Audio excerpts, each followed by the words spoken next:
everyone. We are back doing some scanner chasing.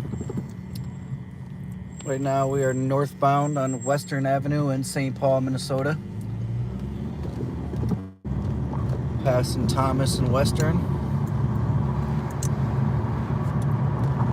It's been an interesting night all the way up until now. It's starting to slow down a little bit.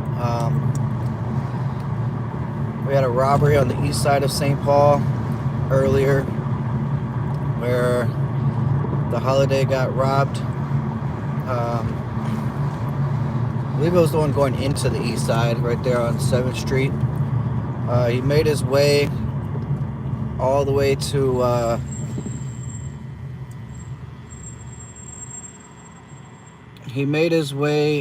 all the way over to yeah, no worries. He made his way all the way over to the Marion McDonald's on University in Marion. In that time, they had a perimeter set up. There was a possible shooting also in that time, right in that area. And not sure if there was actually a victim found or not in that case. I'm still waiting for the official word. But he had 3 different incidents involving him. They said he was on shrooms. They did take 3 people into custody, 2 passengers and 1 of the drivers, or well, 1 driver. It was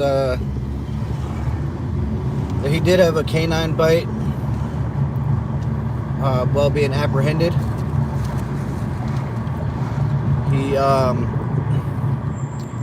They did do an article search. I'm not sure if they did find the gun or not, but it was displayed. Yeah, it was definitely a bad trip, man. I couldn't imagine. But it was displayed during the robbery. He did take some items that were found in the vehicle. The vehicle that they originally were found in were, the original vehicle that the robbery occurred in was a white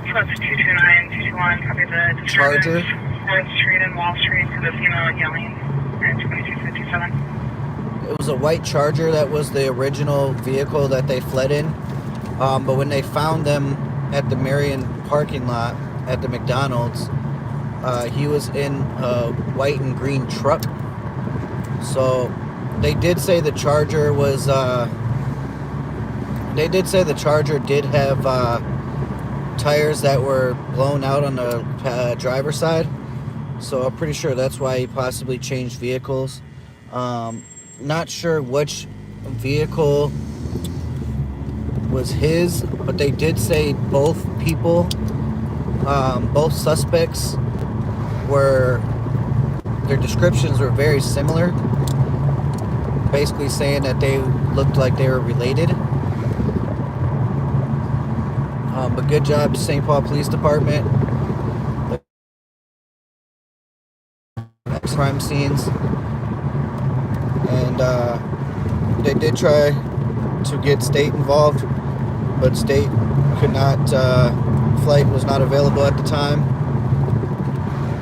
They did have Ramsey County Sheriff's deputies involved in this one. They also used CCTV camera footage to figure out which direction the suspect headed in. You know, they tried to make sure he didn't hop on the freeway, but basically from the footage that they had, he did in fact hopped on the freeway. Slow 018 Delta November Juliet 333. Right now we are going to be headed eastbound on Maryland Avenue from Western. There's quite a lot of people out here still. It's still early.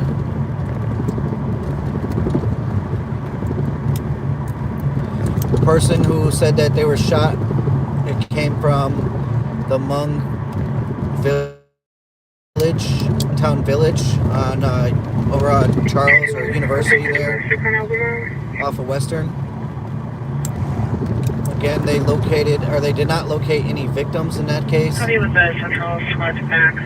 Domestic 1516. They're meeting your moped. Orange and Rice Street in a gray Nissan Altima. Colors, struck collar, damage to the collar of the vehicle approximately 45 minutes ago. Suspect may still be at the address.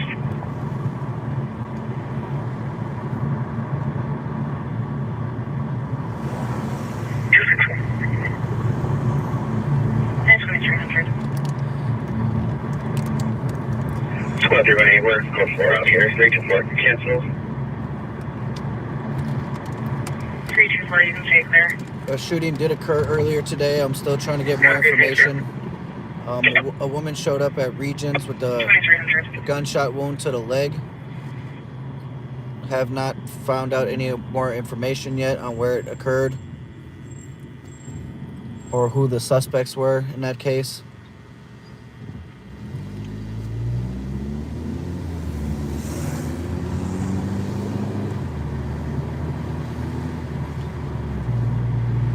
I did post quite a lot of information on my community tab earlier.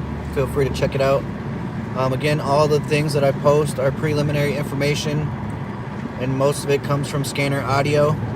It is not confirmed until I do get it confirmed from the PIO of St. Paul Police Department, Mike Ernster. He does give me a lot of information when I need it. Right now we're passing 35E on Maryland Avenue, headed towards St. Paul's east side.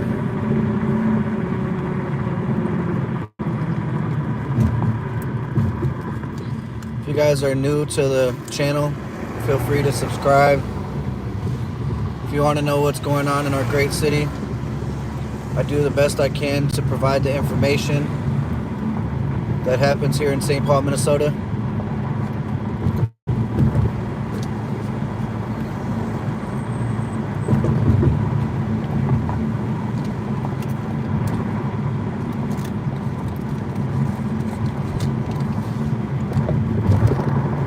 Again, it's been a really busy last few hours. Right now it's starting to slow down a little bit, and I wasn't able to get out here earlier. I was really busy. I was just trying to post as much information as possible on my community tab, though. 506. There's a parking complaint for a 1555 Jackson pending. Case number do it and then give me the case number.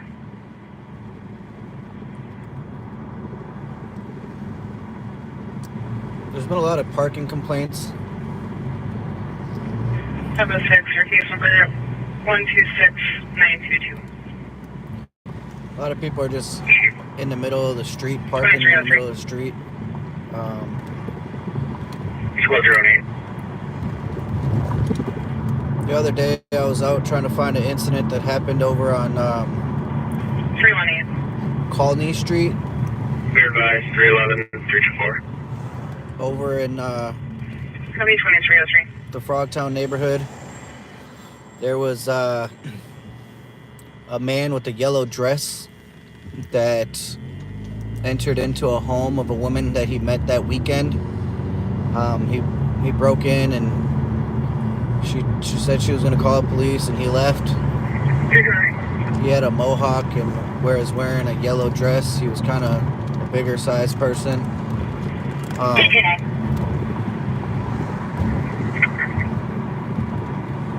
I did do my best on looking for the suspect in the area of Colney Street, but some officers did spot him over on Dale and Topping, and so I went to go get the footage of it, and I do have footage.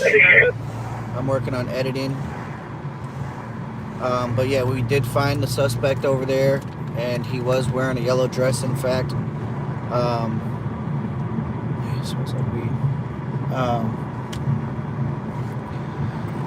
He did have a bright yellow dress on. He was in fact a bigger guy. I'm not sure why he broke into the lady's house. Squad 3248, please send me your point. But I do have footage of the suspect in that case that I haven't posted yet.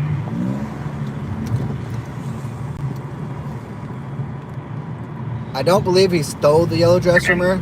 I believe he was wearing the yellow dress Grade Trailblazer. already. Property manager requesting to check on a resident.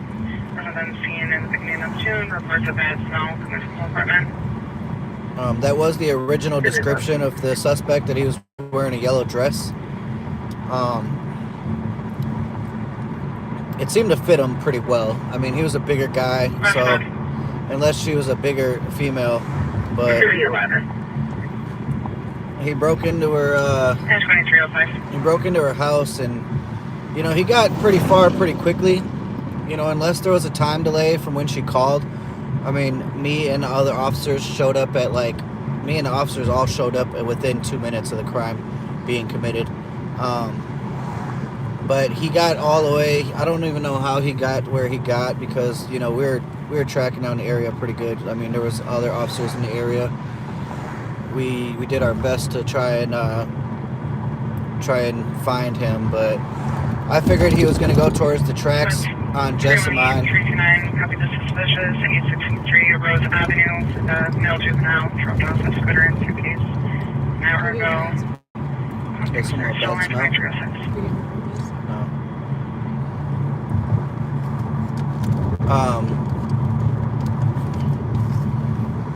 But I did get footage of it. I just need to edit it. It was around 4 in the morning that the incident did occur, and I mean, based off his description, I would have been terrified for someone like that breaking into my house, not knowing what he wanted, and they did find evidence of a break-in. They did find that he did break in their basement window.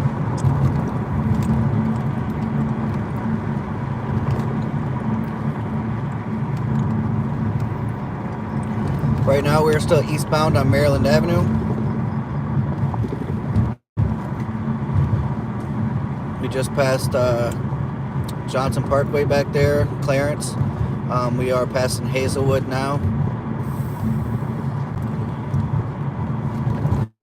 But we had a lot of stuff going on these past couple days.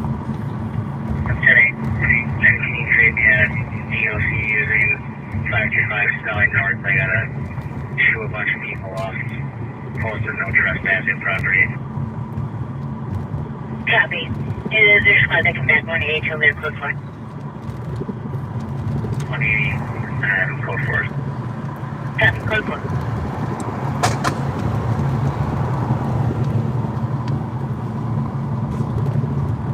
4. Again, definitely check out the information I have on the 3 incidents that occurred with the same person. I did post them all separately, but I also combined them into one, so that way you can read them all together. It was all the information I could provide at the moment.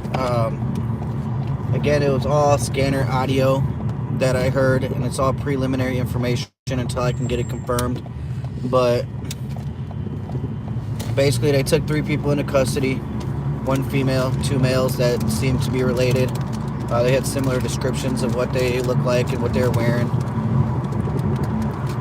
When one of them, at least, were involved in a robbery on 7th Street at the Holiday gas station. And I'm not sure what items they actually stole, but it was an armed robbery. They did display a handgun, and it said that he was off of shrooms.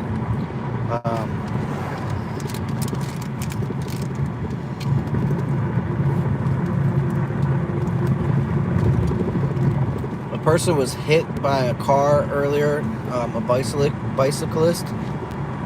The bicyclist left the scene after being hit by the car from the actual scene.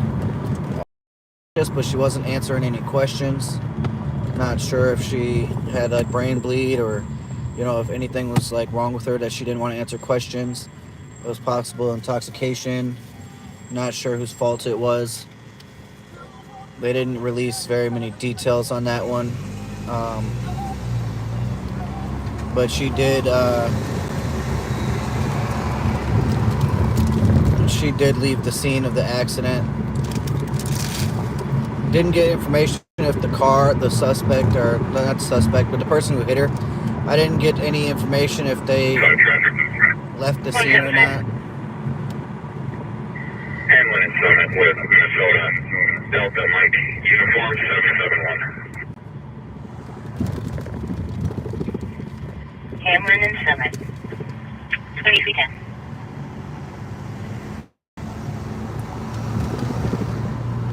Polk County threatening to jump off a bridge about 10 minutes ago. Not specify the bridge. Strip name. Hill, Johnson. We're in 1995, look now. And that's the address. This is going to be the home address of the deal.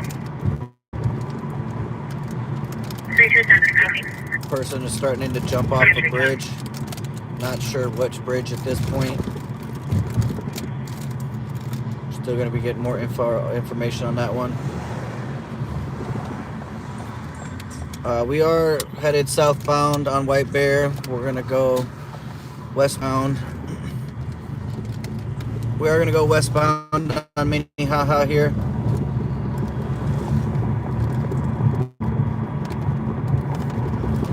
St. Paul's east side.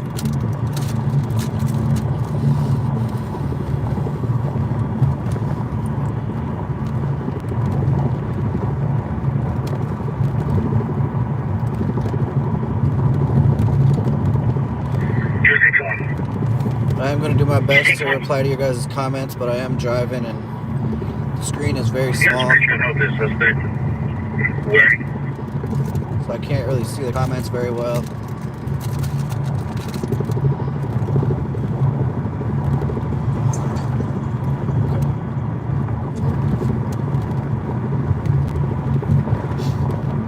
Sounds like a dark blue baseball cap, white hoodie, blue jeans.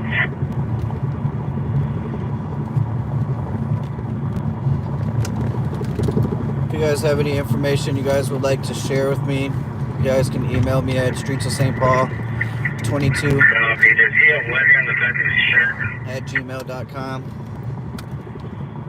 Again, that's streetsofstpaul22@gmail.com. Didn't mention any lettering.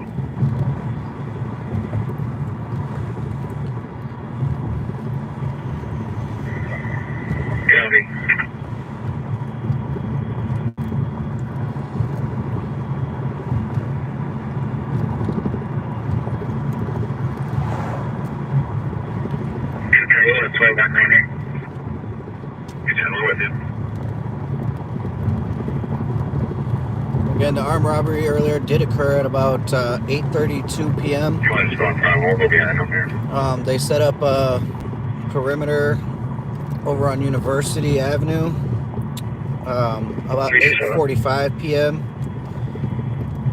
327. It was two. Going to be giving a call to get more info. It was an off-duty sergeant that actually took him into custody, or they had him at gunpoint. Probably calling the confer. Additional info on the 380 and 325. Check the area, 2313. They broke down the perimeter at 9:09 p.m.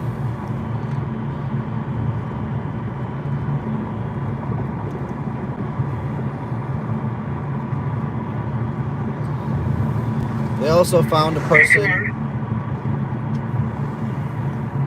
You like? Is the cop still in rice and orange?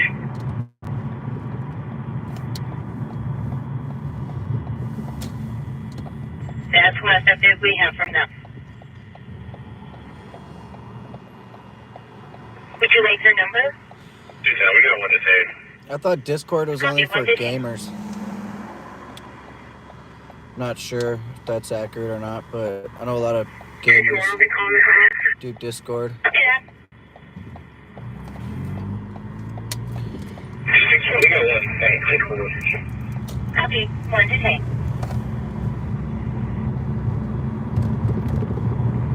224. 224, go ahead. This will be advised you with that. Yeah, I got a lot of incidents that happened here at the 7th and Johnson. Jesus, that car looked like it was smashed, hit and run possibly.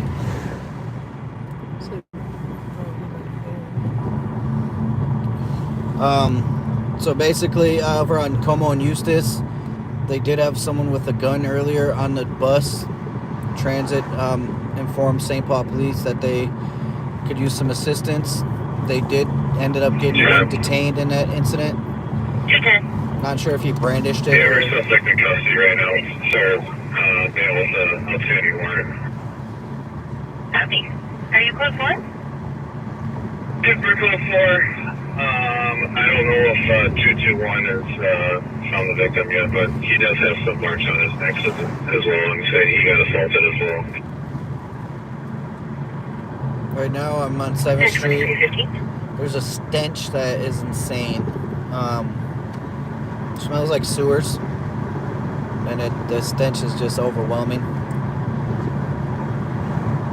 But if you guys are hearing, basically there was a domestic-related incident over on Rice and Orange. The suspect has marks on his neck consistent with being assaulted as well. So I'm sure it was a fight between him and his girlfriend. They cannot find the victim. 268 and mounted 145 Sherburne. Secondhand, caller's daughter is saying there's a group of kids yelling and physically fighting.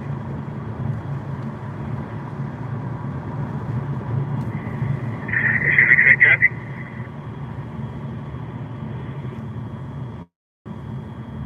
219, are you able to back it? 219. Copy, it's going to be a 145 Sherburne.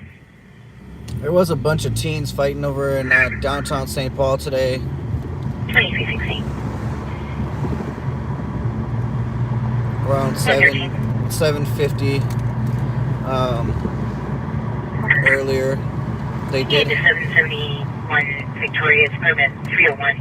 Sounds like both parties are calling at each other. It sounds like Color's concerned about the way his wife handles the children and says that he believes that the wife is force feeding the children, and the wife is upset that the husband is harassing her.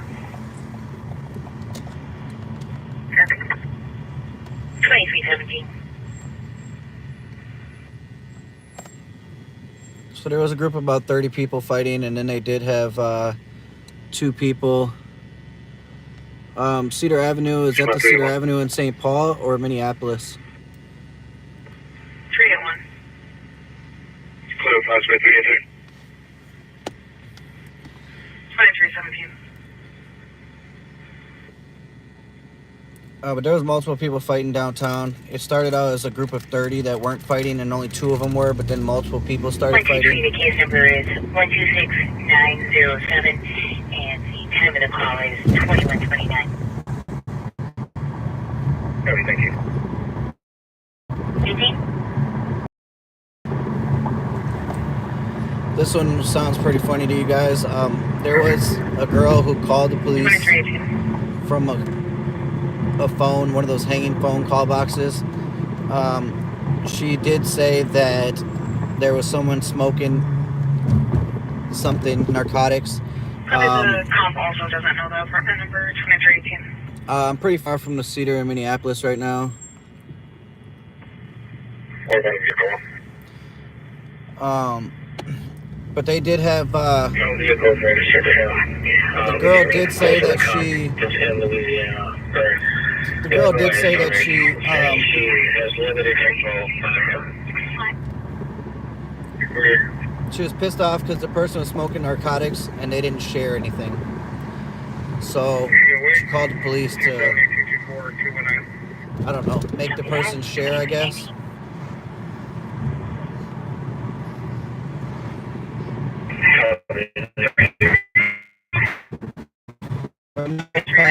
SNR Boxing Club on Arcade, going northbound. 327,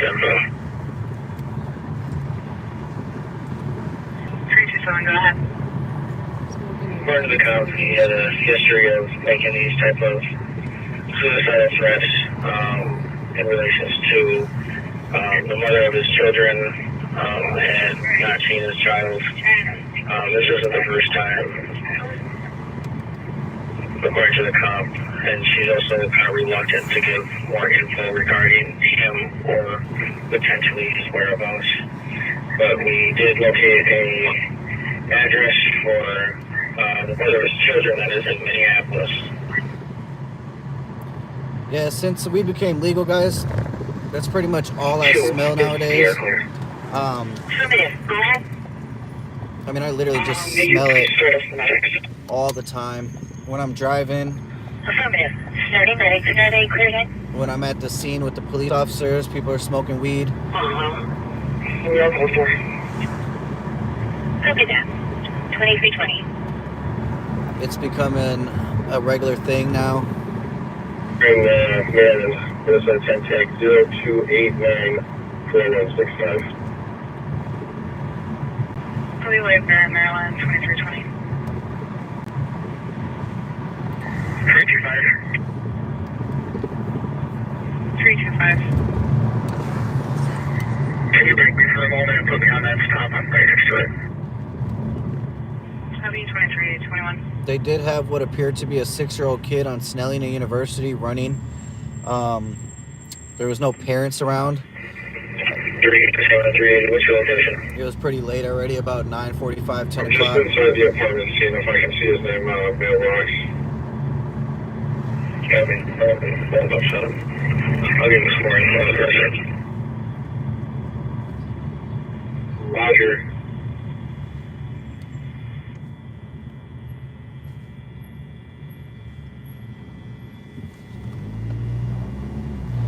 Right now, we are headed westbound on Maryland Avenue towards Frogtown, towards the north end of St. Paul.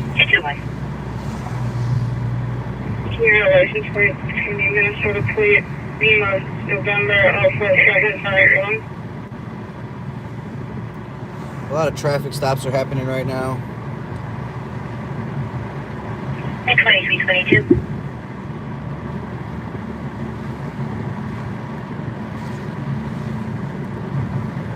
They're working on a plan right now to try and get St. Paul police or, people in Minnesota to, instead of giving out tickets for you not having backlights, they're trying to hand out vouchers for you to get them fixed. Which, I think it's a good thing, Tips to getting out of a traffic stop: be respectful, tell the truth, try not to be nervous, just show the officer respect as much as you can. Usually they're very nice, usually. I've still had it where I was showing the utmost respect and the police still were accusing me of things, and at that point, you just gotta show, just be how they treat you, treat them exactly the same way.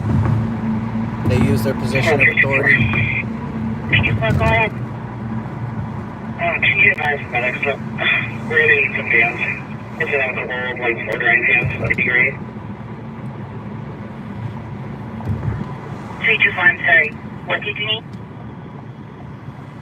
Some fans for some ventilation out here, please. Copy that. Let me know, guys, if the scanner is too loud. I'm trying not to overtalk it. That's 312, 329. 312. 329. Domestic, 748 Rainy Avenue, States. He was hit in the face by back food. Suspect, Ebony Marie, born in 1990, black female, last seen wearing all blue. As soon as I head over here, guys, something always happens on the other side of town. 329, copy. 2324.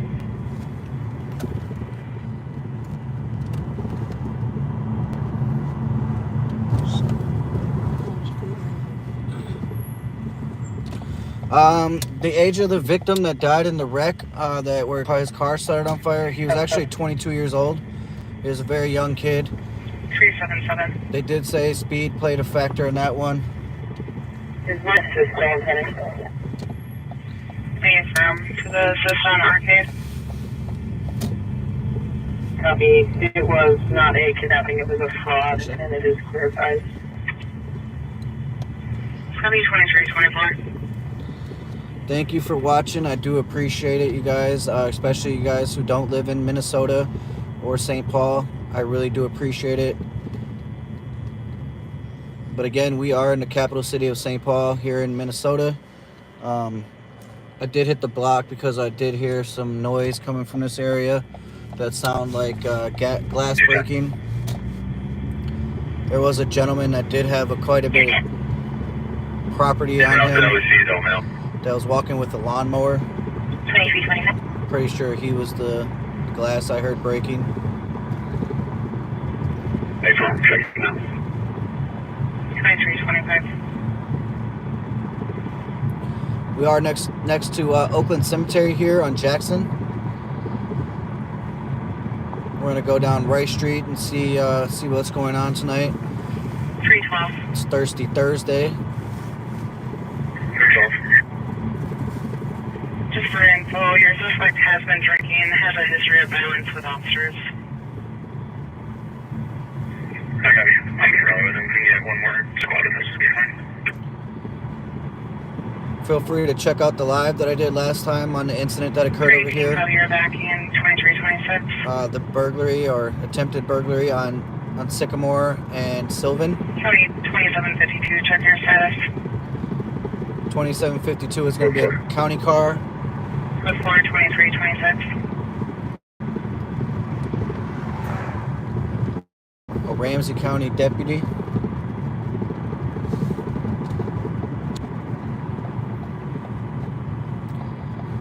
Let me know if the connection gets a little hazy, if it starts buffering too much. Sometimes in certain neighborhoods it starts to act a little funny.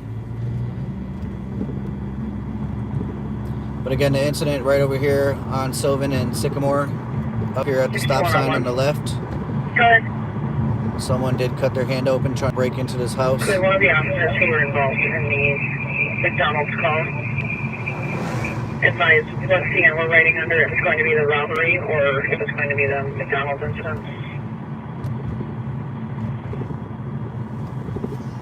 So they are talking about the McDonald's / robbery that happened on 7th Street at the Holiday. 165. 165. 621 is wondering if we're going to write under the Holiday CN or the McDonald's CN.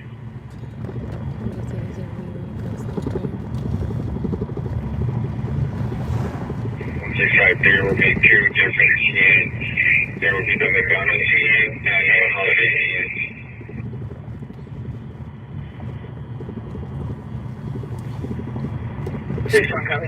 State Fair is going to be starting soon. 1654 Derek K9 track. They will be riding under the McDonald's CN.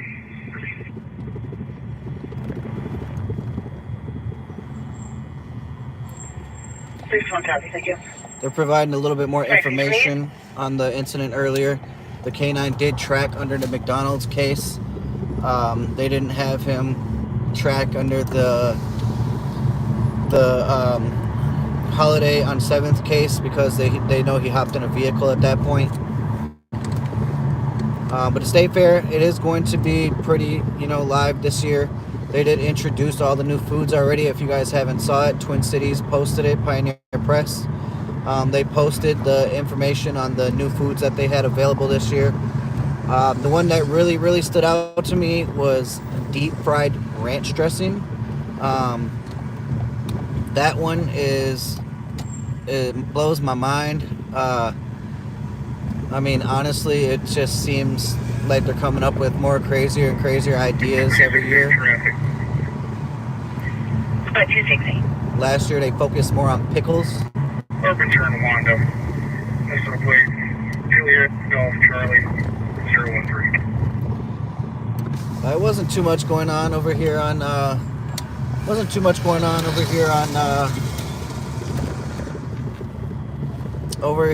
Rice Street tonight. 20. It was decently slow. There was a little bit of traffic blocking the roadway, but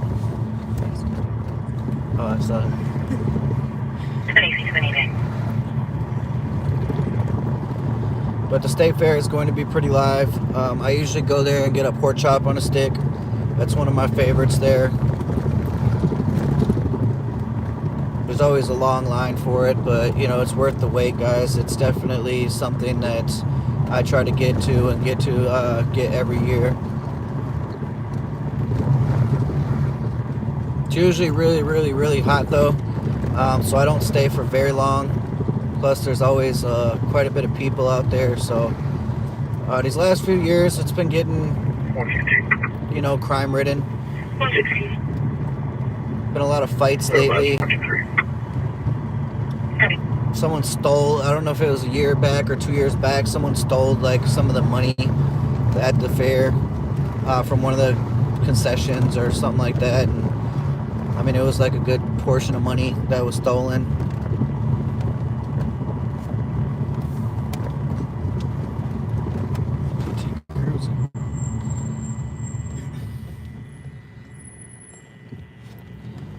But the fair is a fun place to go.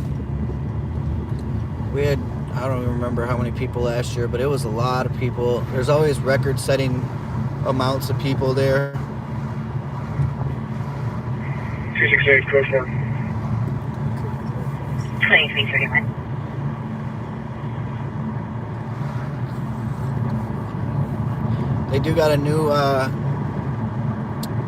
they got new mini donuts there. It's got like a cookie batter drizzle with cookie crumbs on it. And that's something that's worth trying to check out. I definitely thought that was, a lot of the sweeter things, a lot of the sweets that they have, desserts are some of the reason why I would go. I'm not too much of a fan of all the other crazy ideas they come up with, but I mean, I guess it's worth a try. I'm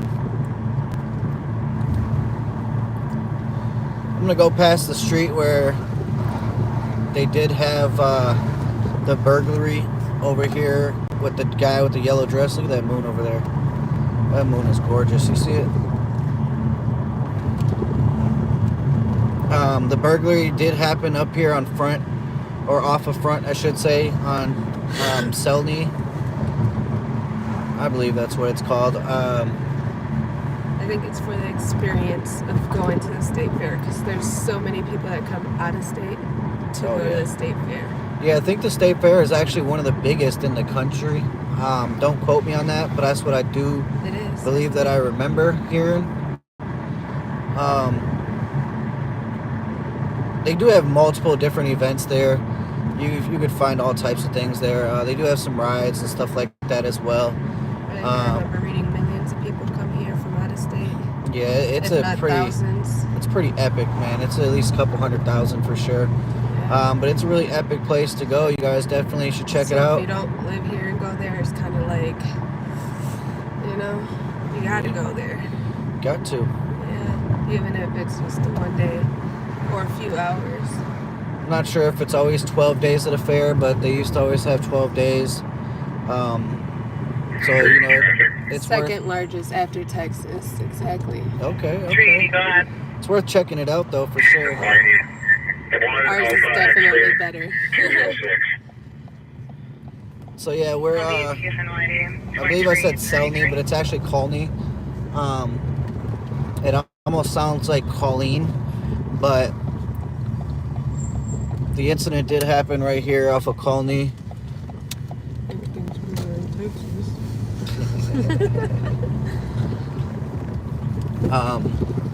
So it was actually the house on my right here. I'm not gonna show it too much, but basically it was over here on Colney and Hatch, and the suspect did make it all the way down front, all the way down Dale to Dale and Topping, right before the Dale Street Bridge, going southbound, coming up to Minnehaha, which was very surprising. If you guys can see that in front of us, we got some fireworks up there. I don't know if you guys can see that too well, but they got some fireworks going on. Not sure if it's for the Saints game or what. They're right behind the trees there. Somebody said, are you new? Sorry, I'm trying to read it, but just keep moving. Are you new at doing this, or have you been doing it? I always try to watch Bob and Pass, but they don't show what is going on most of the time? I'm new at doing the lives here, but I'm not new at doing the recording. I've been doing the recording and trying to get all the information I can for a good period of time now. It's been about 2 years at least since I put out my first video.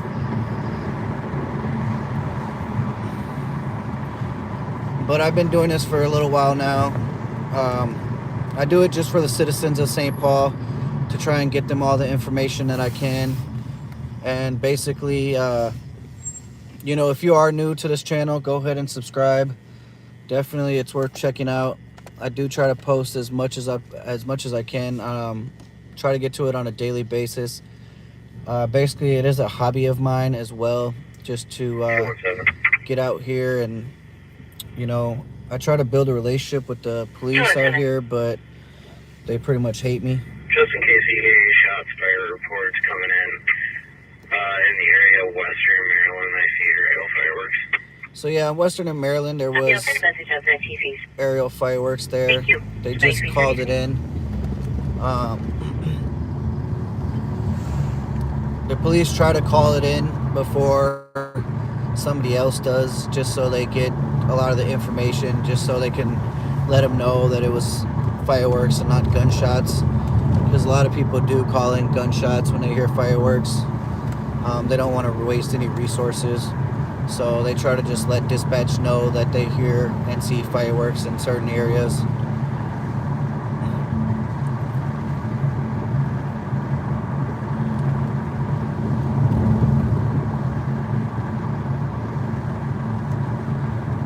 But yeah, I mean, if you're a fan of Bob and Pat, I mean, they don't try to show you sometimes they show you what's going on the scene, but I actually get out of my car, try to get as much information as I can. I get the tripod out. I try to get to the scene and cover whatever I can on the scene. I do, when a murder happens, I also try to get as much information. I try to get as much information as possible on it, and I try to get to the press conferences. 200 Barbershop Colors at Holiday Station. You need to go up to the apartments. Someone at Humboldt that doesn't know the exact address. The press conference, the first one I actually did, it came out really grainy. I did it live when my Wi-Fi was on and there was a lot of interference. So I started to just post it as an instant premiere. I start posting them as an instant premiere now, and I just record it as a video, and I usually do a 4K video, so it makes it look more like you're actually there on scene. 300-302 on their way. And I do the instant premiere, that way you guys can comment on it and stuff like that. A lot of the times it's really late when homicides happen, and unfortunately a lot of you guys are already sleeping. And I do understand that, because it's really late already and you guys got things to do as well. But, feel free to comment on it afterwards. If you guys have any information you guys would like to send me, I do have an email that you guys can send the information to. Streets of St. Paul 22@gmail.com. Just assuming. And I thank you anyway. I do my best on responding to emails as quickly as possible. I am a very busy guy, so I do try to get to it as much as possible. If I don't reply right away, just don't think I'm not going to reply, because I will. If you guys feel free to donate, I do have a Cash App where you can donate to. It's Streets of St. Paul 1 on Cash App. And feel free. If you guys don't want to donate, I understand. Like I always say, not everybody has money to donate. I do not use it for my personal use. I only use it for, gas to get footage, or I am saving up right now for a scanner as well as a new camera. So if you guys, want to donate, feel free to. Again, it's Streets of St. Paul 1 on Cash App. I am working on getting a PayPal, as well as other ways to monetize the channel. But again, it's not for personal gain. I don't care about the money. You know, it is just used for gas, you know, stuff like that related to getting the footage. I don't actually, you know, like I do use my personal money usually. So, I mean, it's not, I don't do this for the money, guys. I could say that to you guys over and over and over again. You know, that I really mean it. I actually do care about getting you guys just the information that you guys deserve in our wonderful city of St. Paul.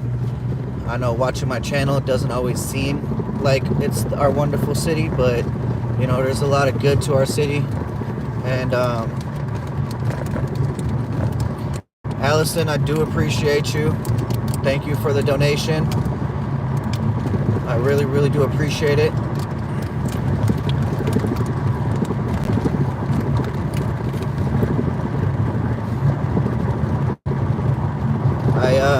I definitely do my best out here, guys, and I'm going to continue to do my best. A lot of these nights that I've been going live, I haven't been getting much on camera.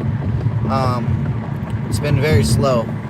I know Bob Fletcher is going to be going live soon, tomorrow. Could you show me out at 512 on Golden Finish?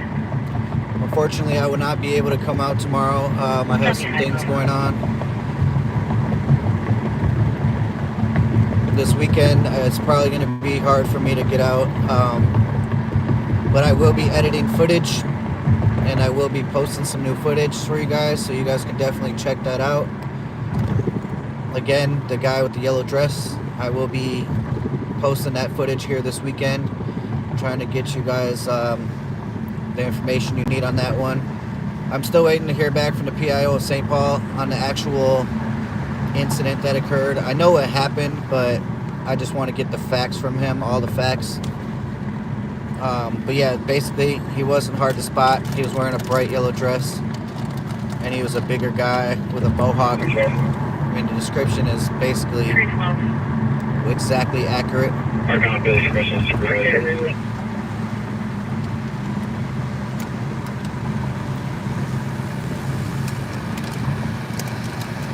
And if you guys haven't heard about the details on the shots fired call, over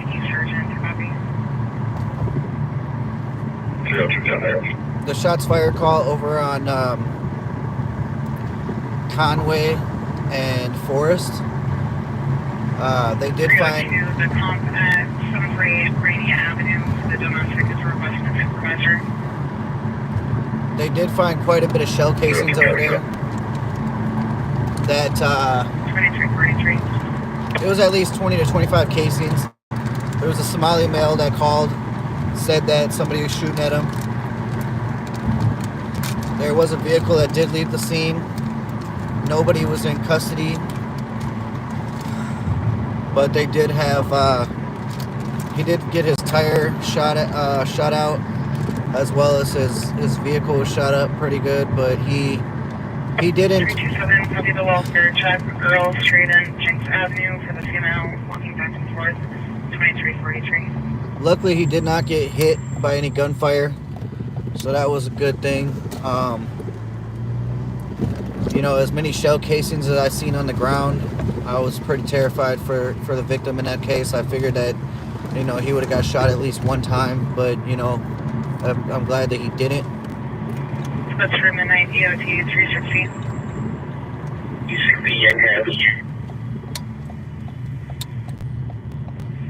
371. 371. Well, I thought this was 740 Rainy, guys, but 383. it's actually a 640 block of Rainy. 388. 740 is going to be on the other side. Any other response for midnight EOT? Have a nice night, 2344. Right now we are on Rainy and Payne.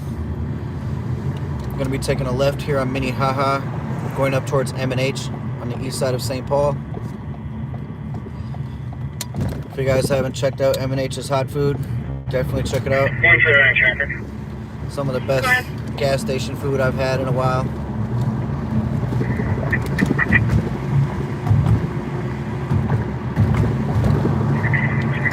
going to be in the north side lane of Dale, facing southbound.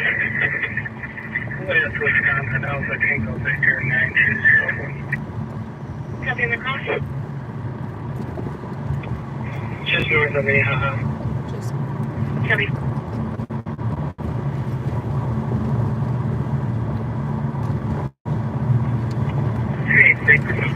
Clear for the east, see if the engagement. Copy 2345. I did cover a chase. Well, I didn't actually cover it, but I did I did post a scanner transcript that I was hearing. It was happening so fast, guys, that I was trying to get all the information I could, but it was happening too fast. It started out in downtown St. Paul on Cedar Avenue 126931. by the XL Energy Center. 2346. They did have Ramsey County sheriffs chase them all the way to Dinkytown in the University Avenue Southeast area. If it's okay with the boss, due to seeing fireworks in the area prior to the call, no signs of casings, one caller, registered change of the fireworks and cleared out of lines with 268. So we do have the officers here on 212 Rainy. Dispatch copies and changing and clearing it out. This is the domestic call that they're asking for a supervisor. 271, supplemental report, USC. 279.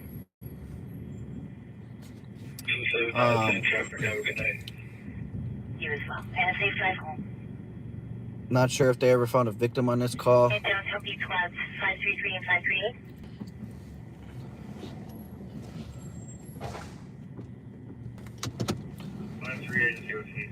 What's up? No, I was gonna make a U-turn right here. Yeah, no worries.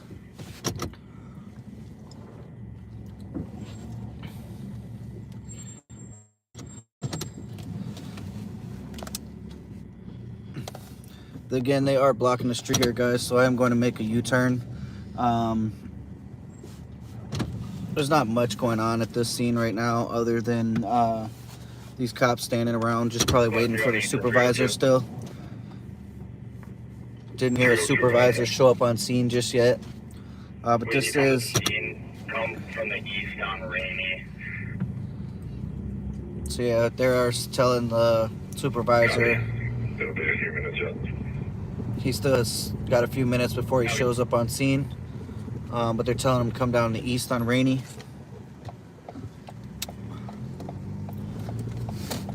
But if you guys haven't seen it, I did post a mug shot of the guy who was running from the police in that police chase that ended up in Minneapolis on Hennepin and 7th. 221, can you go to the phone, please?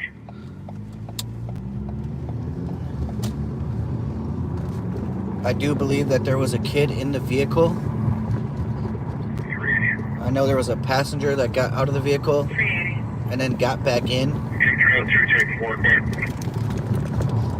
But I do believe there was also a kid in the vehicle as well.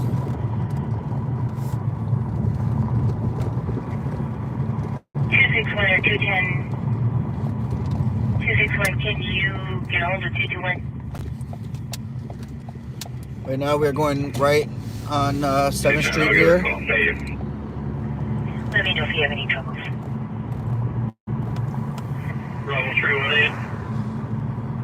Bravo 318. Right now we're southwest on 7th Street.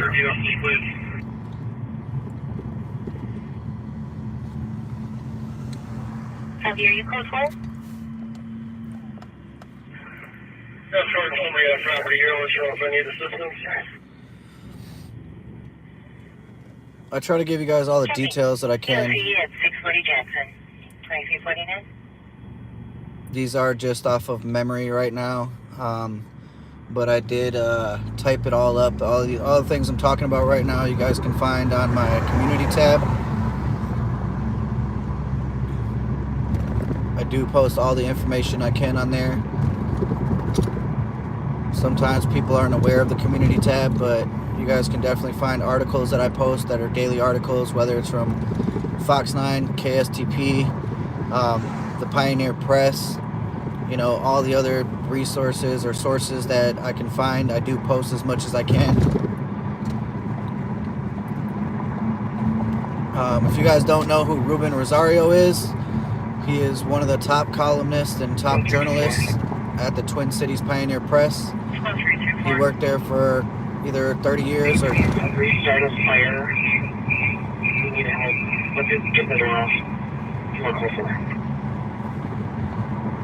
Copy 2350. He wrote a lot of articles that I know, that I've read. 2350. He did a phenomenal job in his career.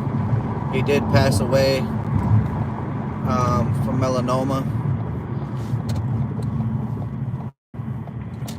274. Not sure what's going on here, guys, but we do have a fire truck over on 7th and 7th and Payne. 2351.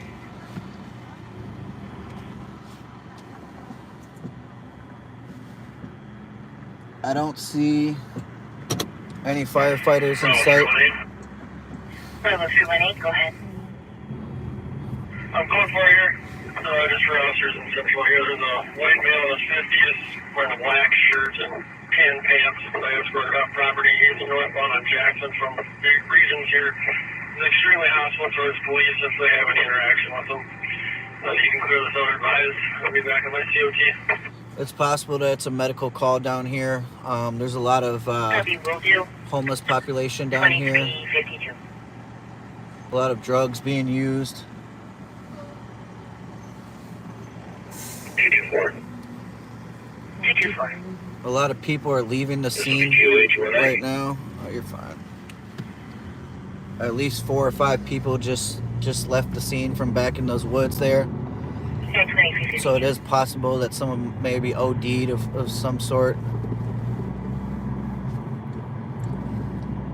There wasn't much space in that parking lot to work with. I didn't want to interfere with the fire truck, so I did get out of there just in case a medic rig was en route. But again, there is a homeless population there that spend a lot of time in that area.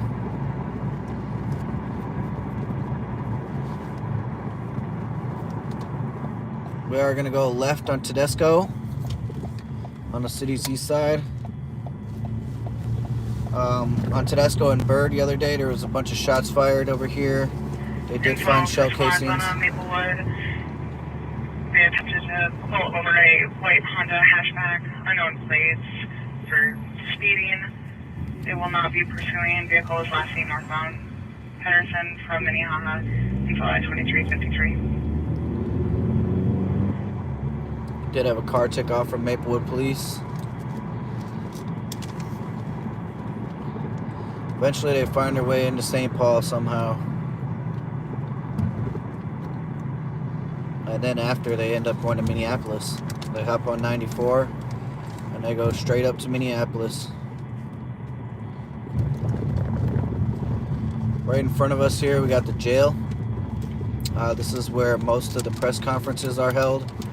Unless it's held at the scene of the crime, of the homicide usually. But most of the time they are held over here at the police headquarters here. Right off of University Avenue.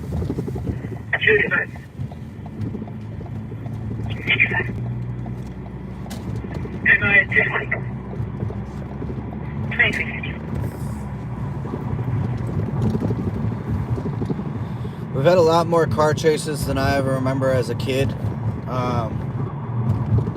You know, as a kid, I don't ever really remember seeing or hearing car chases that often. I used to listen to the scanner quite often, but it's just nowadays, people know that St. Paul police can only chase you in certain instances. So they use that to their advantage. But Ramsey County, because St. Paul, they have different policies that they can only chase. And I mean, I don't even think they can chase you, honestly. But I know that they can assist with stop sticks and stuff like that. But I don't believe that they can actually chase you. Basically because of, people getting hurt, stuff like that. Ramsey County Sheriff's deputies, though, they will chase you. And they will catch you. They do their best. So if you guys seen that guy that just was walking to my left there, he is the person that they said was extremely hostile towards police. But Ramsey County, they have a specific car auto theft team.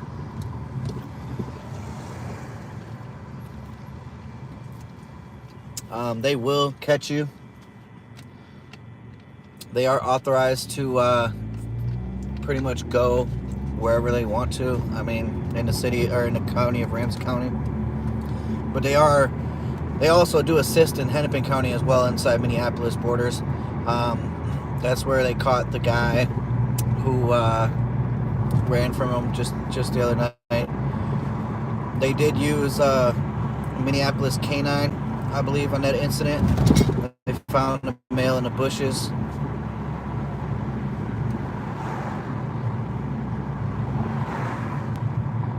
There's a new channel. I'm not sure if it's new, but I mean, I haven't seen it before until recently. On a scanner radio. It's a channel that shares Minneapolis Police, St. Paul Police, and Ramsey County Sheriff's Department. And it's definitely not an LTAC channel, but it's it's one that you can listen to, and you can hear multiple different frequencies at once. It does get a little hectic trying to understand it all, especially because Minneapolis has a lot going on. It doesn't matter what time of day it is. Minneapolis is always busy on the scanner. It's it's a lot different scenario than St. Paul. St. Paul is just around 3-4 in the morning. It starts to die down quite a bit. But Minneapolis, it's always busy. The homeless population out there actually makes up a lot of crime that does occur out that way. And another thing about this incident that happened at this Marion McDonald's that I just passed, they did find the mom of the suspect. Not sure if she called them or if they just asked her what she was doing in the area, if she was looking for someone. But she did tell them that her son had contacted her, saying that he was in the area and he needed a ride. So they did compare her son to the description that they had, and it turned out that her son matched the description, and they did get a ping on his phone that he called from, and it did say he was at Sherburne and Gaultier. They did find him with a canine at 240 Charles Avenue. Like I said before, he was apprehended using a canine. They did get medics in to make sure he was okay. But a canine bite is nothing to play with. I've never got bit by a canine, and I never want to. But he did get captured in that incident. They took all 3 people into custody. Some stuff laying in the road there. I couldn't tell what it was. They did find his sweater in the back of one of those addresses. I believe it was 235 Charles. So he did hop a few more fences before he was apprehended. A lot of people are at that train station on the platform there smoking dope. You can clearly see them smoking dope. A lot of people are into that fentanyl nowadays, which is, I just personally don't get it. I don't understand why you'd want to be falling asleep all the time. In front of M&H, when I'm there, there's constantly people just nodding off and falling asleep every chance they get. Me personally, I like to be aware of my surroundings, make sure I know what's going on, especially at the time, the way life is now, the way the world is. It's very dangerous out here. So I try to do my best to make sure that I'm aware of my surroundings. If you guys can protect yourself out here, definitely do so. I'm pro Second Amendment, so, you know, definitely if you guys can take advantage of that, make sure you protect yourself. You know, police aren't always necessary. You can definitely protect yourself in this world. So if you are carrying, make sure there's a such thing as concealed carry insurance. You know, it just has an extra protection for your own self in case you do have to use your firearm in an incident. You have like a bunch of lawyers and stuff that'll work on your behalf to prove self-defense.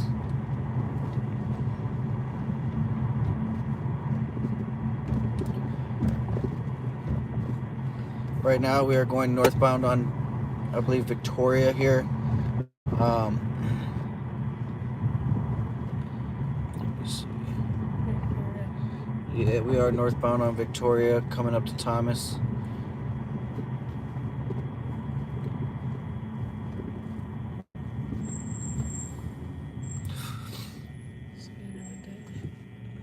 Yeah, scanner's dead right now, guys. Unfortunately, there's not much to show you guys at the moment.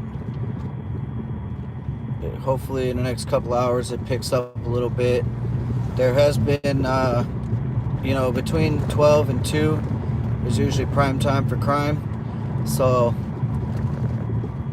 that's when I hear a lot of the calls that come out that are more dangerous calls, that are, you know, assaults, shootings, you know, motor vehicle thefts, all types of serious crime.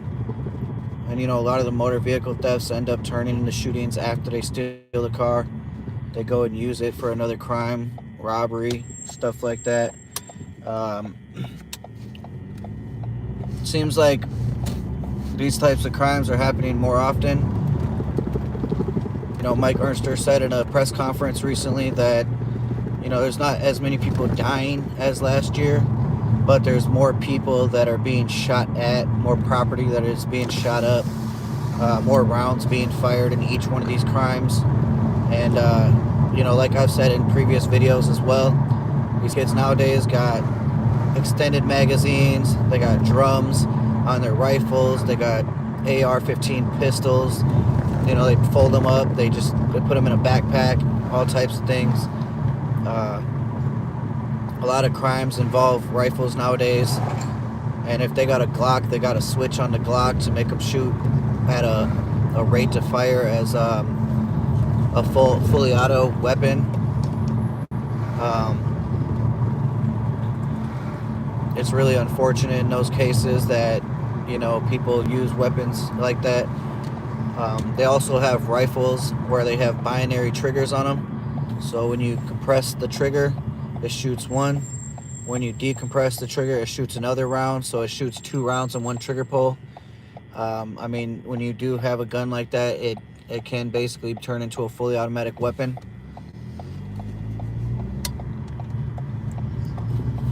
I'm sure the second shot might not be as accurate,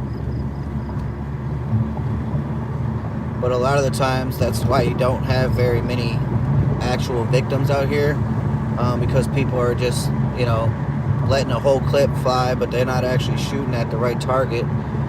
You know, recoil on a weapon it actually affects what you're aiming at.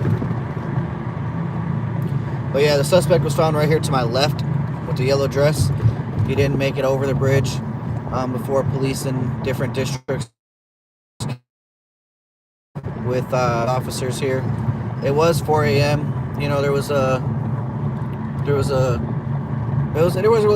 really any incidences going on at that time, but there was, you know, a short amount of officers. They were short on, you know, officers at the time.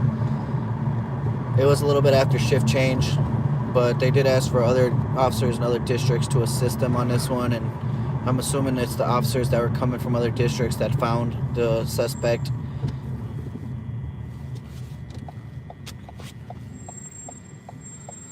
The scanner is literally dead right now, guys. I haven't heard a word.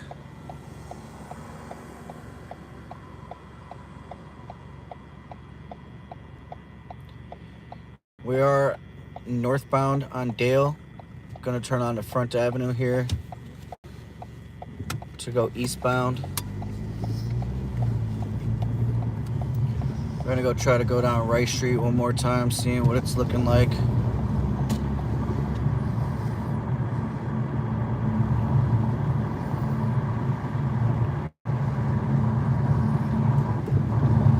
For some reason, the scanner does go offline now and again. The other day I wasn't able to post much because the scanner was offline. There wasn't much information I could get other than what other people were posting on different pages, like Twin Cities Crime, Minneapolis or Minnesota Crime. There's a lot of crime watch pages that I actually follow on Facebook, and I definitely try to get all the information from them as well. I do my best to give them the credit that they deserve.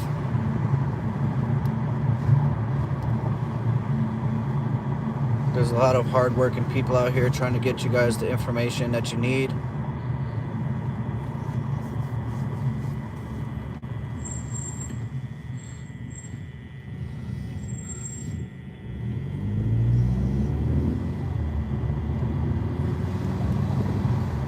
Again, we are eastbound on Front Avenue in St. Paul, Minnesota.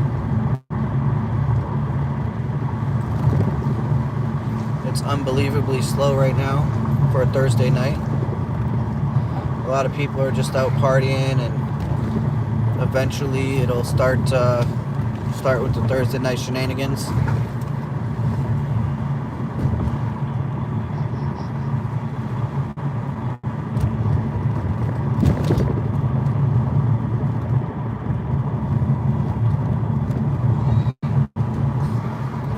Person I just passed by started yelling things at me. Not sure what they yelled, but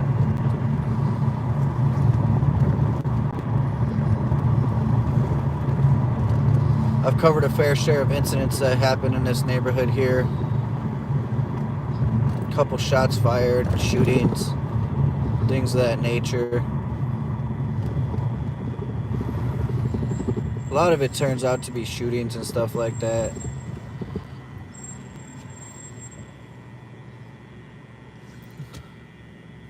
I don't know if you guys can see this guy in the corner here, but he is drunk as hell.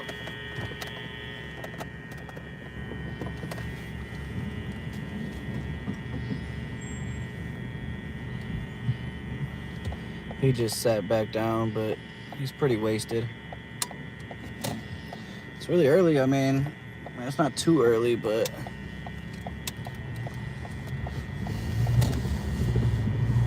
the other guy's pretty drunk too. You guys couldn't really see him, but he was holding on to the bus shelter For dear life. for dear life. They're doing their best to stand up properly. The guy got up, he took a few steps, he staggered a little bit, and then he decided to go sit back down.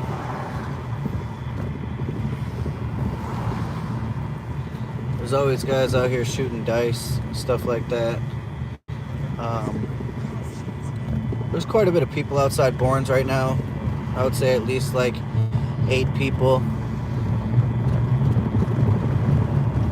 Usually they go out, shoot dice, smoke some cigarettes and a little bit of weed, and then they go back in and try to party a little bit harder. And not sure what time all these bars close nowadays.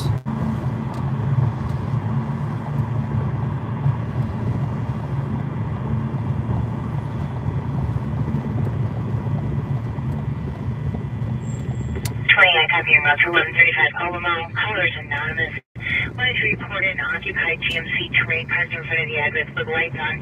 Has been parked there for a while. Ongoing issue with the same vehicle. Caller stated it's not his neighbor's and is requesting an area check. Smells like someone was burning 229, can you swing by in back 220 until they're close one? burning some rubber around here. 9 minutes. Yeah, I came past this house right here on my right. This is where the burglary was, attempted burglary. Came past it the other night when there was still blood on the glass. There's 2 officers here on my left. Sycamore and Sylvan. Not sure if they are on a call or if they're just conversating, but they do have the street blocked off because it's a one-way and they're just sitting next to each other. It didn't appear that they were on official call, and I also didn't hear anything about them being on official call there. But right now we are on Sycamore. We are going to go down Jackson here, go past the foundry, see what kind of things are going on over there. One of the hot spots that I haven't heard about in a long time is Billy's on Grand. There was always things going on over there, but now I haven't heard anything in quite a while, so I'm unsure if they changed their hours or if it's even open still, but I haven't. Liquor license check. Yeah, I know they were threatening their liquor license and stuff like that. I'm unsure what the case is with them, but basically I haven't heard anything about them on the scanner in the last few like months basically.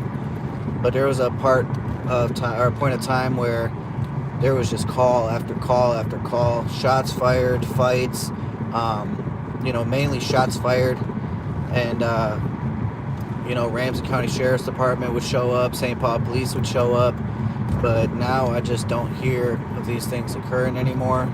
Remember that time that this dude almost hit us? The cops? Yeah. When the cops pulled up? When they pulled around us? Oh yeah. And they almost crashed into us. Oh, you're talking about right here on Jackson? Yeah, they were chasing him, and then they crashed right there next to Billy's. Next to the foundry? Yeah. Yeah, there was a instance, it was a couple months ago, guys. I was out here. There was a car coming eastbound on Arlington, and I was going southbound on Jackson, passing Arlington, and I had pulled over for a quick second with my hazards on, and a car came around the corner. He pulled past me, and he had his hazards on. It was a similar vehicle to mine. The cops were right behind him, chasing him, and they stopped because they were unsure if it was my vehicle or his vehicle that they were supposed to be chasing. By the time they realized that they were chasing him, the vehicle ended up coming over this bridge in front of me, and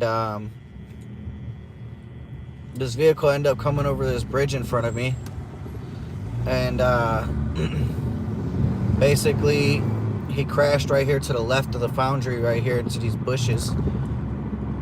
It's pretty dead up here, guys. There's only 4 cars at the foundry, not too many people.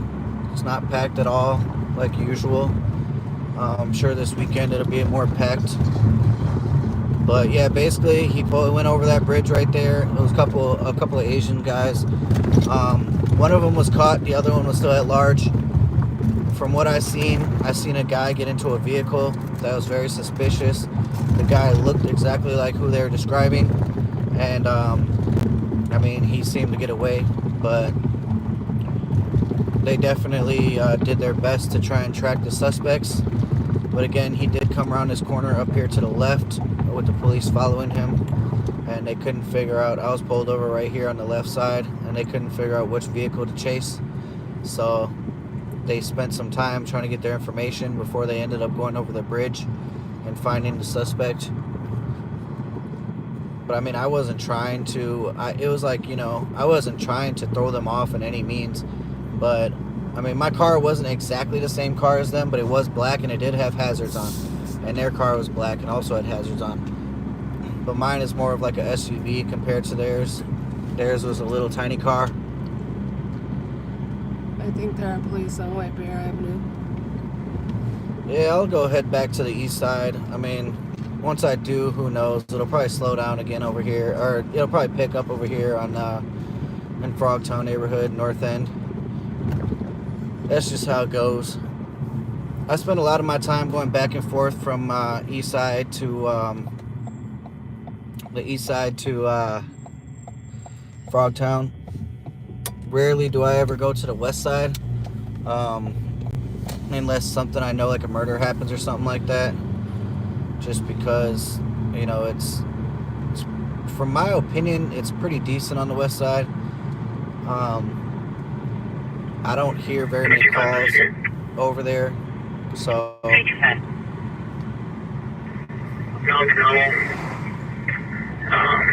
Checking out the fire in the parking lot. Mounds and Earl got the fire in the parking lot. So in Mounds and Earl, there is a fire in the parking lot. I'm gonna go over there and try to check it out, see if I can't get over there and see what's going on. Mounds and Earl at 15 minutes. And I'll also be with them, so please, Foxtrot, X-ray, Echo, 083.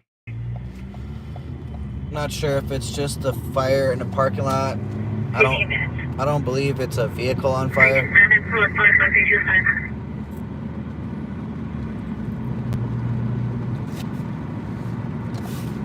15 minutes.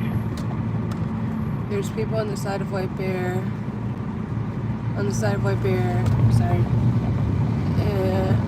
And Idaho, maybe, I think it says. Someone's yelling. Someone yelled out their window, DOA. That's crazy. DOA? Yeah, DOA. I'll have to check that one out. White Bear in Idaho, I believe.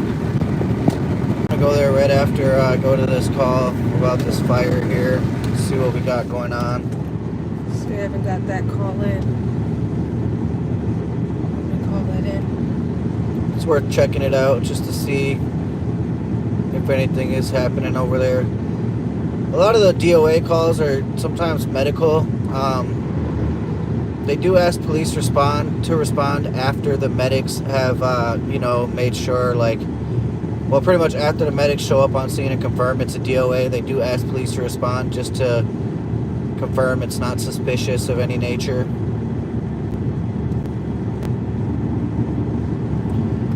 And then a medical examiner also shows up to the scene, making sure that it's not suspicious in any nature. 35, go ahead.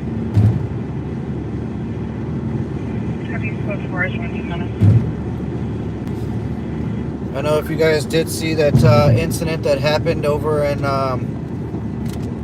the one where the car did start on fire on St. Paul and Howard and Wilson, they did have a couple bystanders, that at least one for sure, that tried to put the vehicle out. He was not able to. As soon as he tried, there was fireworks that exploded in the car.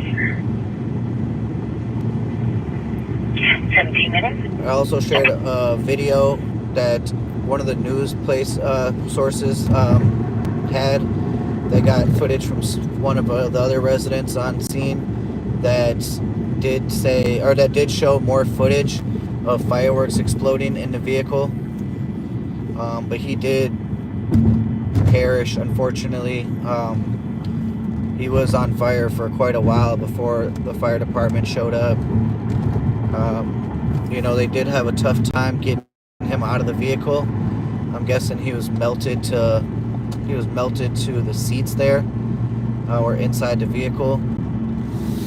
It was very unfortunate, but he did have a hard time, or they did have a hard time getting him out of the vehicle. They spent at least 30 to 35 minutes to, if not longer, to get him out of the vehicle. Again, he was 22 years old. He's very young. I believe he did have one child. There's just certain things, when you're speeding in a car, it's one thing to know about acceleration, but it's another to know about deceleration. And when you decelerate, it takes some time to actually decelerate, and some people don't even realize that. But this Jeep here was going extremely fast when I got off the freeway.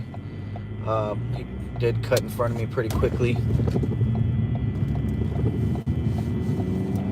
I personally wish I had a license plate reader that could read license plates to say if they were stolen or not. Because, I come across a lot of cars that I do believe are stolen. And, honestly, all the time I come across cars that are speeding. More than ever, they're driving recklessly. And, I don't know if they're actually stolen or not, but I mean, I'm assuming they're stolen just by the way that people are driving, especially like the Kia boys and stuff like that, like to drive really insane and try to do it at high rates of speed. To me, it's not necessary. In my opinion, all you're going to do is kill yourself or someone else, and it's definitely not something that needs to be done. Speeding at excessive speeds will definitely not lead to anything good. Is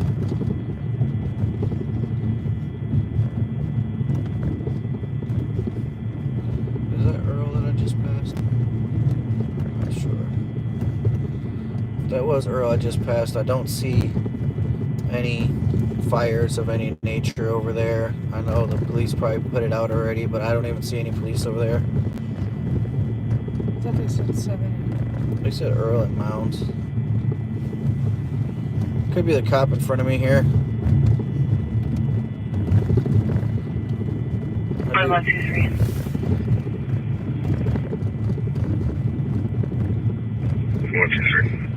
To assist 125 on a narcotics complaint. 21 minutes.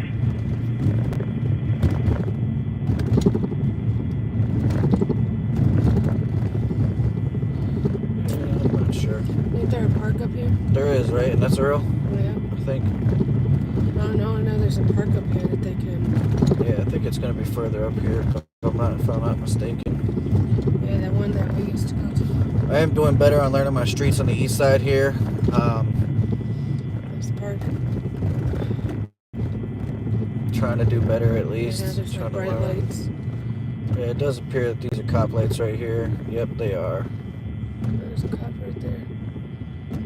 So this is going to be Earl and Mounds. Got 2 officers leaving the scene. I'm assuming the fire's already out here. This is Earl. Yep. 312.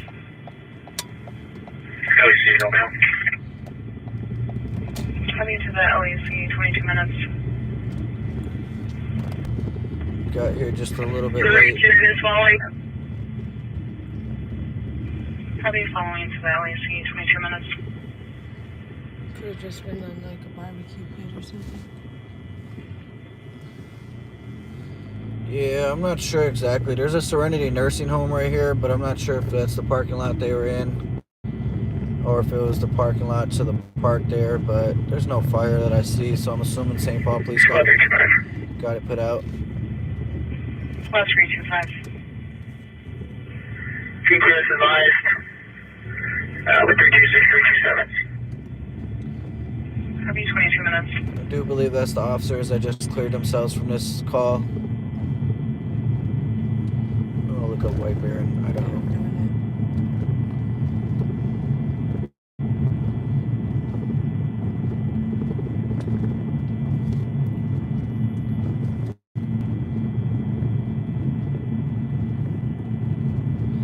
Right now we are going to be northbound on Earl, coming up to Old Hudson. Quite a bit of people been shot up here outside this saloon over here on Earl and Old Hudson. So let's just take a right on there. All right.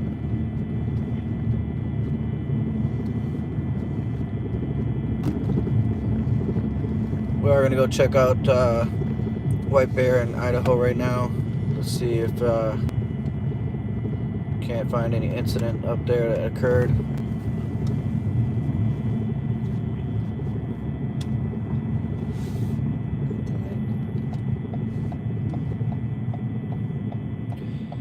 If you guys haven't heard of the homicide that did occur at this intersection here, a man was with a girl, and the girl's ex-boyfriend got off the bus here, and he started trying to fight the girl, and the girl that or the man that the girl was with basically shot the male and killed him.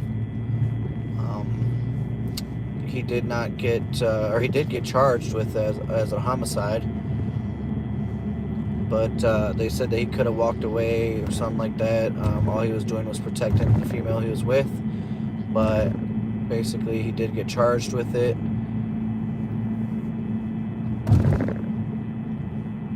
Again, that was on 3rd and Earl. It's a left over. I got you. We are going to be eastbound on 3rd Street. Going to be taking a left on White Bear. Coming up to Johnson Parkway now.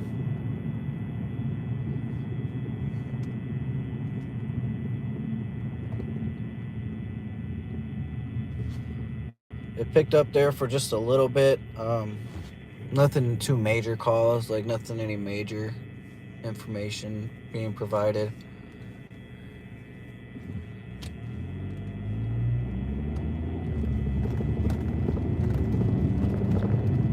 I was really debating on going live tonight, but I knew I wasn't going to be able to get out this weekend.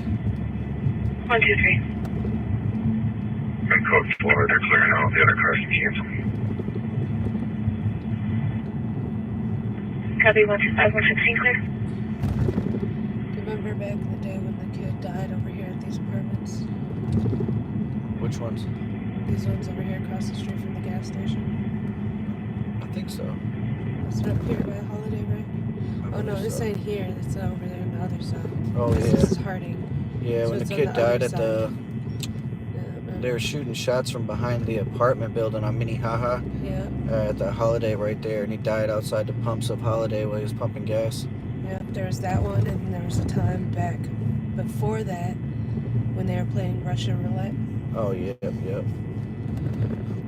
If you guys don't know, there was a person standing under this sign right here, 2 people Oh yeah. at Harding High School that were enjoying the sun. They did get ran over by a drunk driver. She was killed. She in went the to that incident. school. What's that? She went to the school too. She was Oh, yeah. She was in high school. Yeah, she was a student at Harding High School. March of 326 and 9 That was a very sad day. I went there when she went there. Yeah, that was sad. I'm trying to think of her name. I can't remember. All she was doing was sitting down, Waiting hanging for a out with her bus. boyfriend, and drunk driver went off the road, ran him over. So you never know, man. You guys just always got to watch your back, watch your front. Watch it. Be prepared and wait. Like, be so aware of your surroundings. Oh, yeah, most definitely.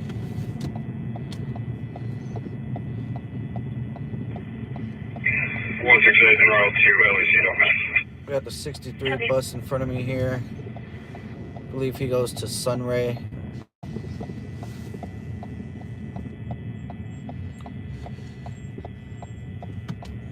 Like I said, we're going to be turning left onto White Bear here. We are now going northbound on White Bear Avenue.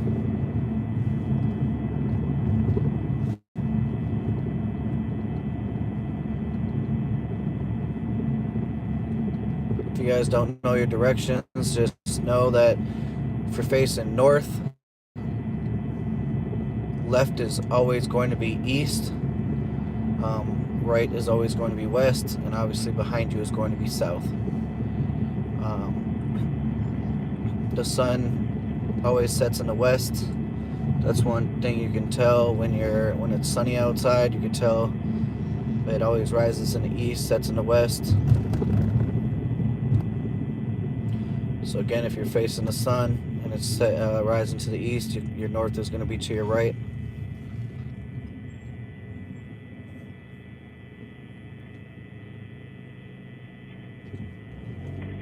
Squad 508, copy the disturbance with the squad back, 1000 Edgerton Street, apartment 1405, the Edgerton high-rise, the person in this apartment stomping around. I was 6, copy your back unit, 29 minutes. Do have a person stomping around over on Edgerton high-rise.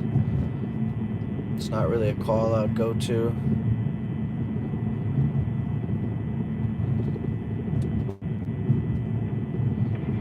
Squad 327.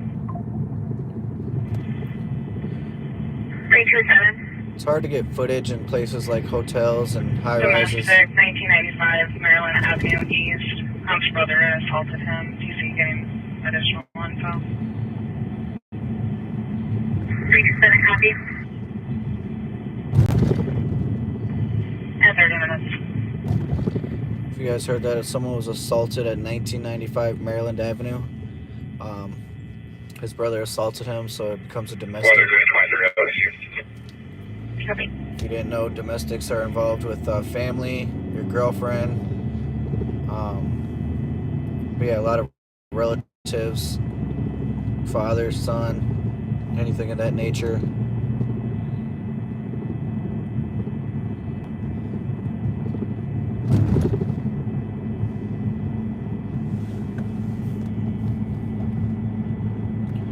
I'm gonna go check out that domestic real quick and see what we got over there. I am a few blocks away from it. 327. Medics are going to be en route for the domestic, Maryland, and the brother is now holding a knife. So he is holding a knife. So we're definitely gonna go check that out. Medics are en route, but they won't be cleared in until officers clear them in. But again, the brother is holding a knife, so we are going to go check that out before we go over to White Bear in Idaho.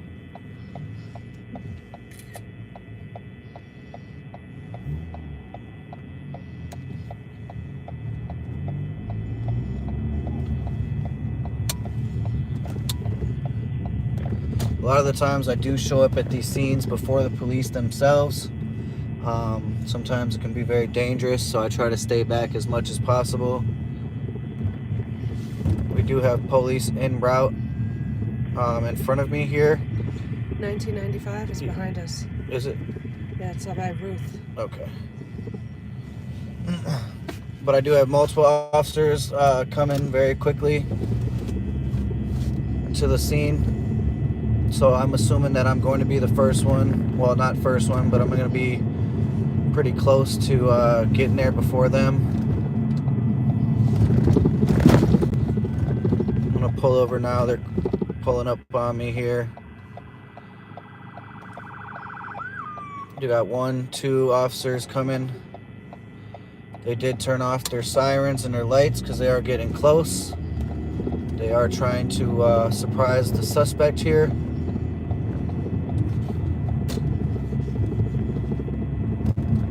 There is no traffic at the moment. They are still driving pretty fast.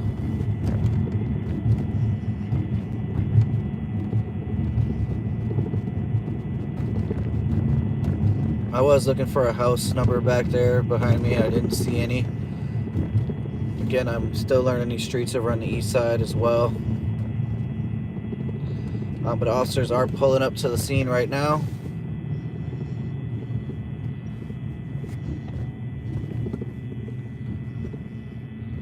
It is going to be the house up here on the left.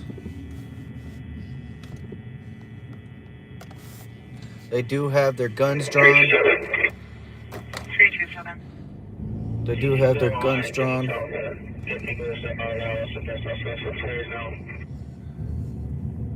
Copy, 33 minutes. It's right here. The suspect is going to be upstairs now. I am going to get out, guys, to get you guys a better view.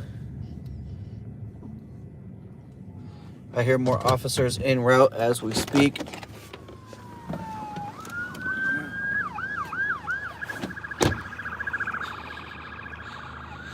Again, we do have officers here.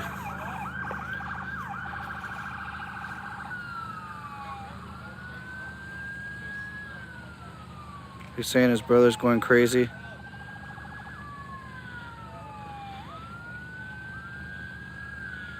They did ask the occupants to come outside.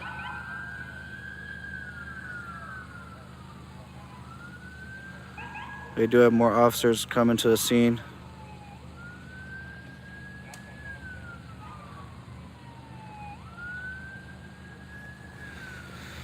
He said he knocked their mom down and they're fighting him for no reason. Sorry guys, I'm trying to get some cover here just to make sure I'm behind something.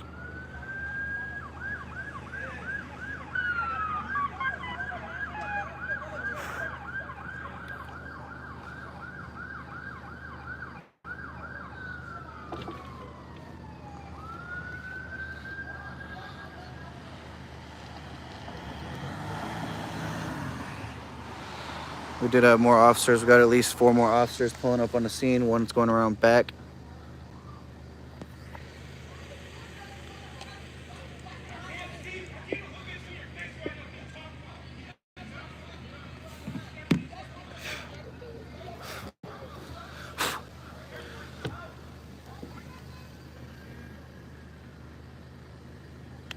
Alright, guys, I'm sorry. I'm trying to get my headphones out right now.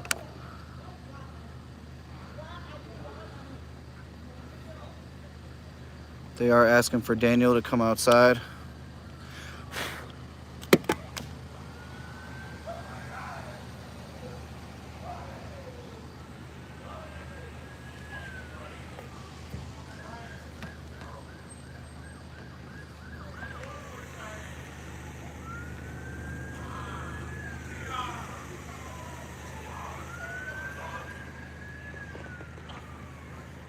They do got him in cuffs, it appears, right there.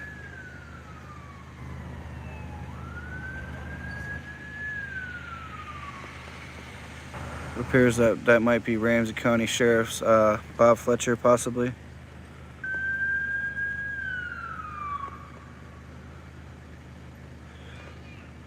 Again, they do have him in cuffs.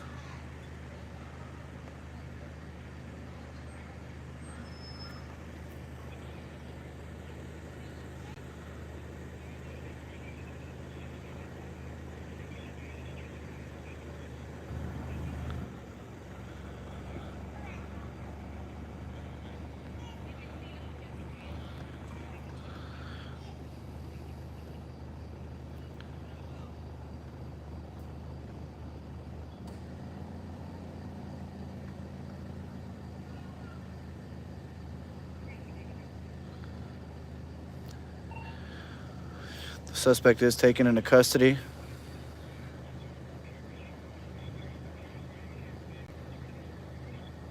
He's about 25 years old, conscious and breathing. They are asking for medics to come.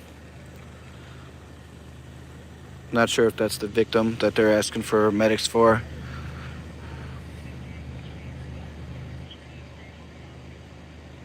I do not have my tripod out just because it's happening so fast. I believe they did just cancel medics now.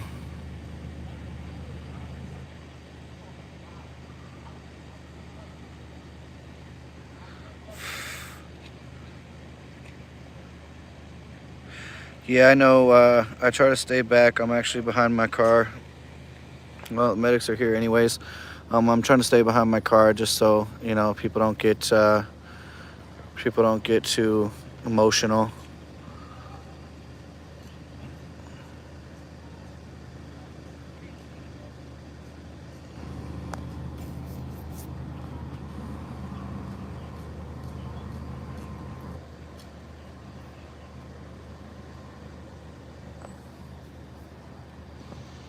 Appears that this could be a Lyft or an Uber.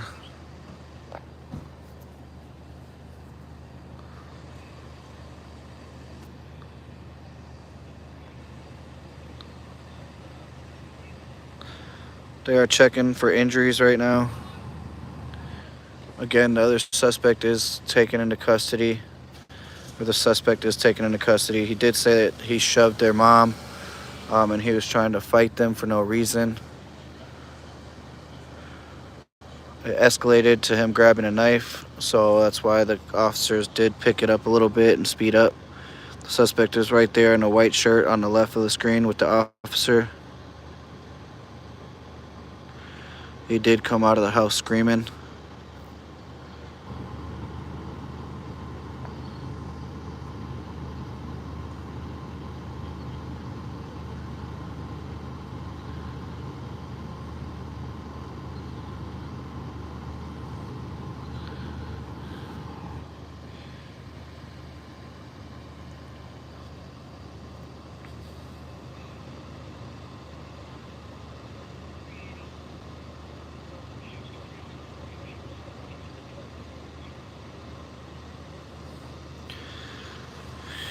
I am going to clear this event though, guys. But again, we do have that suspect there, as well as the victim here at the house.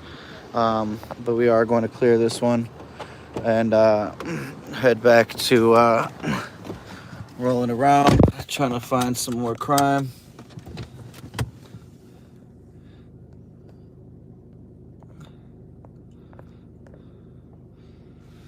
Hopefully the connection wasn't too bad.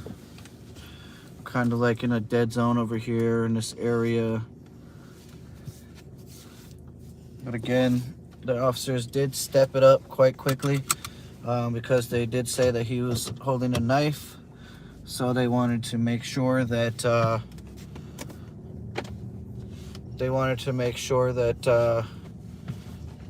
you know, everything was okay. We are on Ruth. You don't have the car? I think so. We are on Ruth and Maryland.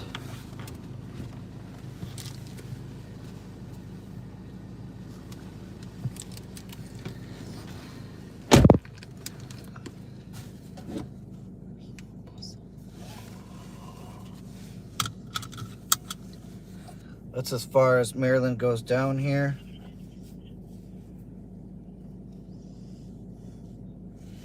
I'm going to reconnect the scanner to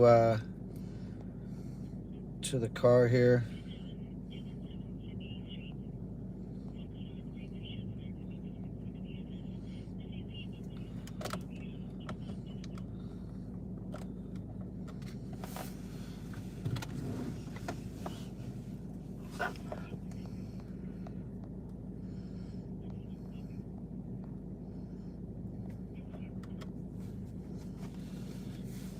So we did have a shots fired call just come in over on the west side, 217 Sydney Street.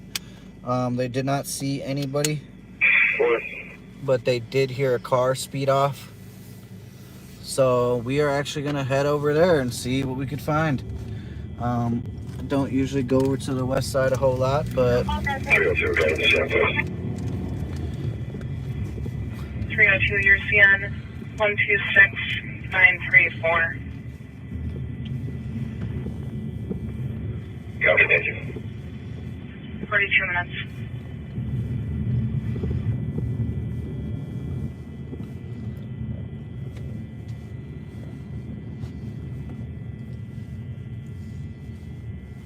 it's going to be off of Robert Street over on the west side. It's going to take us a few minutes to get there.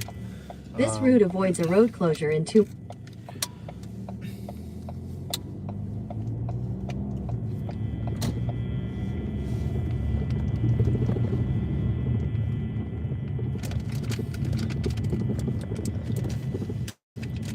It's going to take us a few minutes to get there. Well, about 15 minutes to get there.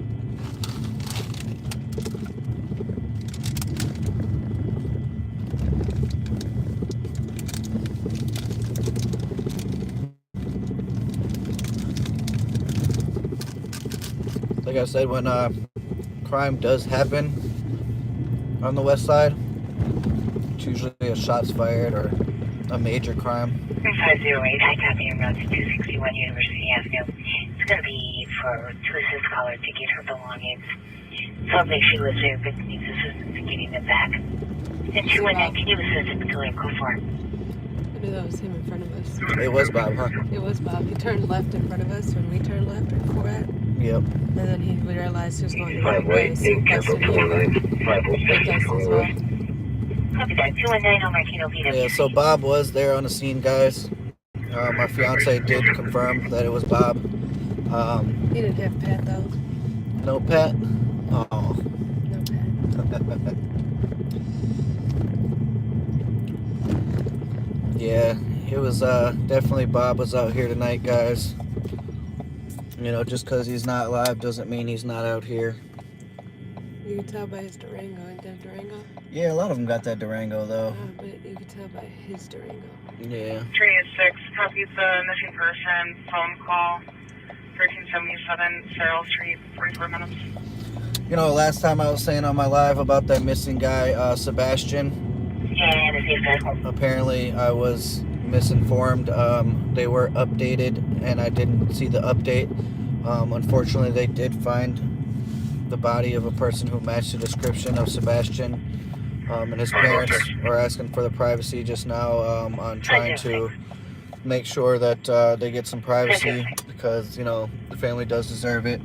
But Can you change the apartment on this call to 1403? they did want to thank everybody. They did want to thank everybody for coming together and trying to help their son and trying to find him. Unfortunately, he was not found alive, which is extremely sad. You know, a lot of people have been missing lately, and there is a Facebook page that you can find people on. I can't remember off the top of my head, but I will be sharing it later. And there was a girl that was missing from the University of Minnesota campus, and they did find her alive, which is amazing. You know, she was really young. She was extremely young, and you know, I think she was about 13 or a little bit younger. But they did find her alive, which is amazing. Everybody needs to know that their family member is okay. I can't imagine not knowing what happened to one of my family members. There's a show that I've watched recently on Netflix Paramount Plus, that features people who went missing, and it's called Never Seen Again. It's extremely sad, guys. You know, like, I couldn't imagine having to go through that and not knowing where my family member is, or just not knowing what happened to them. Squad 225 and 224. 224. 566 State Street. For a suspicious caller has no descriptions. Said somebody tried to handle on Cop's house and is now in the parking lot trying vehicle handles. We now have a description of a white male, 30s, wearing a white and blue button-down shirt and yellow shirt and baseball hat, carrying a 4 to 5 foot pipe. 25, copy. Again, there goes another call on the west side, 566 State Street. 47 minutes. You are amazing, Opal. Definitely, you know, people don't get told that enough, and I do appreciate that. You know, everybody does matter in this world. You know, a lot of people think that people don't matter, but they are wrong. No matter who you are, what color skin you are, where you come from, everybody does matter. You know, I grew up in foster care system, you know, with multiple different races of people, and yeah, it's extremely sad, that Jacob Weddling case, you know, and I don't know, like, I still don't know what to think about that case, you know, like, it's unfortunate, and you know, it's tragic, and you know, it's really sad. Like I said, I grew up in foster care with multiple different races of people.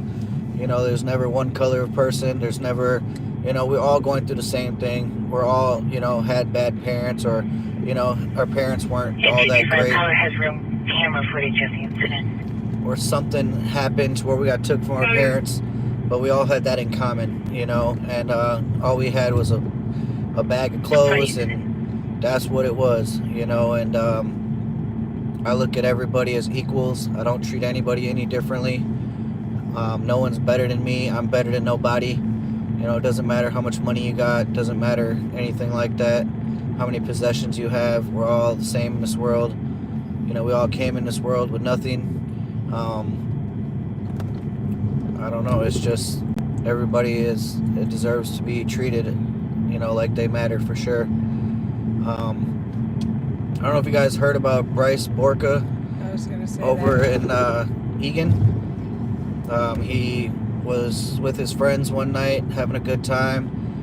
He got an Uber ride home. Had one too many drinks. He had one too many drinks, that's for sure. But he actually got dropped off at one of his friend's house. But while they were in the Uber, he tried to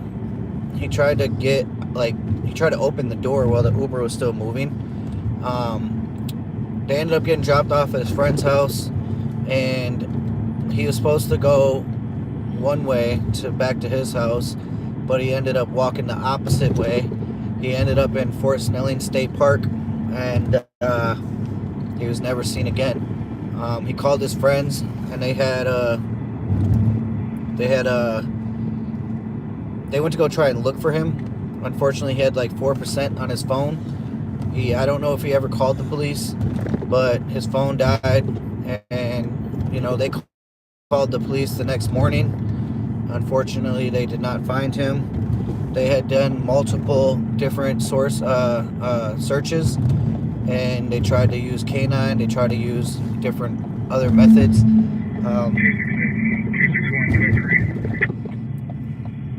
50 minutes. A canine did hit on a certain area a few times. A couple different canines did, but they did not find him. Unfortunately, he, was just never seen again. And, it haunts people to know that it's just something like that could just happen to you, especially being, just drunk, and just walking in the opposite direction and giving yourself to the elements. And it's really sad. There's countless times where I was a teenager. With the mail at El Cerrito. Help with the mail at El Cerrito. There's countless times where I was a teenager and I did things that, I wasn't too, fond of. I was drunk. I overdid it. I had to go home, walk home. I hear stories about people who fall asleep outside in the wintertime and just freeze to death. I hear stories of people that just never make it home. I think it was like around winter time too. Yep, I think it was around the winter time that it did occur.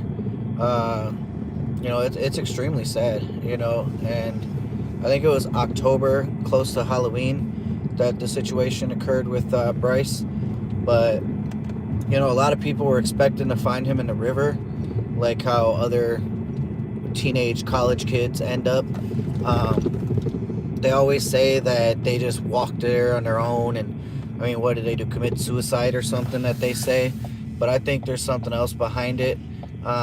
Whether it's a serial killer, whether it's, someone else that just accidentally killed them, or not accidentally, but, killed them. I'm not really sure, but I don't think people, especially people that have, motives for their life and ambition and goals and everything, just to just walk off into the river and kill themselves because they're drunk, just doesn't seem right to me. 5113 for a shots fired and a sergeant to copy. We have 440 University where callers heard 8 shots and then 8 more, and then a caller at 975 Central reporting 25 near Arundel and Central. Alright, so we are going to go to that shots fired call, guys, over on 440 University. If you guys heard, they heard 4 more. Someone heard 25 shots. University. One caller reporting 8 shots fired, then 8 more. Nothing else seen or heard. 53 minutes. So as people don't just vanish, there's something going on. I agree, 100%. And St. Paul folks responding 975 Central. Sounds like there's 2 callers on this. One caller reporting 25 shots fired in Arundel and Central. And a second caller also reporting 25 shots fired coming from the east. Sounds like they were very fast. 53 minutes. Again, they're saying they were very fast shots. Leads me to believe that it could have been a switch on the Glock. It literally sprays a whole clip within, I don't even know. It's like pretty quickly though. What happened earlier with the guys robbing a gas station earlier? If you guys check out my community tab, I do have that information there. The guys who robbed the gas station, they did find them at the McDonald's on Marion. 2 of them were... 286 with information. 2 of them, all 3 of them were apprehended. I spoke with one of the residents in the area, saw their camera footage. There was 4 gunshots that came from the intersection of Sydney and Mount Hope area. And right after the 4 shots, there was a white sedan that did speed away going eastbound on Page. So again, that's the shots fired call over on the west side. That's Central, 975 Central. That was a shots fired call on the west side, guys. They did have a white sedan leave the scene on Resident in page. the area heard shots fired in the area of Sydney and Mount Hope, and then a white vehicle sped away. And 55 minutes. But it was 4 gunshots that they heard on the west side there. Confirming they were shots. Occurred at 47 minutes. Phone's And 55 minutes. yeah, it's at 37. Right now, we are going to be heading over to 440 University Avenue West.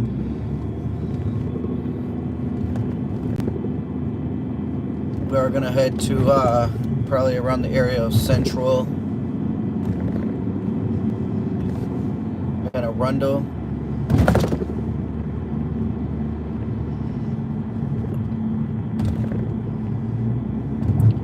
See if we can't find any evidence of shots fired over here. Like I said, they did say there was 25 shots going off pretty quickly. Rapid fire. It's always, usually when I leave one area, guys, it's always something going on in the other area.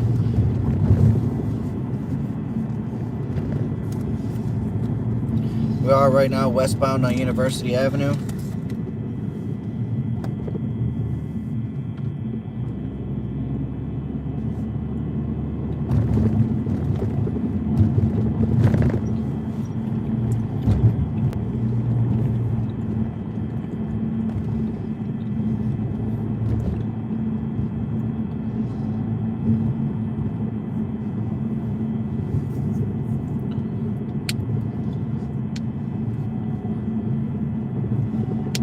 And first close that is running to the Central. Shots fired is going to be 475 Central area.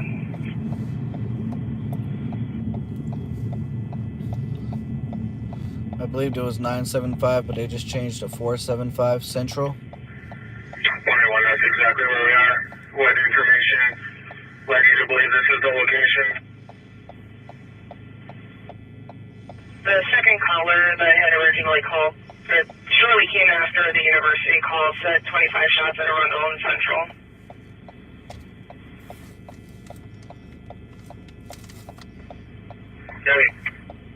We're a couple blocks right now from where they're saying that the shots were fired at. There's an officer right here on the eastbound side of University Avenue, trying to see if there's any shell casings. 113. 113. I think it's pretty safe to group these calls together. Copy. I think they said they caught somebody, or they had somebody in front of Alberto. South side of the address. Question north side. Yeah, it's possible that they found that guy on the west side of St. Paul that was checking car handles and stuff like that. Copy. Casey found on the north side of the address of 736 Might have Oakdale. been another dude. They did find casings on 736 Oakdale.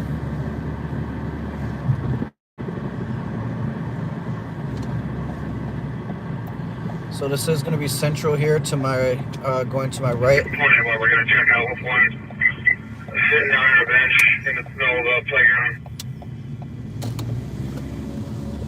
They are going to be checking in with somebody who is sitting on the bench over here in the playground. Again, this area here is a hot spot for crime as well. There was a shots fired right around the corner from here last time. But they are looking for shell casings, if you guys can see in front of me. Again, there is a park around here that they're checking to see if he is related to it or not.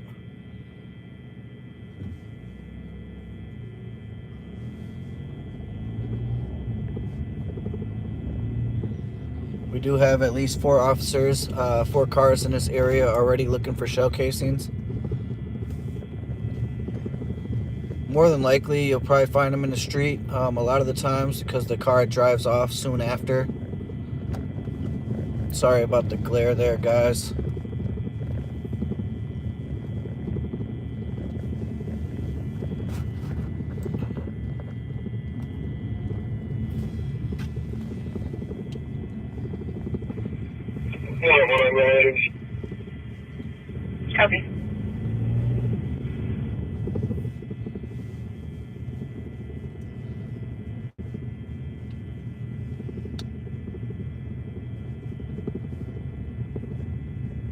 Again, these are nicer homes back here. There's a few apartment buildings that, you know, are pretty troublesome.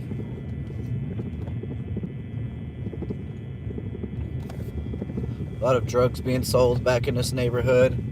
A lot of people with guns walking around. It leads over to Dale and University over here. Someone said Minnesota is the new Chicago. It's starting to get there, guys, just a little bit. It's that train that... Yeah, there is a new train that is actually coming and going to Chicago every day. Not sure if that has anything to do with some of the crime that's been occurring here. They do have a guy, or I do see a guy right here on my left. He is carrying a pretty big bag. I mean, he's wearing all white, but he is carrying a pretty big bag that looks like it could be pretty heavy, like there could be a gun in there.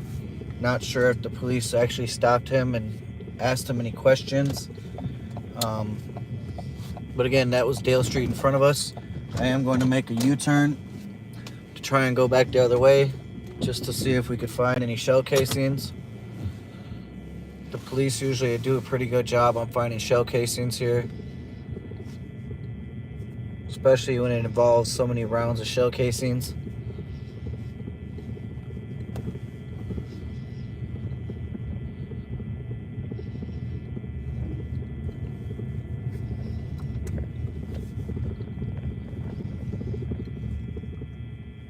Again, I do apologize for the glare. There we go. Repositioned itself. I'm working on to get a better camera, one that actually blocks out the wind. It says over 300 passengers on an average every day since they started. Yeah, they did say 18,000 people so far came back and forth from Chicago. Or well, at least they had 18,000 passengers use that service so far. So I'm not sure, you know, if that has anything to do with the crime, but it could. 327 near case number 126962. You get it? And 103. I've thought about going to Chicago to see the Shameless house that they have out there. I don't know if you guys seen that series on Netflix, but it's one of the best shows I've ever watched in my life. It actually depicts a lot of my life in real time, you know, but just in a show.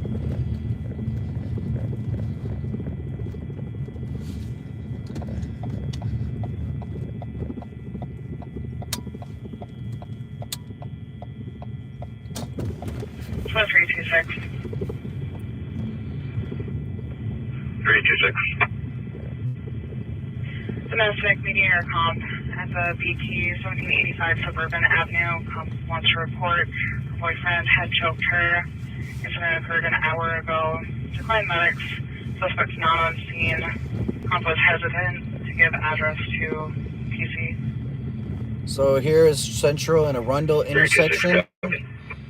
Is where a call came in and said that they heard the gunshots. I'm not seeing any shell casings. The police do a good job with their lights that they do have to try and locate the shell casings. It gives it a certain type of shine. I do not have a spotlight on my vehicle to actually try and see shell casings, but like I said before, there's some nicer, expensive homes right here. There are some nicer, expensive homes here. 262-224, I'm gonna give you a call. They look more like family-owned homes, not any troublemaking homes. These ones in front of me, though, these little project of townhomes, they do have quite a bit of trouble in them, and I'm not sure when these were built, but I know since they have been built, there's been a lot more crime in this area.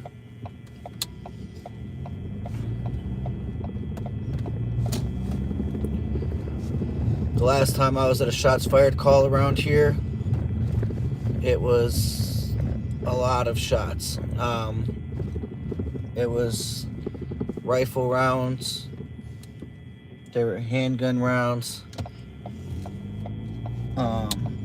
It did happen right here at this intersection, right in front of me on Fuller and Western, and some of the shots ended up hitting this house to my left right here.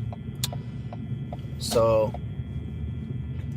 it actually hit a car. I'm sorry, it hit a car right in front of me here, and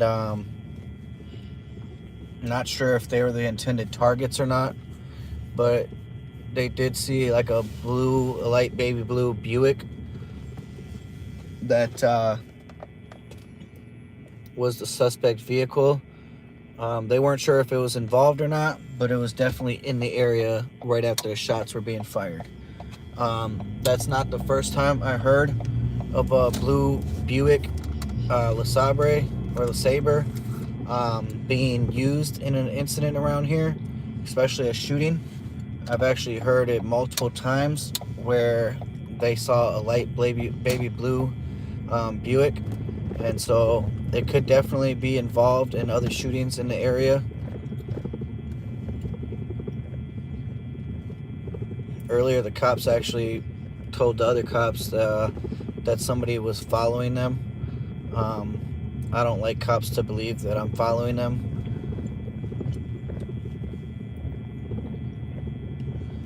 I've seen a video circulating the internet where this guy was sitting behind the police, and he was following them around. And he was recording.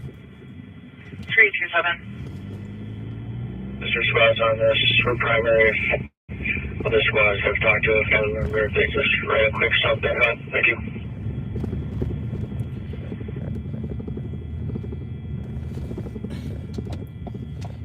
There was this guy was following squads around. 327 taking primary. Other squads on the domestic on Maryland, you can just raise supplementals at 107. They did lure him into an alleyway. They stopped their vehicle. They got out of their car, and they pointed their gun at him immediately, and they ordered him out of his vehicle. I mean, he is definitely trying to sue them at the moment for, them being so aggressive. I'm not sure. I'm not aware of any laws of following the police around, but definitely the way that they raised their gun at him and, pretty much ambushed him. They do think that,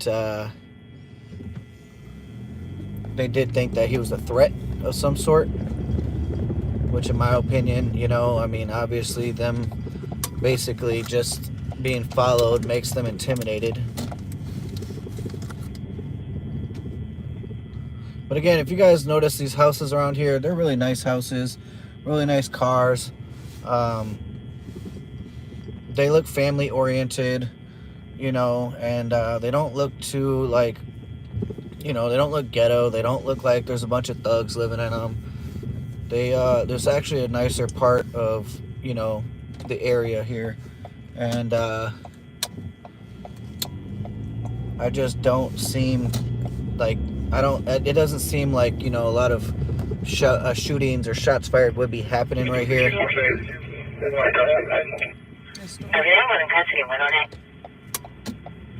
But the store right here on Arundel and University, there was a murder outside of it just recently. There's always people hanging out there, selling drugs, pretty much just doing whatever they want to do. Even when I was a kid, younger, there was always people out there doing whatever they wanted, selling drugs, basically just making trouble. We do got one officer sitting here on Kent and between University and Fuller. Or I'm sorry, not Fuller. I'm not sure the street name off the top of my head. There's a dead end here. It says it's a dead end, but you can go through these parking lots here to University here.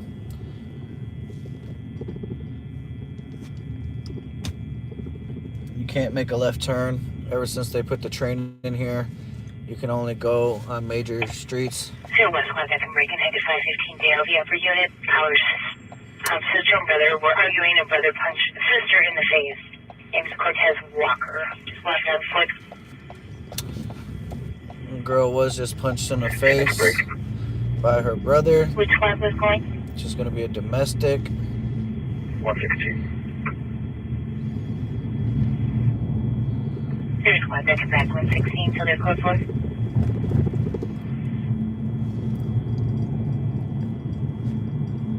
This 125. There's a lot of And he's going to be domestics. Cortez Walker. He left on foot. He's a black male Finn with a Freddy Krueger sweater, black pants, and white Jordans. A lot of domestics happen around this time. I don't know why, but usually, Copy. you know, people are drunk and stuff like that. But there's always so many domestics at night, especially in the later hours. We're gonna take one more stroll down this way. I do believe they said that the shots sounded like they were coming from the east. Being next to this freeway, it could be harder to locate where the shots are actually coming from. If you guys don't know, sound travels to the south, and that's why most of the Breakaway Festival at Alliance Field was heard in Mendota Heights, and a lot of people were calling the police. Over 200 complaints of noise complaints. They could hear it as far as Mendota Heights, but that's because the sound does travel to the south.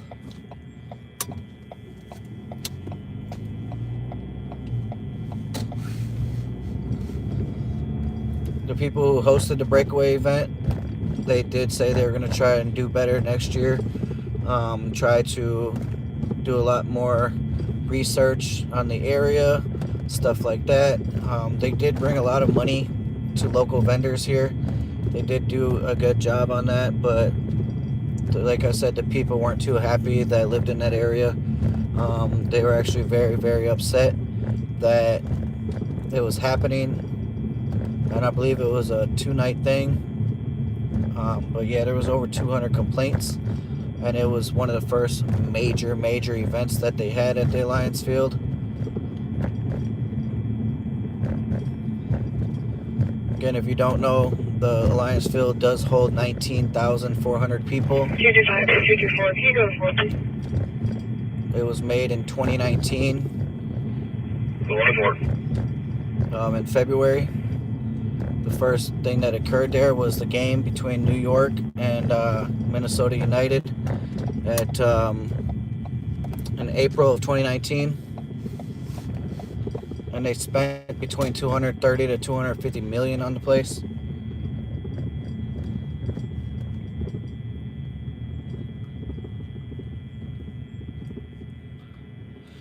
It does appear that the officers did stop looking over here in this general direction for shell casings. I'm not sure, honestly, how you didn't find any shell casings out here. I mean, I've been looking myself, but as many shots that were fired, you would assume that you would find some type of shell casings. It was what people said was 25 rapid shots.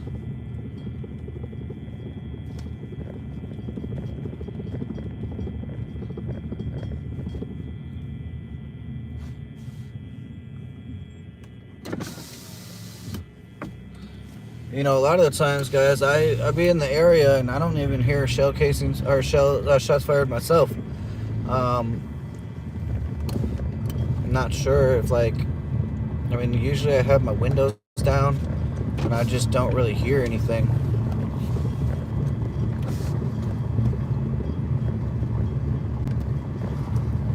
From what I know right now is that nobody was hit. There hasn't been any victims shown up to regions, which is definitely a good thing. Like Mike Ernster said, the public information officer in St. Paul, a lot of the times more shots are being fired, but there is no victims. It's more property damage and stuff like that. And to me, I feel like it's just these young kids trying to make a name for themselves in the neighborhood, trying to just, they say they shot off a gun, say they shot it at somebody, trying to get some street cred.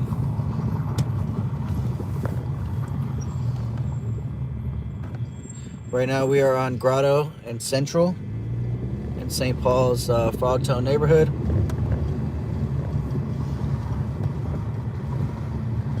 We are headed towards the Midway neighborhood of St. Paul, where the Alliance Field is located.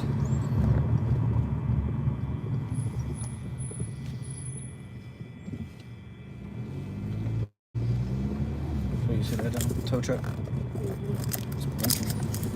So you're gonna see me.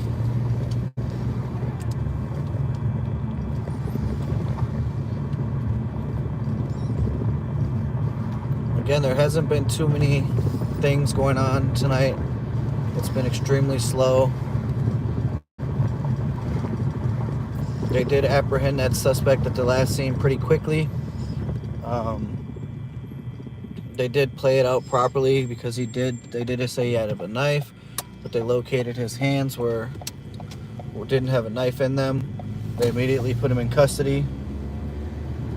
They did a good job executing that situation. They did a good job identifying who the suspect was, which family member it was, because there was 3 other people that came out of that house, possibly 4. So.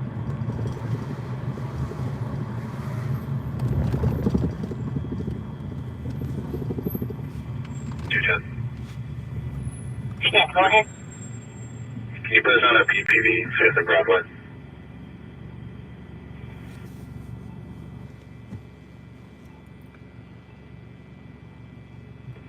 At 117.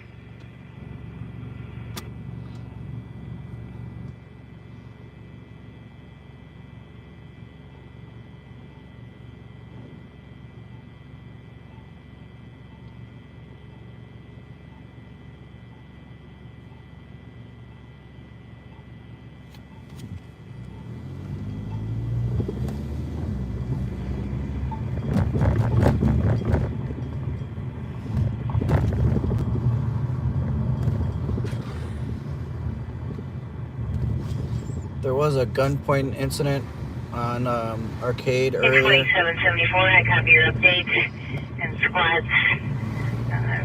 Are you 1012 for some info?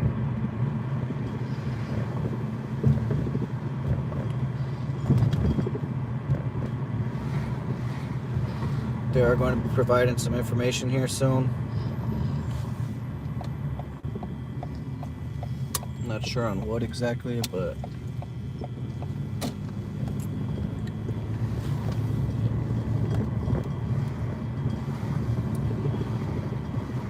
there was a gunpoint incident though at 1112 Arcade. 41, go ahead with your phone.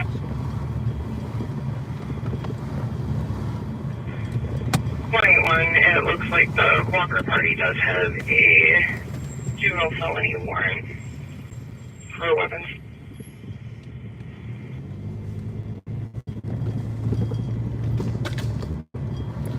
So the suspect in that domestic that just hit his sister,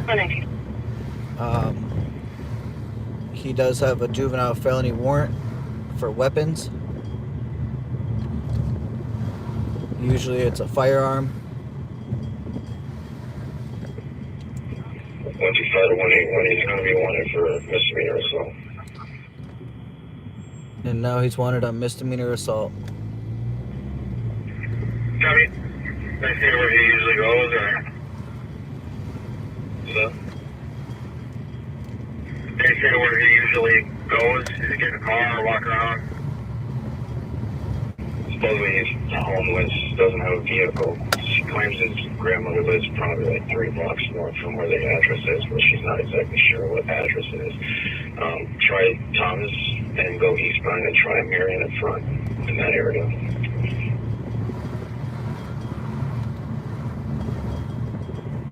Loading description. What dispatch did it?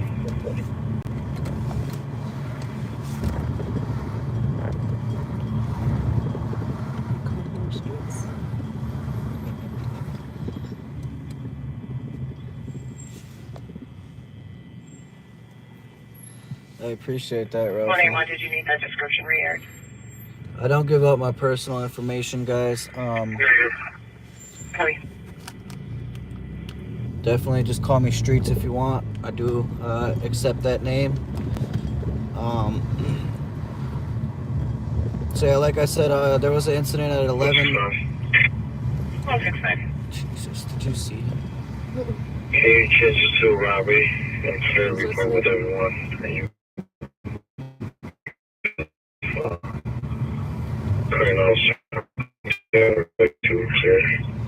So I just passed a kid, guys, that I knew from a couple years back.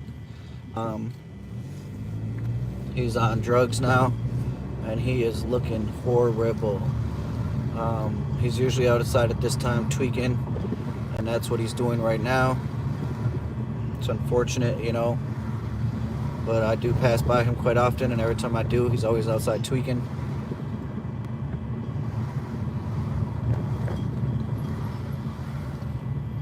It's sad when you guys know someone that used to be normal, and then the drugs take a hold of them, and then all of a sudden they're not who you knew before, and they're just like a whole completely different person. Literally a whole different person. You know, it's scary almost what drugs can do to a person, and you know, it's tragic, it's sad, it's horrible. The gunpoint incident, though, we did have over on 1112 Arcade. It was a male pointed a gun at customers. He left eastbound on Jessamine. The vehicle was a black Malibu.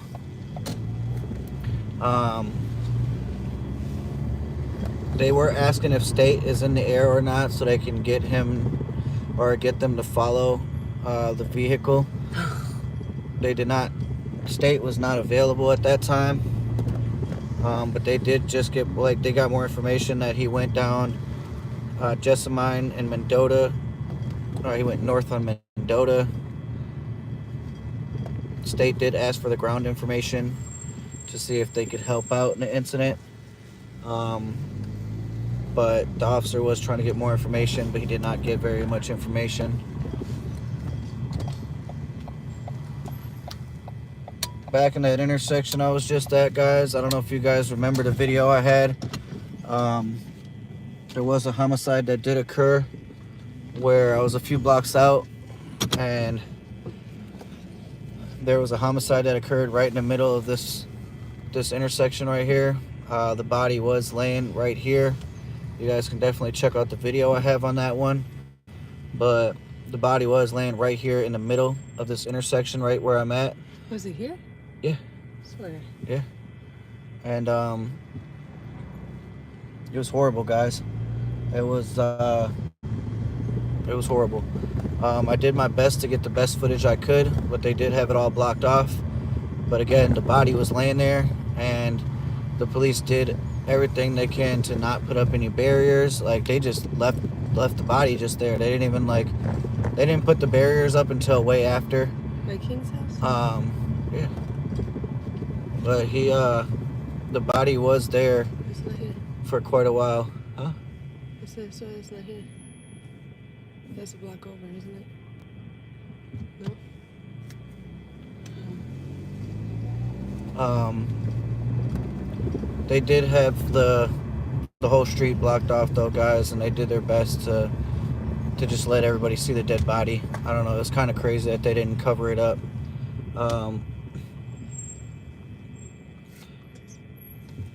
Wait, watch right here. There's somebody right there. I didn't see him in my blind spot. My bad. We got two guys walking here with sticks. I'm not sure what they got going on.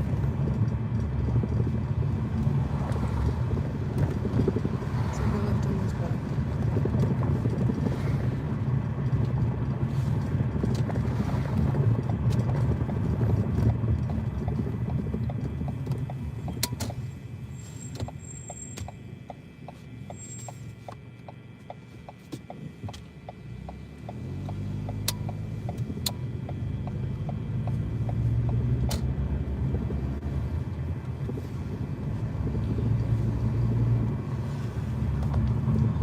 So, What's it say?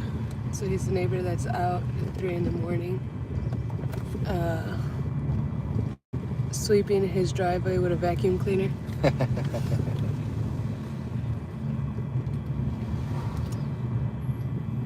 We did have a overdose at Whole Foods on Snelling and Selby earlier tonight. It was also a very tragic incident. You think so? Yeah, it was actually, huh? So I was wrong, guys. The actual incident did occur at this intersection here. It is going to be at McCubbin in Sherburne. My fiance did correct me on that one. You know, I've been to so many scenes, guys, that it's hard to keep them all straight. But again, it did happen, or that murder did happen on McCubbin and Sherburne here. We do got one of the canine officers going down University at the moment. 125-181, just a heads up that the photo from dispatchers If you see right there on the left, guys, that's a memorial for the victim here. I didn't get much information on who the actual victim was in this case, but they do have a memorial set up right here for him, and he was again in the middle of the street. It came out as the shots fired, and then 2 seconds later someone called and said that there was a man down in the middle of the street. They did try to do CPR. 116 case number is 126970. He was not able to be resuscitated. Left me on this side of the block. Oh yeah. We're next to that church. A funny thing is that an officer called in earlier. He asked if there was any officers that were close to Snelling and Stanford. Dispatch told him no. He was there, I'll be en route to that Colin Duke for the 911 hang up. The officer responded and said, no, did you need me to start officers to your location? And he said, I mean, this is kind of embarrassing, but I locked my keys in the car. In 220, are you able to back to go for? So they did send an officer with a universal car key to go and unlock his vehicle for him. Okay, we'll be back. Here on my left is going to be the nickel joint. We are on Blair and McCubbin. We did have shots fired in this area where a victim was shot the other night. I also did put that on my community tab. The gunshots were coming from 493 Van Buren in the driveway, which is going to be here on my left. But they did have multiple shots. They found at least 7 shell casings there. And squad, you do now need to respond to that Dorothy Day, please. This is also where somebody was like, fucking hitting our car with shit, shooting our car with shit that one time. Yeah, I was passing by this area once, guys. Some kids or somebody was shooting at my car with, I believe, a BB gun of some sort. I heard this really loud noise. I looked at my car. I had multiple dents in my car, but it was only one noise, so I'm assuming could have been like one of the shotgun ones or something of that nature that lets off a bunch of little BBs at one time. But it did not penetrate my car, but it did leave my car dented in a bunch of different spots, and it was pretty late at night. So I do believe that they were shooting off like some type of BB gun at my car. I did only hear one impact though, so I'm not sure what they actually did shoot at my vehicle. A few weeks later, there was a call in that somebody was shooting BB's guns or something at cars. Yeah, right in the same area, there was another call I heard on the scanner that somebody was shooting off BB guns at someone's car right there. So I'm pretty sure I was just a victim of that stupid kid or whatever the case is. I'm still trying to figure out more information on the victim that showed up earlier today to Regions with a gunshot wound to the leg. We are unsure on where that happened at or how it happened or if they have any suspect information at all. Again, I do have a picture of the suspect that took him on a police chase on my community tab. Squad break and a sergeant copy. PIC 2150 Wilson Avenue, apartment 158. Miller's brother was attempting to hurt himself by cutting himself with a knife. No longer has the knife. Currently in this room. Knife in route. 2150 Wilson Avenue. It's going to be on the east side of St. Paul. It's going to be close to where that kid ended up crashing that vehicle the other day, where there was a fire and an explosion of the fireworks. I do have an incident that did happen. Back 311 on the PIC 2150 Wilson Avenue, apartment 158. 32. I do have video footage of an incident that happened over there at 2150 Wilson. There was a guy who was fighting with the cops, and he did break the cop's leg. And I do have the footage of the cop and all the cops on scene. It was right after the shooting in Minneapolis, I believe, and basically a lot of cops responded to the incident, and then they did have, or I did get the cop being brought to Regions and being brought into Regions, but I did get that on footage, but he did get his leg broken. I also got video of the suspect in that case. It's also on the top. 225 copy. Let me know if you need anything else. 132. That dude, I don't remember exactly what city or county or whatever it was in, but he chopped the girl's head off or whatever. Remember that? His sister? Oh yeah. Or I don't know if it was her head or what. Yeah, he dismembered her body because she was she wasn't a virgin, or she was having a baby. She was unpure. Yeah, she was having a baby, so the guy killed his sister and dismembered her. Yeah, left her body parts on her neighbor, not neighbor, but in different people's doorsteps. Yeah, that was insane. I mean, Yeah. that was just really insane. I could never imagine that. I feel like he had some type of weird relationship with his sister. Either that or he was just mentally ill. But Because I could never imagine doing that to my siblings and then like think about their unpure. yeah, that was crazy. And she was already married. That was an insane situation. It was weird. That one was a weird one. And he tried to take his life because he slit his throat. Oh yeah. Yeah, but he was, I think, in that hospital. Yeah, when I went to the hospital, guys, one of the cops from that district, that city, was actually still there because they had to stand guard at his hospital room to make sure that he wasn't going anywhere, make sure he wasn't going to try and kill himself again, because at that point he was in custody. And but we did have video of that officer sitting there in the well, not the officer, but the car that the officer is driving that was sitting there at that time in the parking lot. Right now we are headed eastbound on Maryland Avenue. There's not much crime happening right now, guys. I mean, it is a good thing. There's a lot of people out.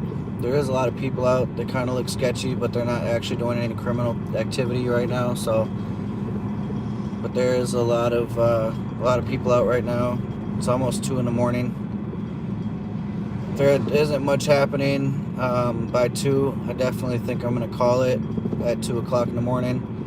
And I got a busy day tomorrow, guys, and I know you guys probably got a lot going on.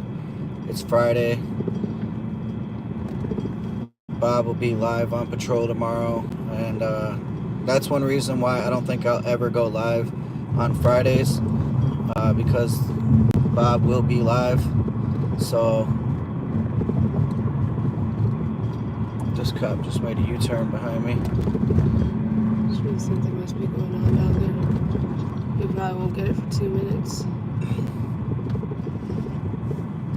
But I do want to thank all you guys for supporting. You know, it's something that, you know, people on YouTube, you know, it's hard for my channel to take off, but I do appreciate, you know, every support, every subscriber, everything that you guys do. Without you guys, my channel wouldn't be anything. So I do just want to thank all you guys that do support. Definitely check out some of the videos I got. I got a lot of older videos, a lot of newer videos. A lot of the major incidents that happen in St. Paul, I am there for. A lot of the murders that I do cover. One of my favorite ones is where's Come to the Front Door? Or which one is it? Where's the front door? Where's the front door? It's not much of action. It's more of an audio. There's a guy over on front and in the front Dale Como area, and the police got called there for an unruly party for a noise complaint, I believe. And he is just a character. The way he talks to the police, it is hilarious. And you guys definitely got to check that one out. It is one of my funniest videos, I would say. Definitely just recommend checking it out. It's called Where's the Front Door.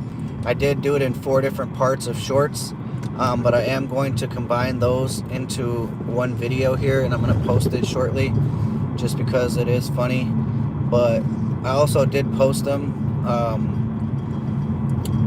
not too far apart, so they didn't get very many views, but it is pretty hilarious. I watch that at least like once a week because it's just so funny. The dude's a character. Yeah, he's pretty funny, guys. He harassed the police so much.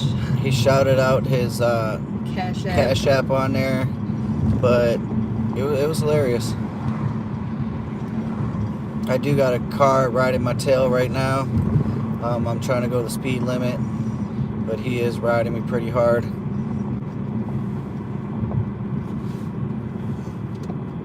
I'm gonna go right on Arcade.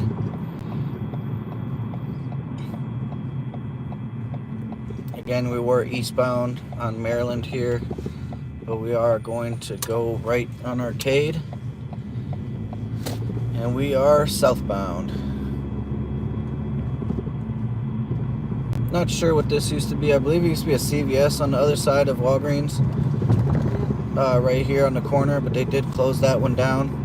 They also closed down a CVS up in the Midway on Snellington University. I heard they were going to be closing down a bunch of other places here coming up. Can't remember what company it was, but they're definitely going to be closing down another company here. A bunch of them, actually.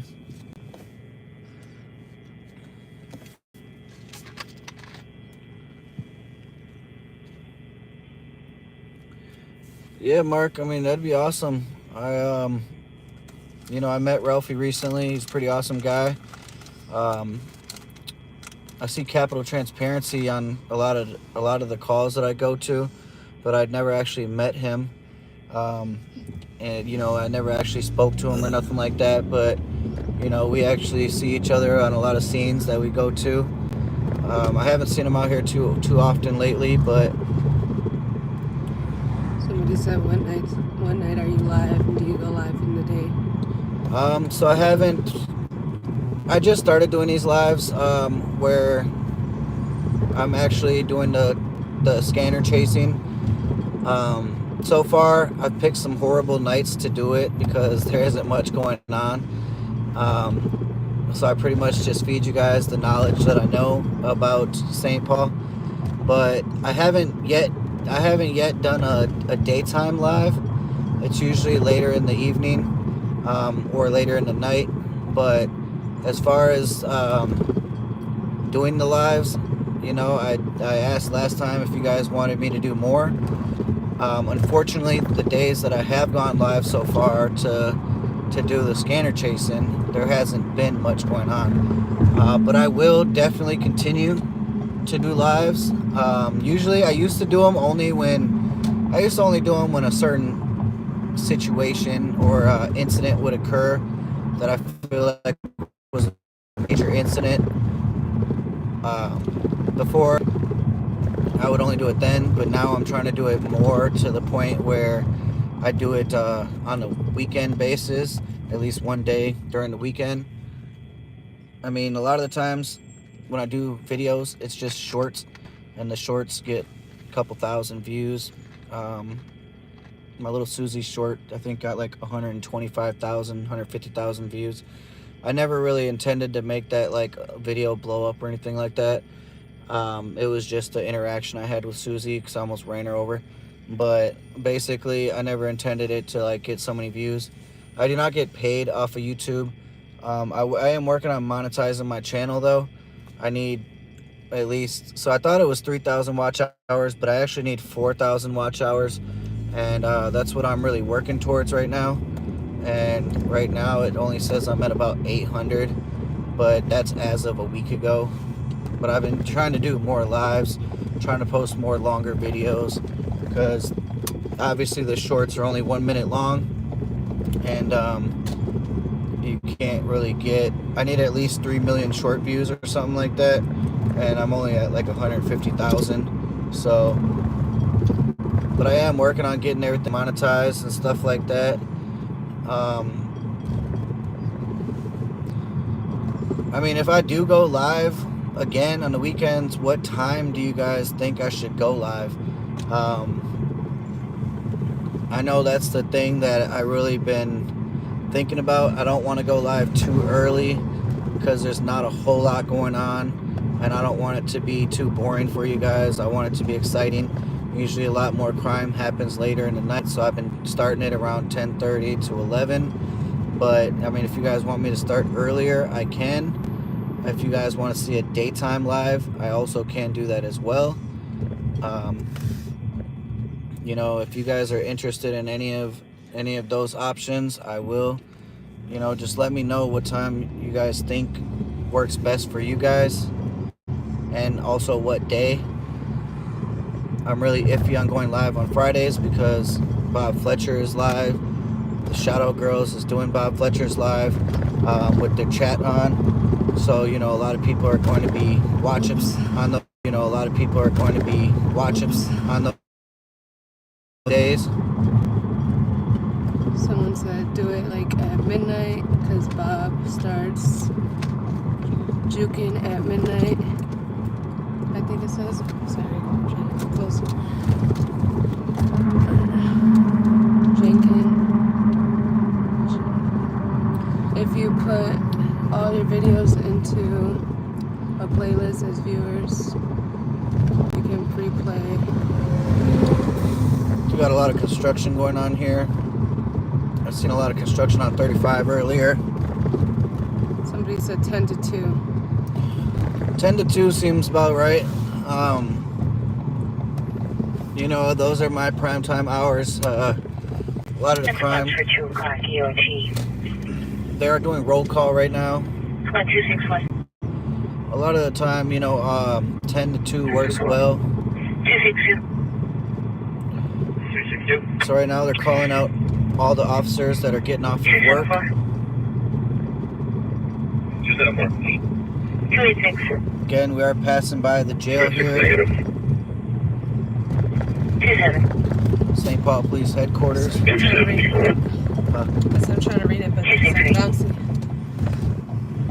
260. Any other squad? 268. My apologies. 268 this one. Any other squad? I do travel around St. Paul a lot. 539, go ahead. Usually head back and forth. Clear for 910 420 downtown. Big Mark Street 286. Somebody said what city is this? This is the city of St. Paul, Minnesota. You as well. Safe drive home. I know there's a St. Paul, Kansas, I believe, but this is St. Paul, Minnesota. 7 to 2:30. Somebody said. 7 o'clock seems a little early, but I will definitely try to get out here. I know it's like a whole different generation during the day. It's a whole different vibe.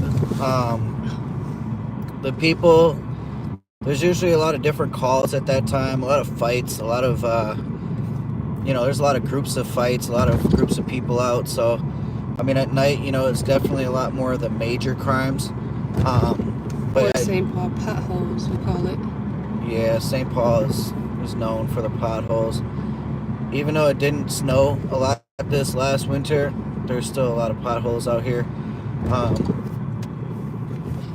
The city is trying to do their best on taking care of all the potholes, but it's still out here. They're still out here everywhere.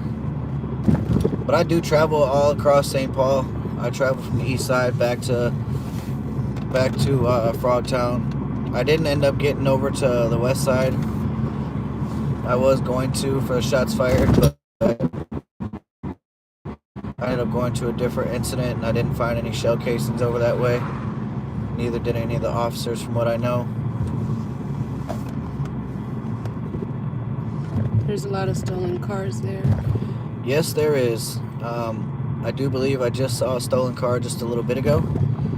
Right behind me, actually, just like a minute ago. They usually have the broken out back window. It's usually occupied by 3 or 4 people, young kids usually. 219 and 220.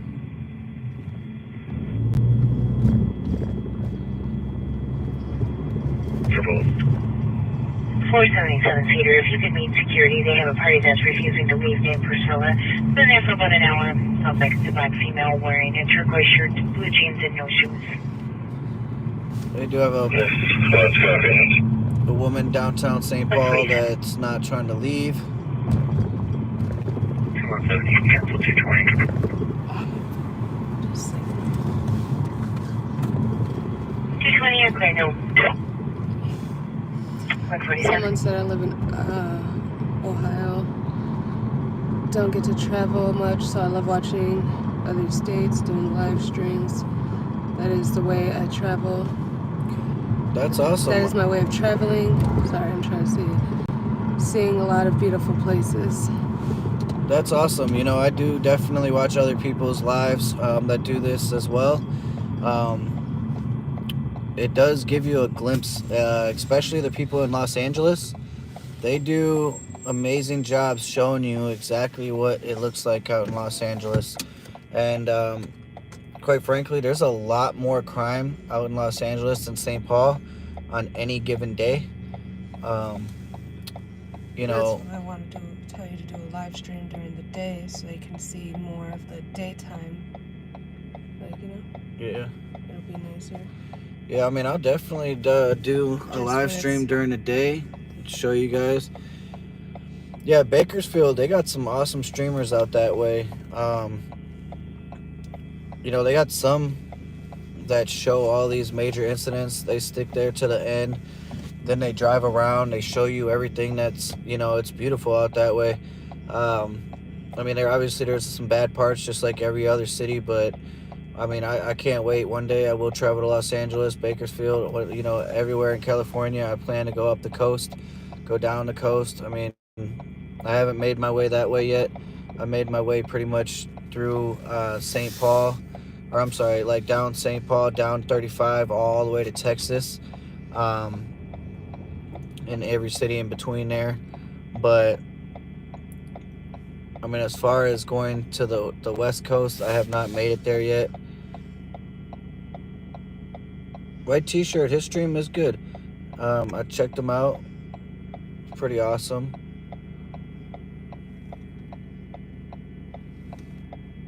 I was thinking about getting some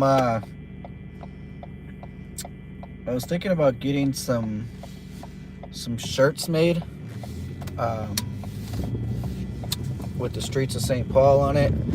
I don't know if you guys would be interested or not, but I was thinking about making just a few shirts, a few designs, and I mean, I definitely wasn't going to charge too much for them or anything like that. I was going to actually give a few away during a giveaway. stuff like that. 329. For now, it would probably be a local giveaway, but 329. eventually I'd like to. Code 4 paramedic. Taking coming. Eventually, I would like to do it where I could send some people some shirts in the mail.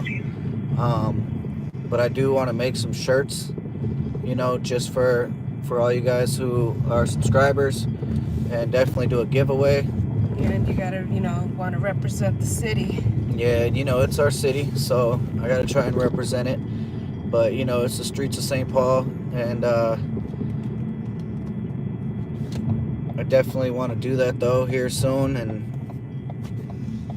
I mean, with all you guys, I definitely want to show you guys, like that I'm really trying with this channel here. I know it sometimes like right now it's really slow, and you guys are still here. You guys still been watching. I just want to show you guys that you guys' support is what it's all I need. I want to give back to you guys and just give you guys products as basically the shirts as something I can show my appreciation for you guys. Right now we are northbound Rice Street. We are going to go check out Rice and by Bourne's Bard, see if there's anybody still over here lingering around. We are passing Pennsylvania / Phelan Boulevard.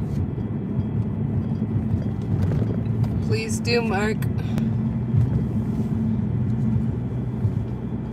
Again, I am with my fiance, my sidekick. When I'm not able to record, she does a lot of the recording.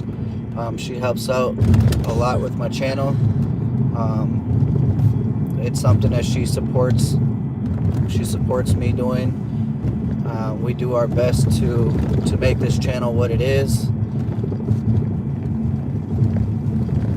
We will continue to do the best we can to provide all the information for you guys as much as possible.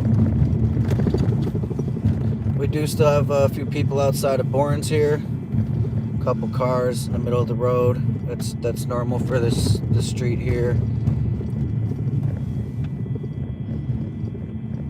It does look like we got It's shutting down. yeah, I believe it's shutting down right now. We got multiple people coming out of the establishment. Looks like a couple maybe that pulled up. 123. And code 4, 32 can cancel. Also, can I get the case number? 126975. We are passing, we're taking a right on Front Avenue. This restaurant here, Chicken Chips, 123. Did you copy? still open. It's Okay, thank open you. pretty late now. You're welcome. 122. Did you copy? You're clear. On the weekends, 22 coverage. specifically Thursday, Friday, Saturday, they try to stay open till about 2 a.m. now to try and get the business. Before it was only open till 11 p.m. It is the only restaurant that is open in the area, so I do believe that they are making some pretty good money. The owner of the restaurant is someone I know personally. Good night, Wanda. Good night, Wanda. Or is that Was that hi, Wanda? Did she just come in? Maybe.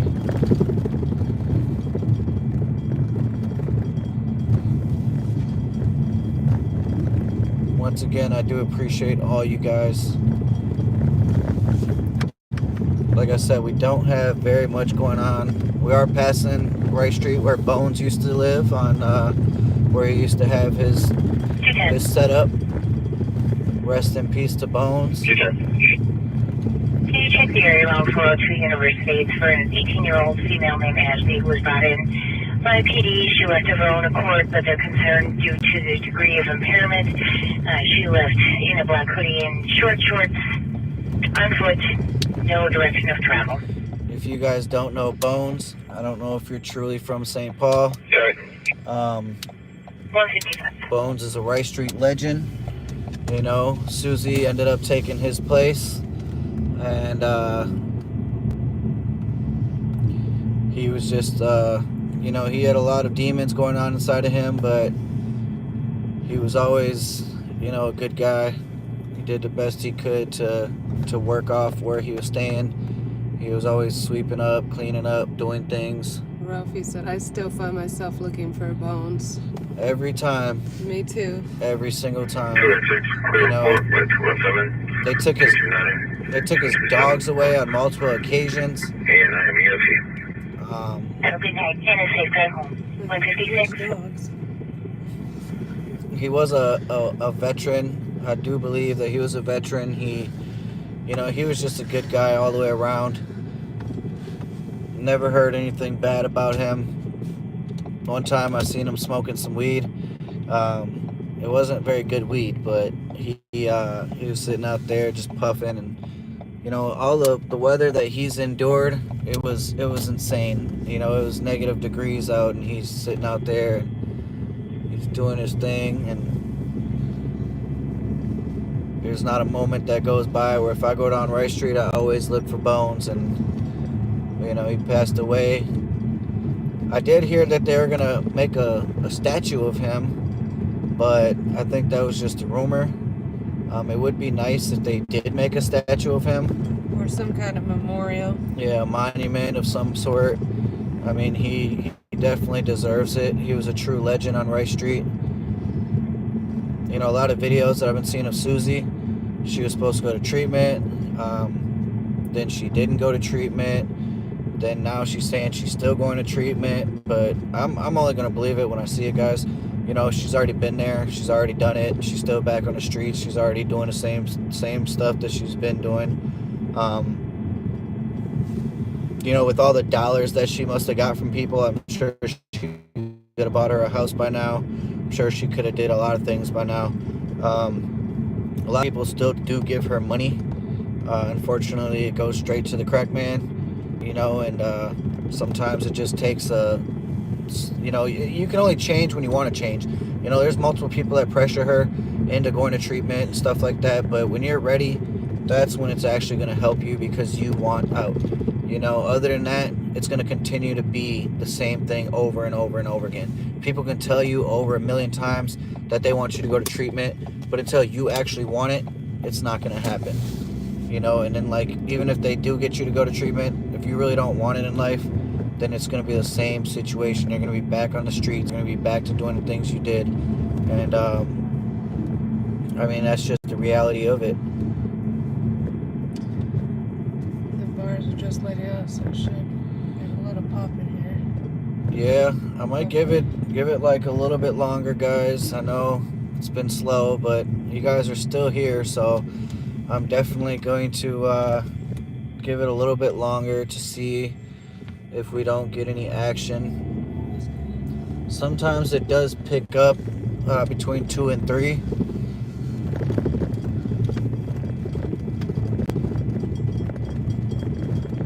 If you guys can donate to my channel, that would be awesome. The only way I have to donate right now is Streets of St. Paul 1. You know, like I always say, if you can't donate, please don't. I would rather have you have the money for things that you need. You know, life is hard for most of us, so I definitely would rather have you keep the money that you need for yourself. Did you hear that Bones was his family was actually had money? Yeah, I believe his family was rich. They did have quite a bit of money. That's what I heard. I heard that, you know, people tried to buy him a house. Thank you for that, Wanda. I do believe people tried to buy him a house before, but he preferred to be homeless. Yeah, see? Somebody said he came back from Vietnam and he had family conflict and he was outdoors for 40 years by choice. Yeah, and I heard that too. You know, he definitely had a good family, you know, and stuff like that, but, you know, some things happen between family that, you know, you just don't really care anymore. And unfortunately, he spent his years outside, but that's where he wanted to be. You know, that's where he came to terms with his life and check him out though. There's multiple articles on him. If you look him up, Bones on Rice Street, there's multiple articles you can find on him. There's multiple details, everything. You can find a lot on Bones. And if you just don't know who he is, definitely it's worth a story to check out. He was an amazing guy. You couldn't go down Rice Street without seeing him. And Kawana said, "Hey, I'm late, but I will rewatch." I appreciate that. And Ralphie said he was truly free. He really was, you know, and that's the way he lived his life. Somebody said, didn't he have kids too? It's possible he had kids. I know his kids were his dogs for sure, and you know, he tried to feed them as much as possible, try to give them the best life. I know being homeless with dogs is extremely hard, but they did look out for him. They protected him, and they did everything they could for him, and I believe he did the same for them. And like I said, he's always was working, always sweeping stuff up. He was always trying to make sure, you know, he earned his spot on Rice Street, and he did do a fantastic job with that. Yeah, I know there's a couple times you tried to give him a couple free meals, and he wouldn't accept them. Yep, he always paid. He always had the cash to pay for his meals. And you know, that Chicken Chips restaurant right there, I did work there for some time. And when I was really young, we did have Bones come in there quite often, and he would always give us a $20 bill, a crisp $20 bill. And there's a lot of homeless people here on this corner on University and Rice Street right now.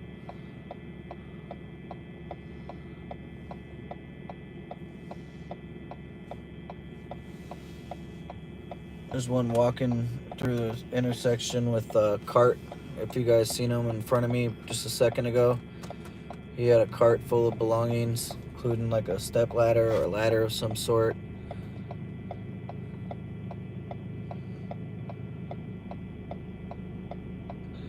Yeah, we did.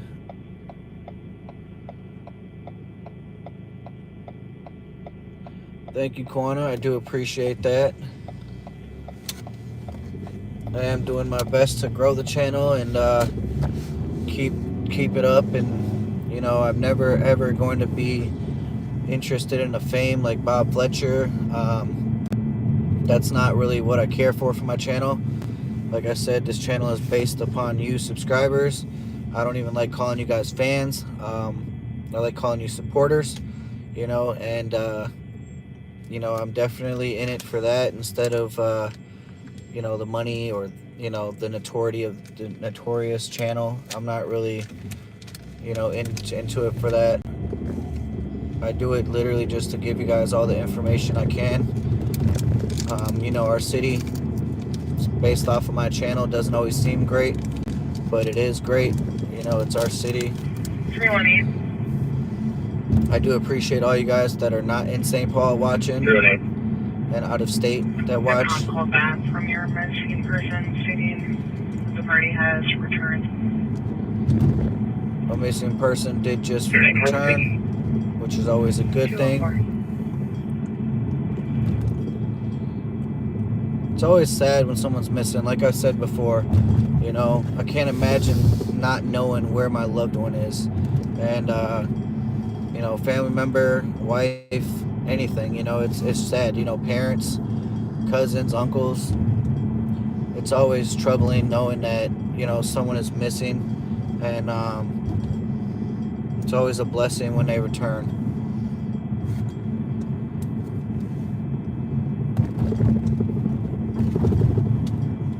Kwana, I do appreciate you for the donation. I really do appreciate it. Like I said, I don't use the donations for any personal use. It's only for gas, things like that. So, you know, and I'm still saving up for a scanner as well as a new camera. The camera that I do use right now is an iPhone 13, and it works pretty well, but I'm definitely trying to get something newer, that blocks out the wind more, and that's 225 and 224. Okay. 224. Mason University, we're just getting information. The caller stated that somebody pulled a gun on him. I was just at Rice University. Someone pulled a gun on someone at Rice University, but I was just there, and this scanner is 2 minutes behind, so I didn't see anybody with the gun. 202, did you copy as well? 202, copy. I'm almost positive they said Rice University. At 206.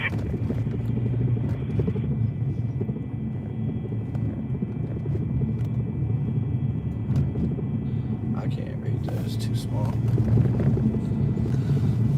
I'm trying to get to Rice University real quick. 225, it sounds like there are suspects at White Castle on Ray Street. So it's probably this. I did see a guy wearing red shorts when I passed by there earlier, 6117, show me your mouth. but I don't know. And he was inside the drive-through lane outside of a vehicle. So it's possible that he could have been the one. I'll be able to find on the 10th floor. We'll go for it. But I do believe it was the guy that I was seeing on the corner of Rice and University. But we are going to pull up there, guys, and see what we can see. Again, 617. Is there any suspect description? I believe they're still working on it.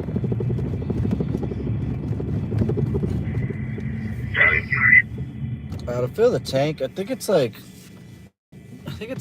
$30. I mean, I usually don't let it get empty. I usually just put 20 in there every time I get a chance. And I mean, it could be like $40 because every time it's half full, I usually just throw 20 in there. But I learned my lesson when I was younger, never to ever leave my gas tank go below half.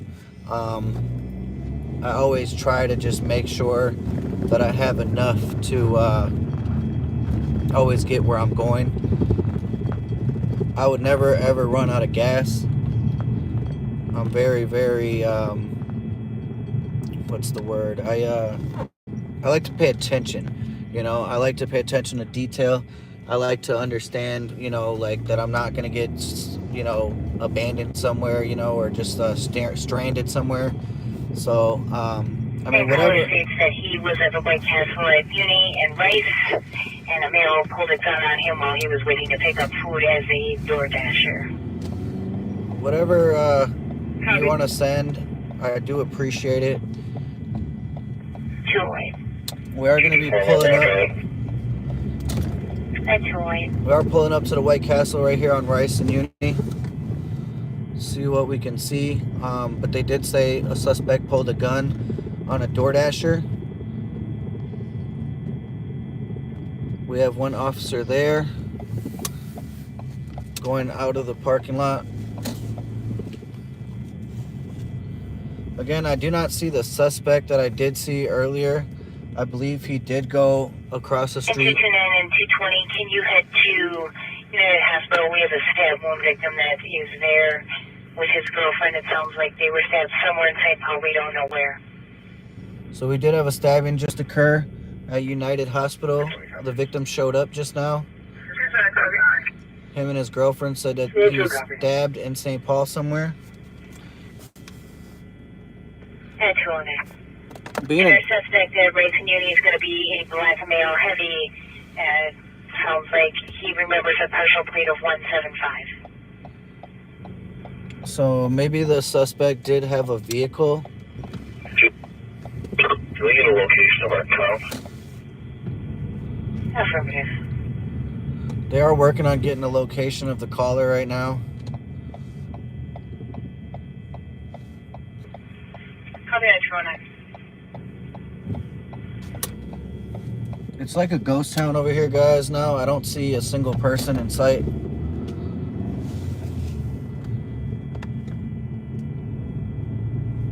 This used to be the Ford plant here on my right. They just recently took it down, demoed it. I'm gonna go back around the block, you guys, to see. Like I said, I don't see anybody in sight, not even a DoorDash vehicle. He did say that he was picking up food at this White Castle. It could have been that car's 225. hazards are on. 225, go ahead. I see that there's a 20-minute time delay, but the cop is saying that our suspect is still at the White Castle. Affirmative, it sounds like there may be a delay in getting the information. Copy. They are saying that the suspect vehicle is still here, but I do not see one. Or the suspect is still on scene. Again, I do not see one though, guys. I do have one officer that's a canine that's going through the drive-through. I also have 2 officers here talking to a male outside White Castle. The TC's trying to figure out where the caller is. We got me, thank you. So that is going to be the caller there, who had the gun pointed at him. And caller's headed back to meet with you.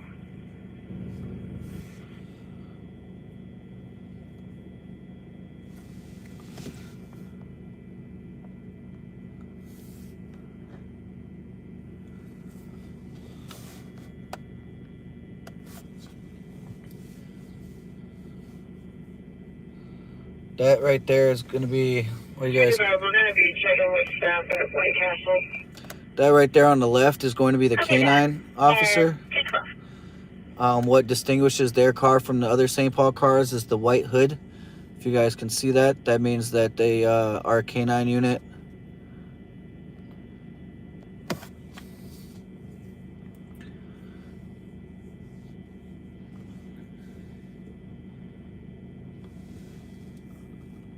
Again, I do not see the suspect at all on scene here. 617 on scene. And that's the truck on scene. Not sure Copy that. 212. what the description is.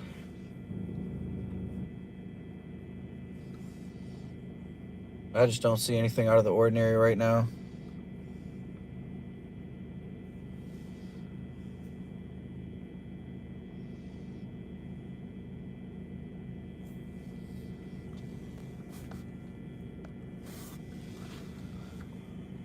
They probably will 224. 224, go ahead.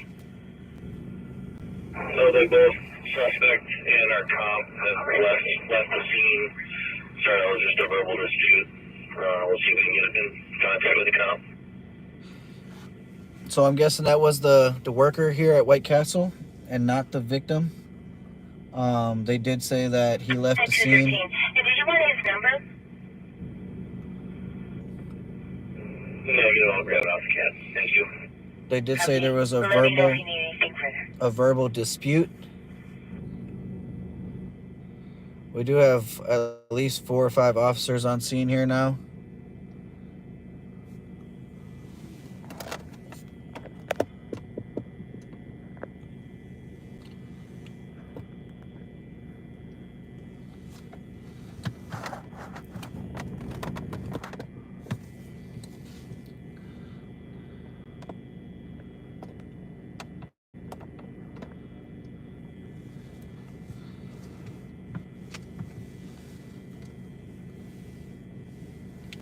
Again, there is a few officers that are checking the area. 125. Not too bad. Report with 116 and K9. Copy.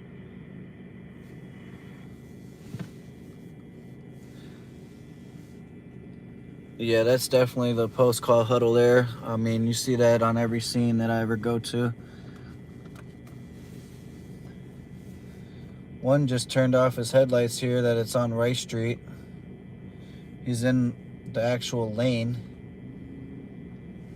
He didn't put any traffic lights on or anything like that to let people know behind him that he stopped.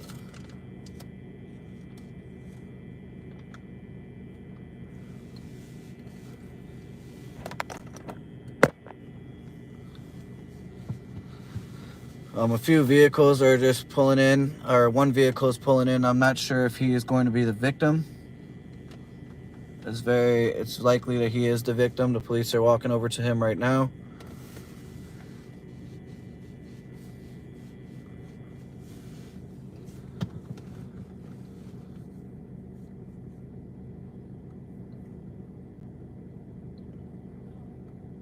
He's asking if they want him to roll down the window. They're telling him to step out of the vehicle.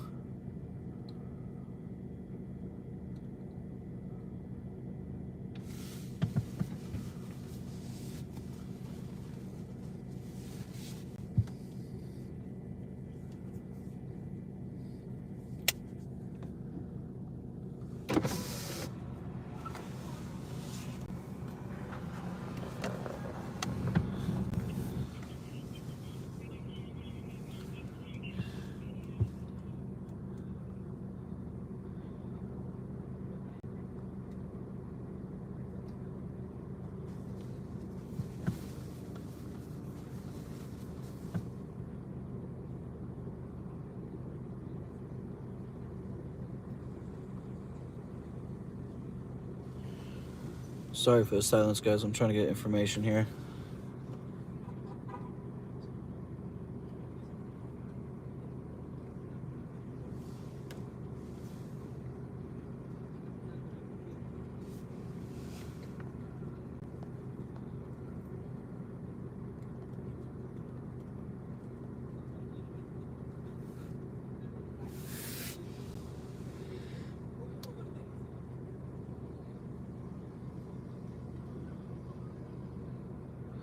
They are checking out the back of his vehicle.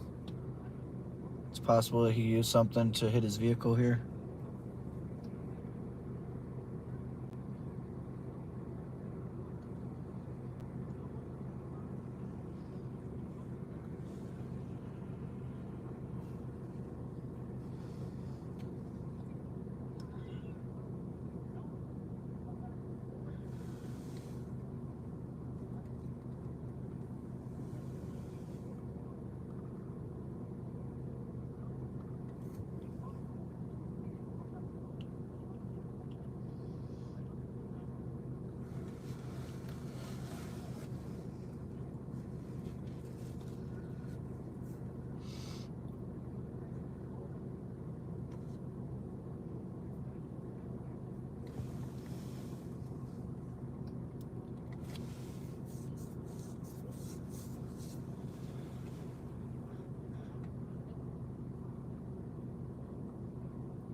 It's hard to hear what he's saying, guys. But basically, he's saying that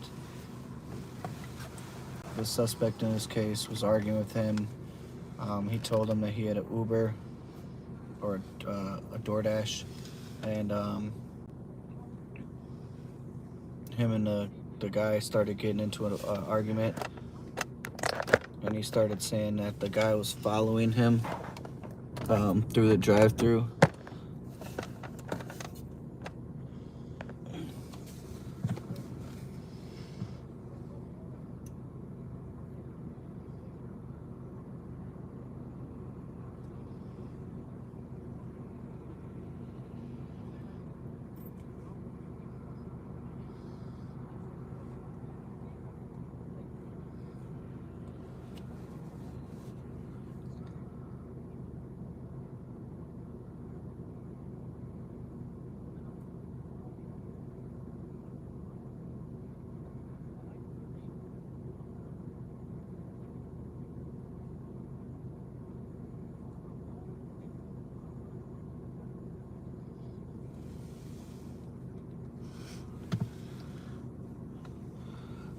Yeah, I believe he's saying that the person followed him through the green light, so I'm pretty sure he was in a vehicle.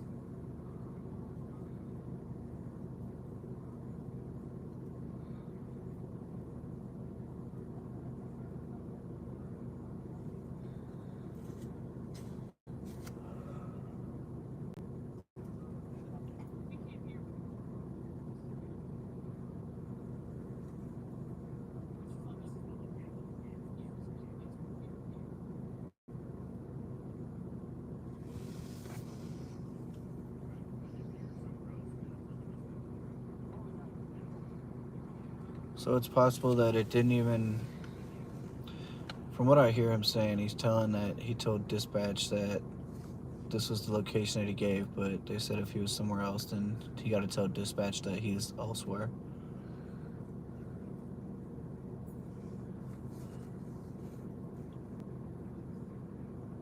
They are saying that the suspect did have dreadlocks.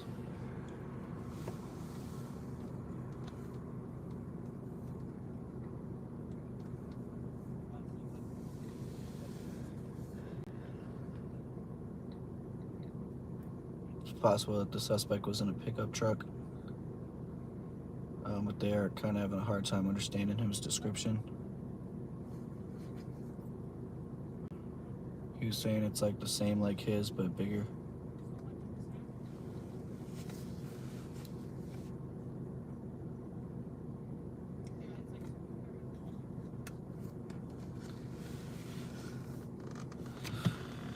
Alright guys, well we are going to go to 899 Ray Street in front of Bourne's. They did just locate some shell casings over there, so we are going to go check them out. I didn't hear any shots fired. We were just over there a few minutes ago, but someone apparently was being shot at. I did hear a couple squads head in that direction, so we are going to go check it out and see what we can get. Like I said, the bar was getting out, so a lot of people start to fight and argue. So we are going to head over to Bourne's. It's just a few blocks away here. We are already on Ray Street. Right now we are passing Pennsylvania, aka Phelan Boulevard. We are going to be pulling up shortly, but they did locate a few casings so far.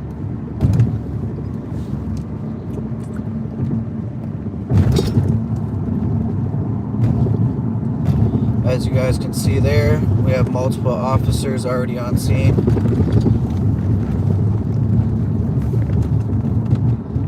I do appreciate for the shakiness of the camera.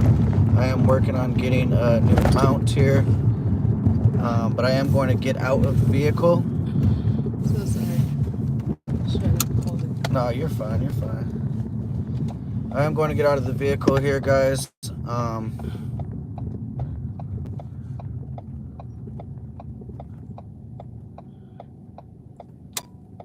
But they are looking for shell casings. You can zoom out a little bit if you want. You gonna get out or you gonna stay in the car? I preferably take the keys. All right.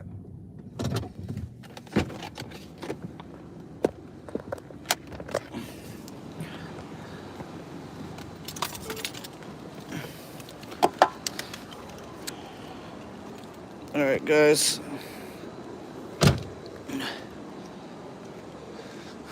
The last time we did have a shots fired over here, it was a lot of shots. The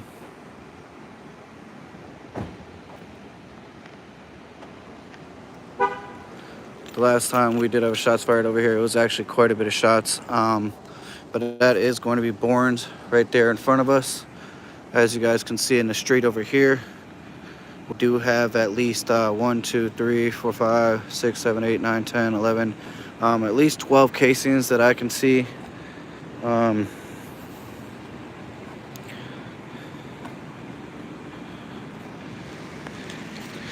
did not hear any shots.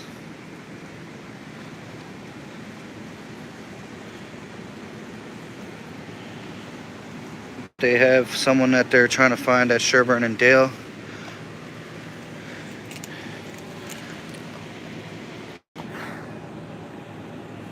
So they are giving a description of the guy that just pulled the gun on the guy at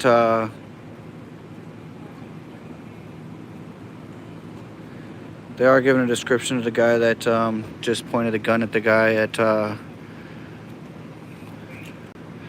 Rice University. The male is running right now at Dale and Sherburne.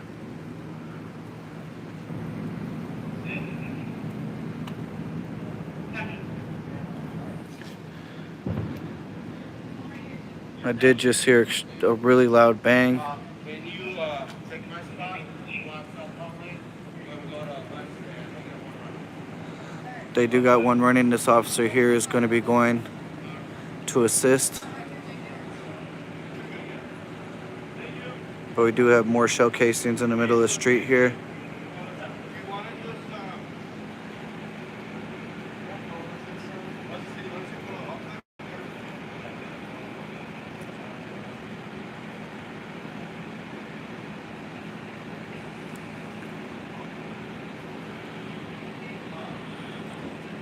They are asking for updates from the officer right now that is in the chase.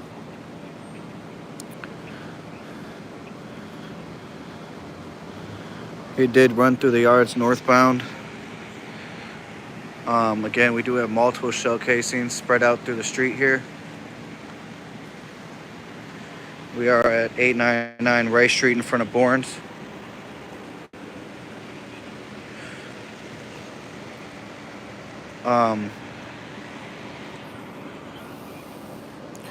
They are just south of Edmond right now, chasing the suspect in this case. Not this case, but the one on Rice University. He's going to be hiding somewhere in one of the yards there. 617. 617 is the canine. He is going to be going on scene.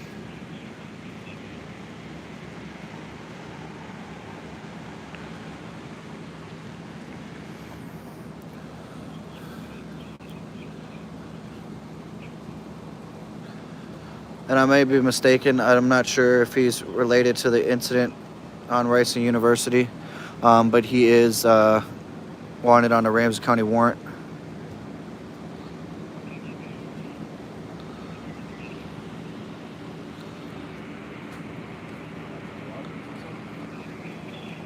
What's going on? Yeah.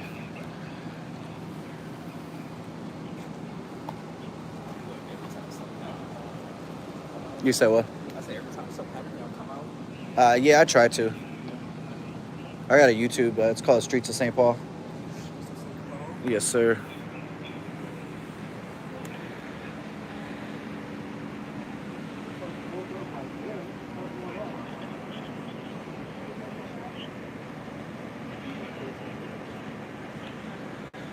They are having squads set up a perimeter. One is at St. Paul and St. Albans.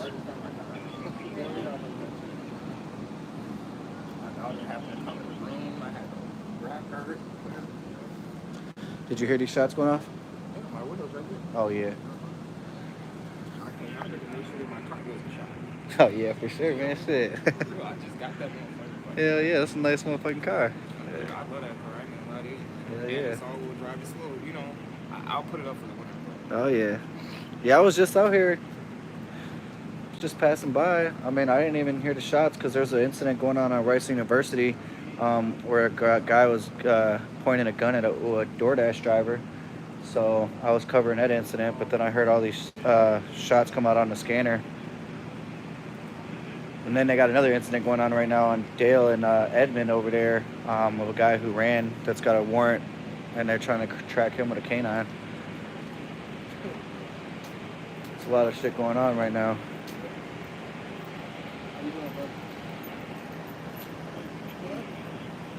Yes. Somebody got me to the same. So it's kind of hard to see from this angle, guys.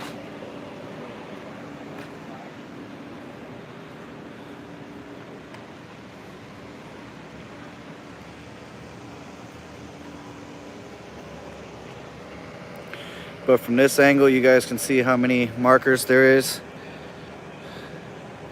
It's possible it was a shootout between two people.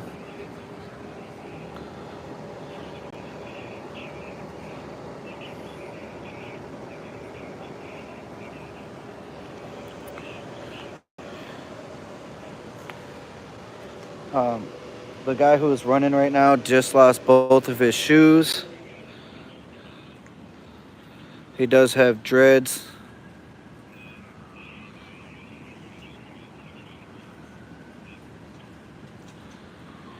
You know, it's possible that these guys are just drunk. Oh, hey, you too, man. Thank you. So they did request a drone right now. I usually do cover perimeters. I think I might go over there, guys, just to see if I can get over there. But again, if you guys see, there's at least 15 shell casings here. And that's at least, because I see the marker that says 15.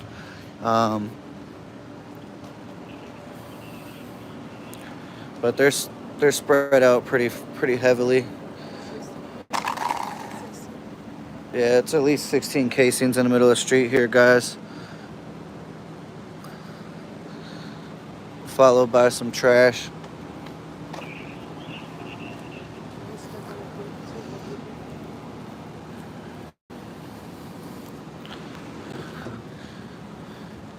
Again, we are just a little bit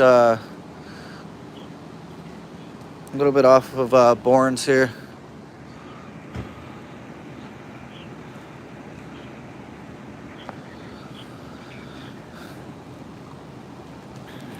They got a real tight perimeter set up over on Edmond, though.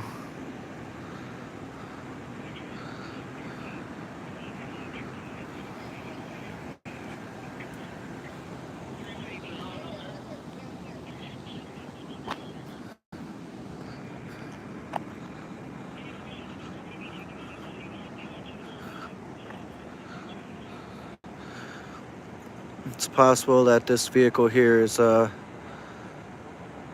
got a bullet hole in it.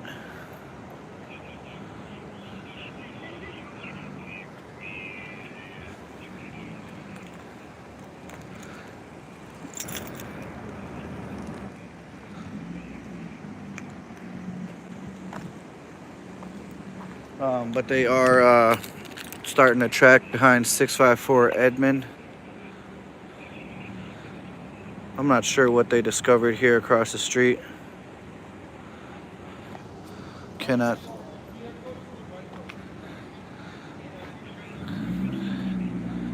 I can't see what they actually got there, but they did find.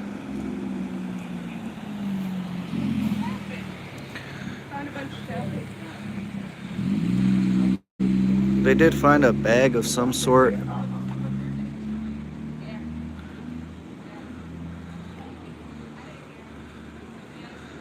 I can't see what it actually is.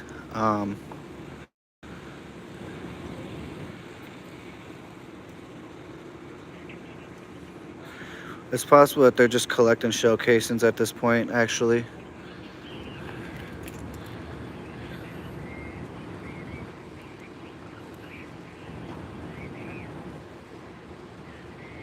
Yeah, so they are just going to be collecting casings now, guys.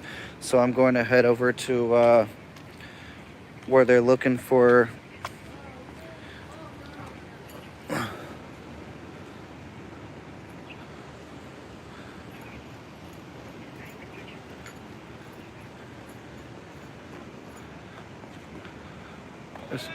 this cop is running here.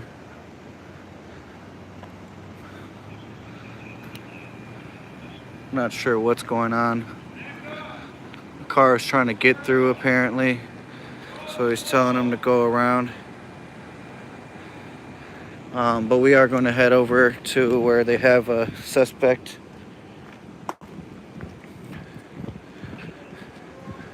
So the suspect that they are looking for right now, he's wanted on a weapons charge of having a firearm under the age of 18. As well as, I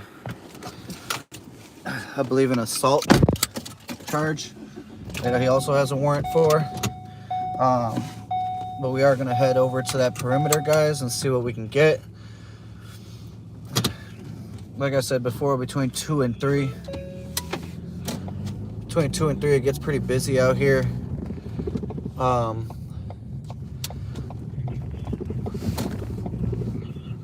Oh, I got a black cat right there. That's some bad luck.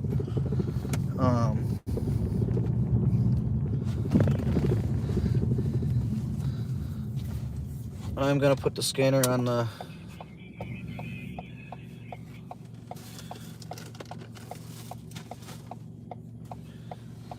They are asking for anybody on scene that has a pepper ball. 325, just hold the perimeter spot. I'll be there in just a few minutes.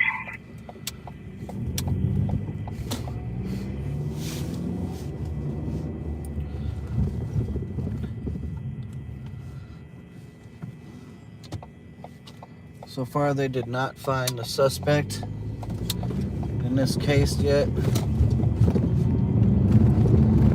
The one on Dale. Drone to Canaan, where are you guys currently at? 654 in Edmond, so between Dale and St. Albans on Edmond. So they are going to be on Dale, on Drone Edmond, copies, drone's up and it's coming towards you guys. between Dale and, If you guys just want to try south of here, we don't believe you got north. Copy. between Dale and St. Albans. I do my best to try and stay out of the K-9's way. I don't want to jeopardize their investigation. I have gotten into it with the police multiple times over being inside the perimeter. I most likely will stay in my car on this one, guys, and just try to go around as much as I can.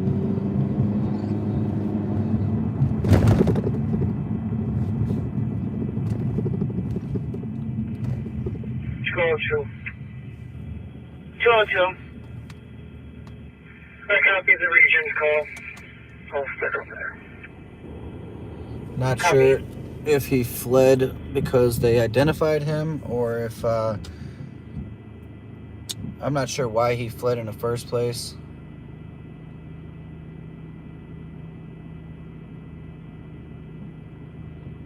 But we are going to go up there and I mean, obviously he had a warrant, but I'm not sure if the officers identified him before, because they obviously know who he is, but I don't know how they ran his information.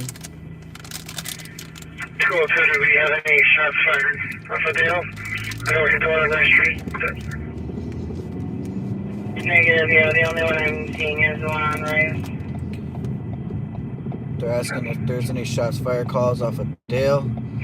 Well, still working through it. She's not telling us if it was sexual or request. She said it happened on Dale, now she says Rice Street. Copy, now she's saying Ray Street, most likely in relation to the born incident. So it's possible that a victim did just show up to the hospital at Regions, and she said that it happened on Rice Street.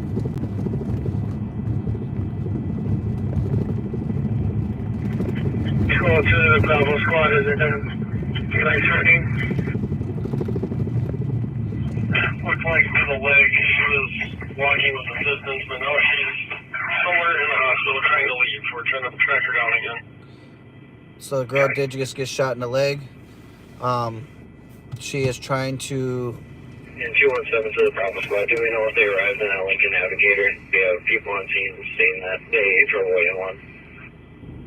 She's trying to leave. She arrived in a wait. She had the plate added. And I'm not sure if that vehicle's still here or not. Confirm that plate comes back to a white GMC Acadia Delta Golf X-ray 471. So they're assuming the girl that did get shot was shot at the Rice Street incident. 646. You guys still want a pepper ball, or do you want me to just take the perimeter side? Nope. Once you get closer, we'll hold a position. Are you pull up here? Yep. Just at Edmond and Dale. So once we go around this corner up here on Dale, I'll up to us here then. You guys will see all the cops that are at Edmond and Dale here. I copy. Rebel 318 to 202. Female victim is refusing services and is walking away from the hospital towards Jackson Street. Black female with a multicolored top and jeans with white shoes.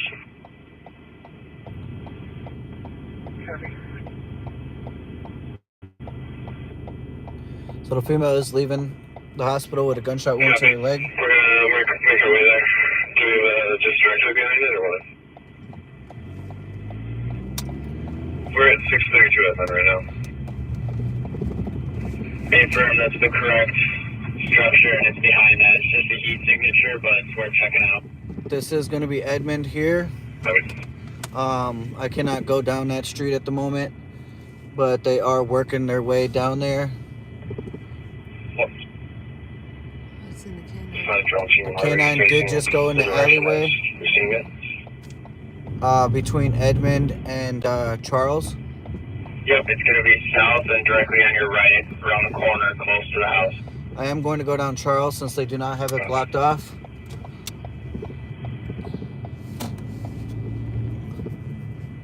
We do have a drone up above us. But they do have a heat signature in the area.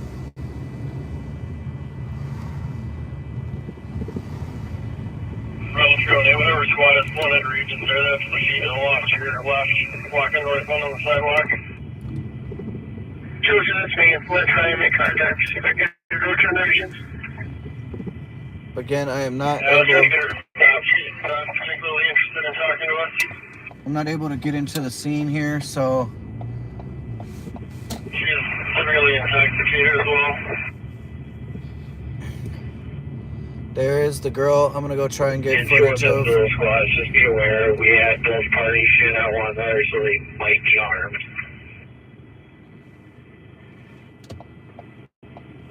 Copy. They did make it through security here, so I don't think they were still armed at the hospital, but they have since left.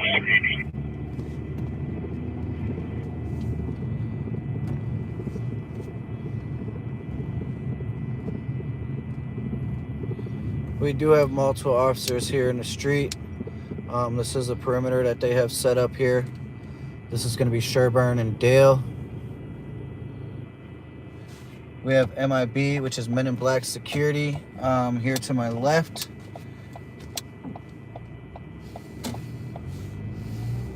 That's the drone operator right there. That is the drone operator that you guys seen just in front of us just then. I am going to go down Dale Street one more time to see. Drone to K9. The heat signature in the back of that address is going to be an AC unit. So that heat signature that you guys just heard was an AC unit. That's going to be the drone operator that we just passed on Dale and Sherburne. But again, they do have most of the squads to the west, as well as the canine that is tracking that way. Yeah.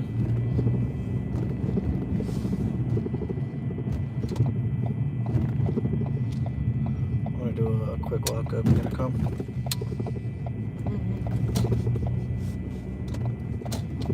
Just be careful. Where am I walking up? No, it's Oh. I'm just gonna park right here though in this lot. So if you wanna come, you should. No, fucking put that fucking heat signature.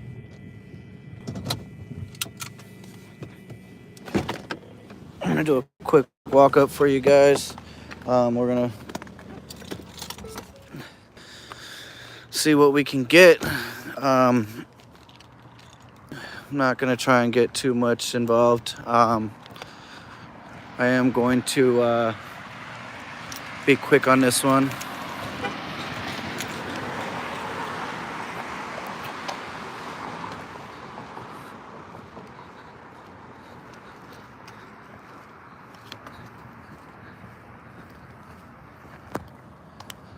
But they do have a canine tracking right here down Edmond. Like I said, I'm not going to go too deep in there, guys, because they do have a canine tracking down this street here.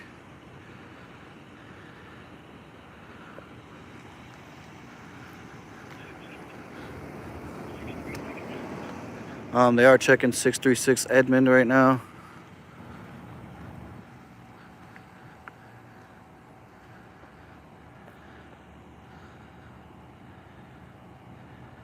Again, this was a guy who ran. He does have a warrant for having a firearm, ineligible, under the age of 18.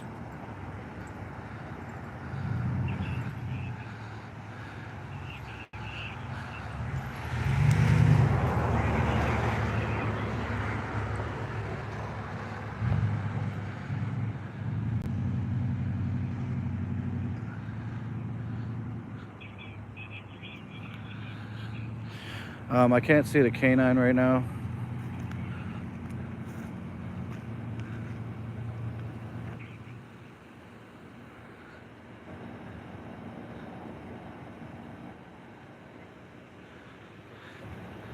That's about what I'm going to show you guys. I'm going to get back to my vehicle.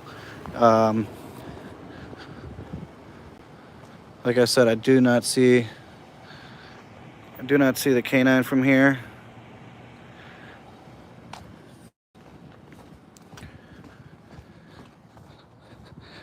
But again, we are in Frogtown, on Dale and Edmond. Do have this cool looking place here, ice cream shop. The male suspect here was he had dreads.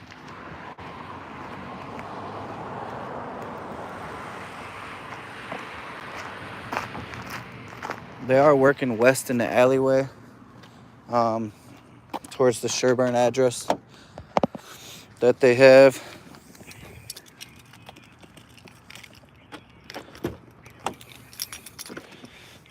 They're directly behind 670 Edmond.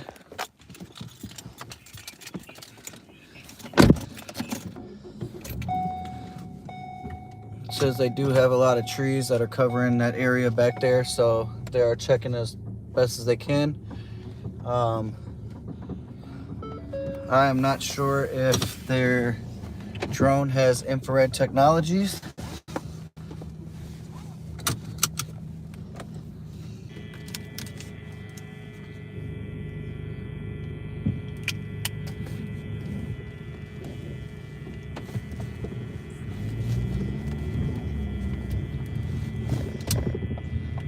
Again, we do have it pretty blocked off here. 202. 202. I'm fairly confident this is related to the shots fired on Rice Street, so once you do, I guess I'll call into the shots fired. Copy. So they're just clarifying that assault on Rice Street, or the assault victim that showed up that got shot at Regions, they're fairly confident that it happened on Rice Street, so they are going to be duping those calls together.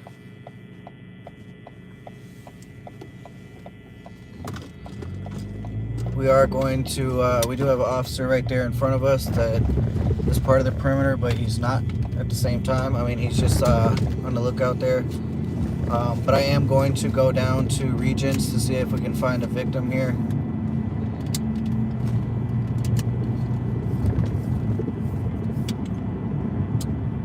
Again, she did walk away with a bullet wound to her leg. They did say she was severely intoxicated, so I am unsure if they... I mean, at that point, I'm not sure if you should be able to make that decision on your own, but at the end of the day, it's kind of like kidnapping if you don't. But I feel like if you're severely intoxicated, then you shouldn't be able to make that decision on your own just to walk away from, you know, the hospital when you got a gunshot wound. You know, sometimes it's not just the gunshot wound that is the dangerous part about it. It's the infection that you can get afterwards. And, you know, the infection can kill you if left untreated.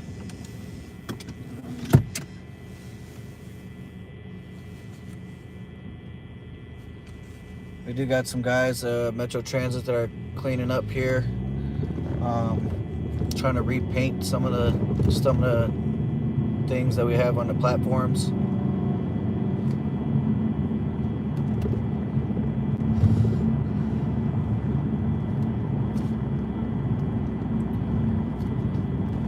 After we do a round over here to see if we can find a victim, we are going to go back to Rice Street to see what else is going on over there.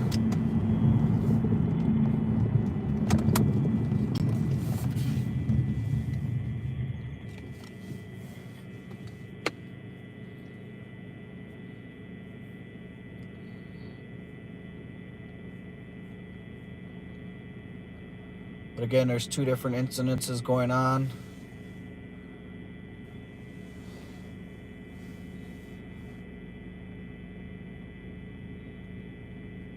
This person was dropped off in a GMC Acadia.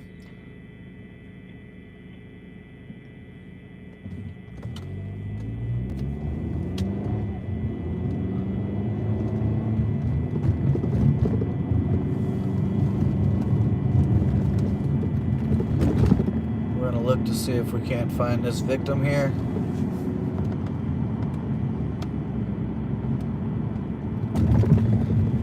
It's possible that she had someone come pick her up already.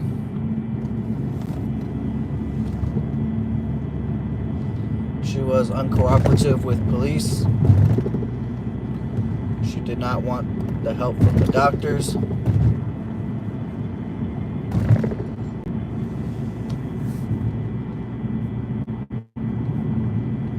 This is going to be Robert Street right here. One more is going to be Jackson. She does have a multicolored top. I didn't. Blue jeans and white shoes. Blue jeans and white shoes. There we go. So she was walking north on Jackson. So I'm gonna start by going south right here to see if we can find her. The emergency room is right here on my left. Again, they did say she was heavily intoxicated.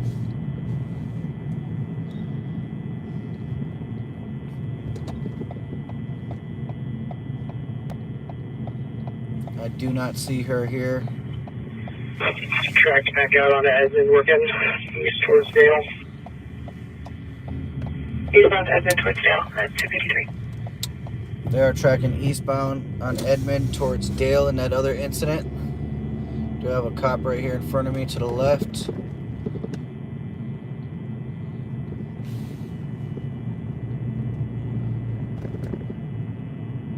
Again, I'm not seeing her here.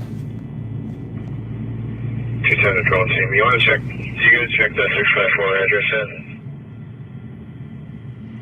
I am gonna go up Jackson just a little bit more. If you guys can see these tire marks in front of me, that's when someone burning out. Already at the start. Copy.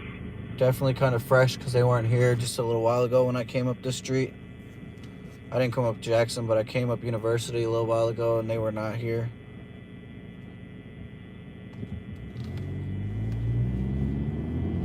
So depending on if that car took off leaving her. Yeah, it probably left in pretty good hurry.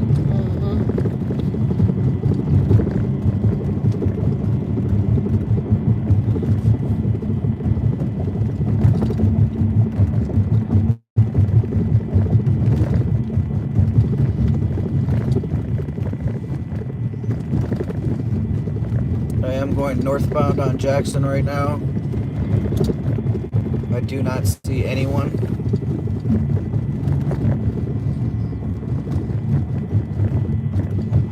It's possible that she lived in the area.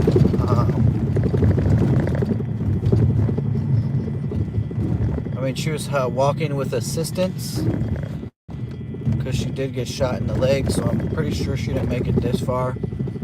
So I'm unsure if that vehicle came to pick her back up.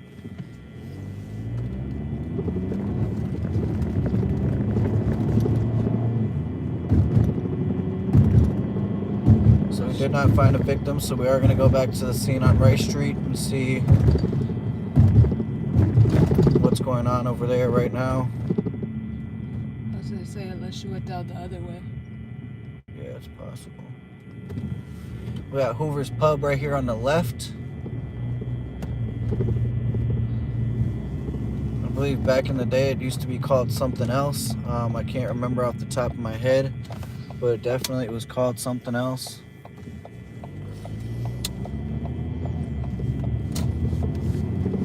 Got another cop right here. Look like a sergeant because they drive around in the Tahoes. It's possible he's going to look for the victim as well. It's also possible he just came from the scene at Rice Street.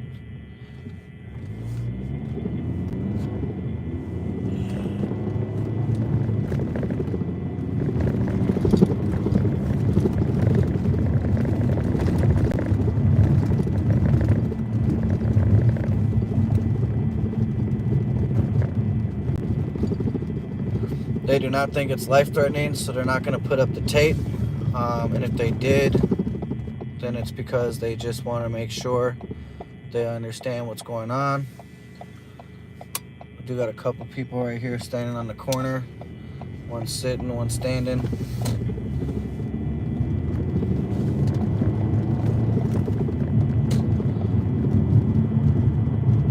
We still got the street blocked off here, guys. I am going to get out and see what we got going on here. Drone to 125. Which alley did he go down before he started going north of the yard? But he spun through the Charles, and then once he got eastbound through the alley, he then cut back north, down towards Evan. Copy.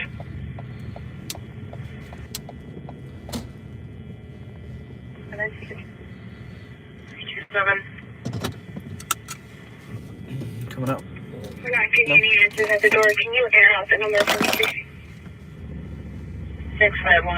651-592-3697.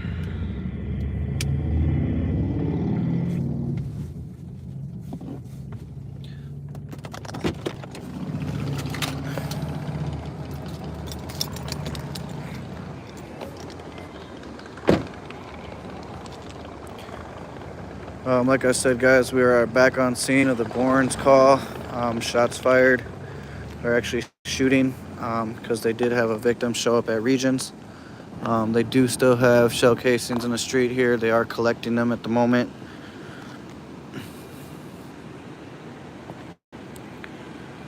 But again, there was multiple casings here. We do have officers looking for any potential damage to these windows here or this property, but they do have a few cameras. There's one here. There's a few actually in this area here. But again, this is not the first time I covered this area with the shots fired. There's been plenty of shots fired around here.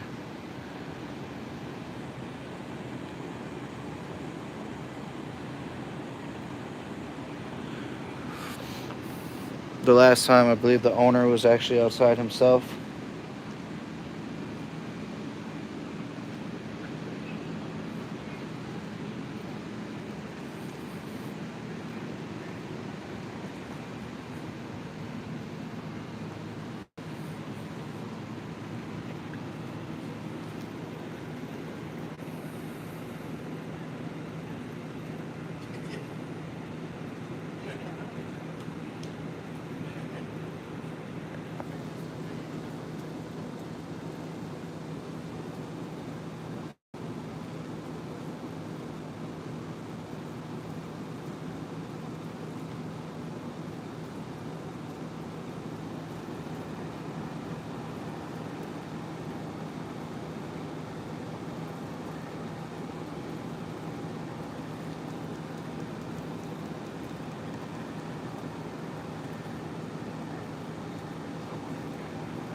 They did have a citywide patch between the whole city, but they dropped that when these calls came out, so they can keep them separate, so they can understand what's going on.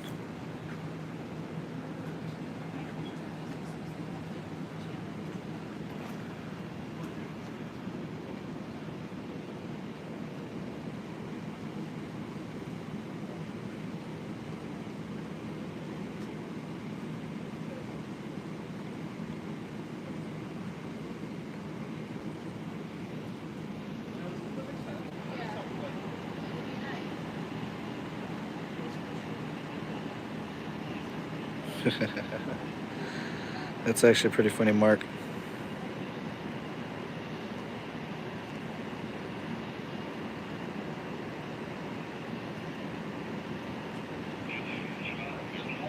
I do appreciate that, Wanda. She definitely does have my back on this one. So they are going to be clearing the perimeter. They are canceling the air on that one. They canceled the 10-1. They cleared the air. If you guys don't know, 10-1 means holding the air, so other squads aren't transmitting information while they get the vital information that they need.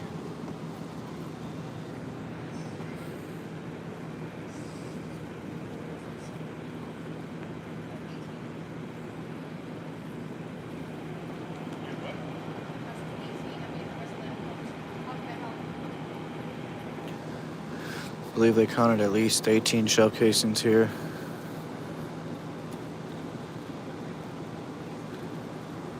Thank God there was only one victim. Probably not the victim that they were shooting at, or probably not the target that they wanted. Oh, excuse me.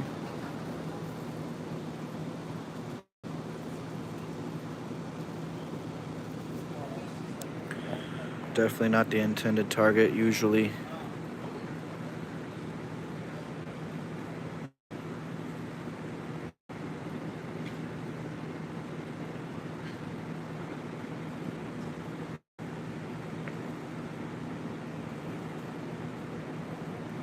I do appreciate all you guys sticking with me on this one.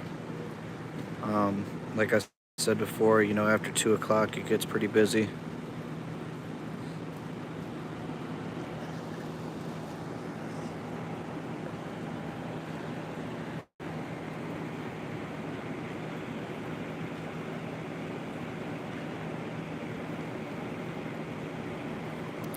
I will be getting the official word from the PIO from St. Paul on this shooting.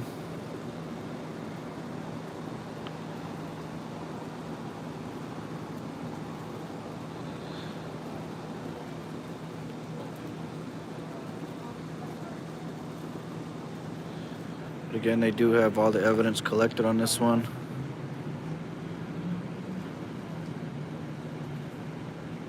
It's hard when they have a victim that's uncooperative.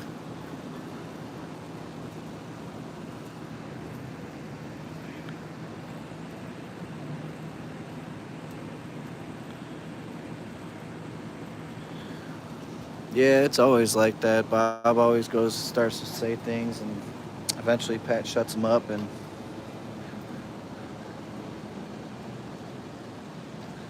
a few people did come out of this apartment behind me to check on their vehicles, make sure their vehicles weren't hit by any of the gunfire.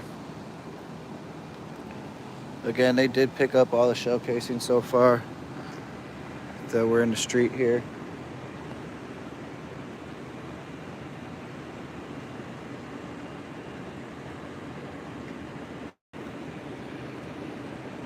A lot of the times they do miss shell casings.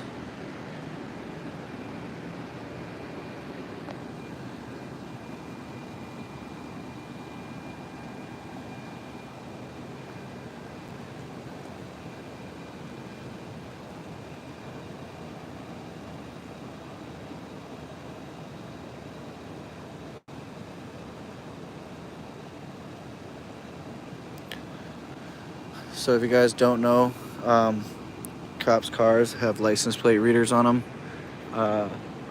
They do, in fact, every time they go past a car, if they can, it takes down your license plate and the location of where your car was, whether it's stationary or moving. And they usually use that for further information on cases. Um, like, say, like earlier today with the robbery, um, the vehicle that was used in the robbery, they actually had previous LPR hits, license plate reader hits, um, on different locations where it was stationary.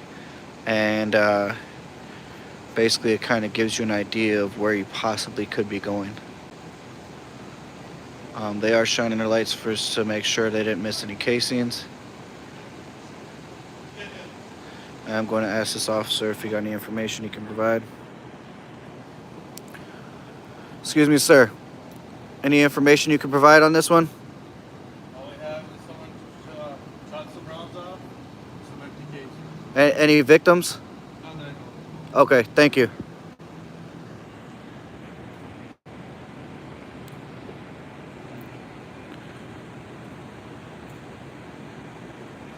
He did not say there was any victims, but I know for sure they believe that there was one victim in this case.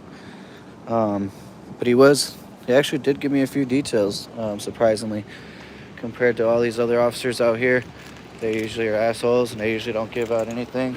But they are clearing the scene here, so there's nothing else to see here. They also did clear the other scene over on Dale Street. They did not catch any suspects in that area. The drone did not see. The drone did not see anybody. I do believe they do have heat signatures though, because they did see the air conditioner heat signature coming from one of the houses over there.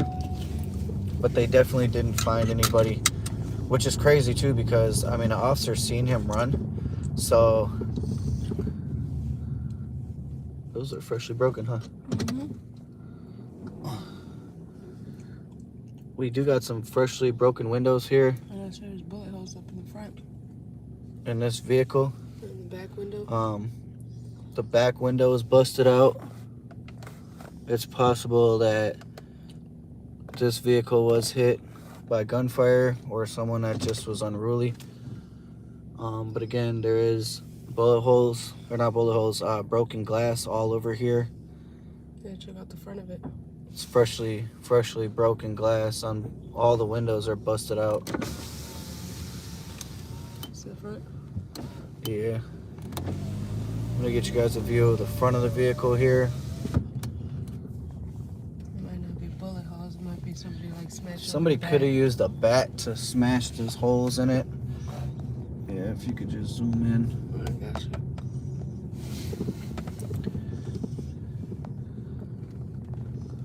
There's a bullet hole in the tail light, someone said. If you guys can see that right there, it's all busted up. Not sure what the deal is here, but we are just a few blocks away from Bourne's. Not even a few blocks, a block down from Bourne's. So there's a bullet hole in the tail light.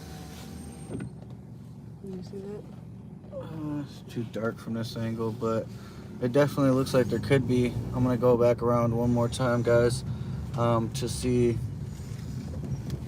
If you want to zoom in for me one more time. There was a guy that I just seen walking around here. Not sure if he's related or not to the incident. Angry girlfriend, someone said. Oh, it's definitely possible. It definitely kind of looks like a bullet hole. Okay.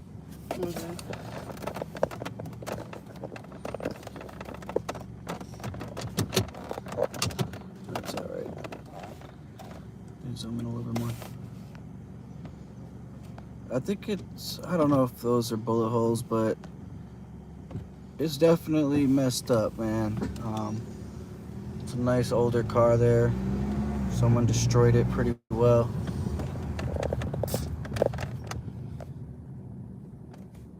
I'm gonna get out of here before they think I did it. The scanner is now extremely quiet.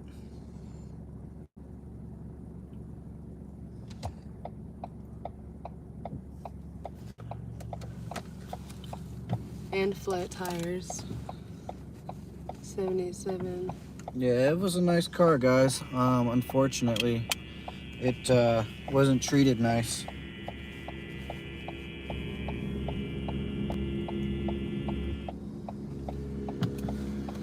Do have a motorcyclist going pretty slow here.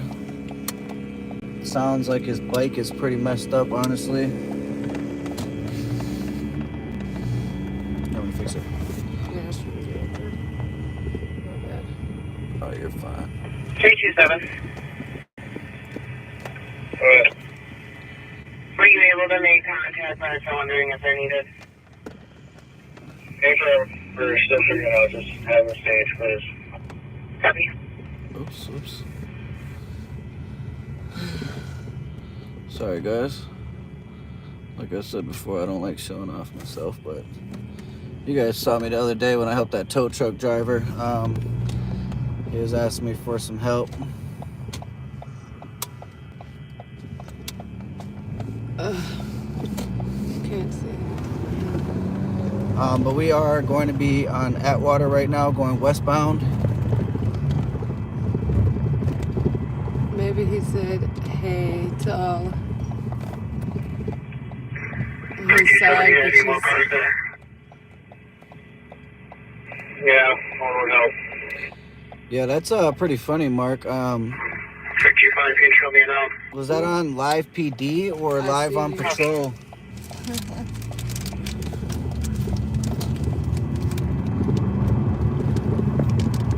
These are two subjects that were sitting on the corner a little bit ago.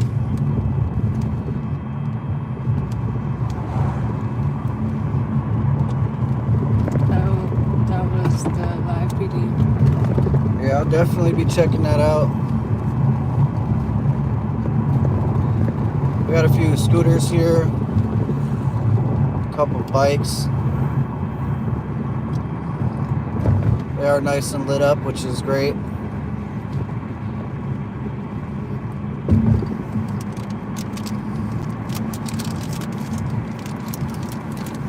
Again, a bicyclist was hit downtown St. Paul on 11th and St. Peter earlier today. Squad says 221 on 911 out 1498 Jackson, Carmen B. Bravo, open line, multiple people arguing in the background. Female saying, hit me one more time. Hit me one more time. 224. Hit me with your best shot. 313. Personally, you can report your order. Copy. I'm guessing the guy hit her one more time, too. He's like, you told me to do it. You told me to do it.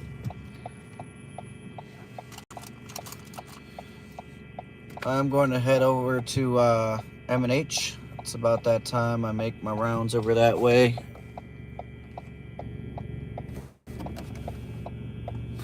It's been, that was the highlight of our night though, guys. Told you 2-3. I'm glad I did stay with you guys tonight. I'm glad you guys stuck with me tonight. You like when I'm right, don't you? Yeah, my fiance is always right, guys. I was right about that. Unfortunately, I'm usually wrong.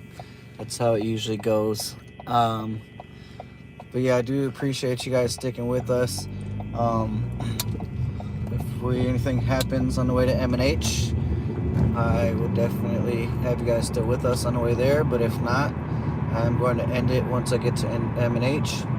And I just want to thank every single one of you guys for sticking with us tonight. I know it's been a long one. It didn't start out too exciting, but we got a chance to see a little bit of action. Unfortunately, they didn't find any suspects in either case, but they did the best they could.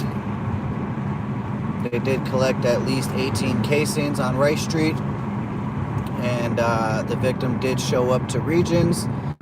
She was uncooperative. From what I know, she never went back and got help. I will be contacting Mike Ernster for any information I can on that one. this way instead. It's possible. It's possible. She did leave northbound on Jackson. Who knows where she went after that. I just want to thank you guys again. You know, if you can donate to us, I really do appreciate it. Like I said before, I don't use it for personal reasons. So, you know, just knowing that, just definitely keep that in mind. I understand if you guys cannot donate. Like I always say, if you can't, don't. I completely understand. You know, not everybody's made out of money. If you can donate, it'll be Streets of St. Paul 1 on Cash App. Like I always say, if you have any ideas for tips on videos, any comments you want to say to me about anything, feel free to contact me at Streets of St. Paul 22@gmail.com. I'm free to any suggestions, any advice. If you guys have any news you want me to cover, or if you guys have any you know, tips for videos at all, feel free to let me know. Like I said, I'm open to all advice. It's a team effort here, so I definitely I do appreciate that, Mark. Yeah, pretty much for all you guys who want to, you know, give me any advice, definitely do so. Like I said, it's a team effort. And you guys are 32788 in the alleyway color at all? I think we're making contact with Jade right now. Copy. Just pulled up. without you guys, you know, my channel wouldn't be what it is. So I definitely do appreciate you guys. It is starting to slow down though. And oop. I didn't see that stop sign there. The tree is blocking it. Sorry guys. So we are on Tedesco right now, pulling up to Payne. I just almost ran a stop sign. I didn't see it. It was pretty hidden behind the tree branches there. So look green to us.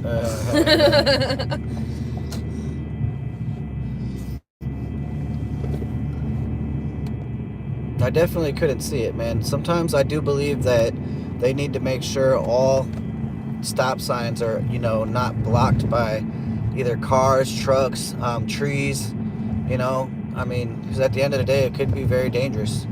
They don't lie when they say don't park like 50 or whatever feet from a stop sign. Oh, yeah. Or like... Yeah, because there's usually big trucks parked right in front of stop signs, and it's kind of like, okay, well, I didn't see that.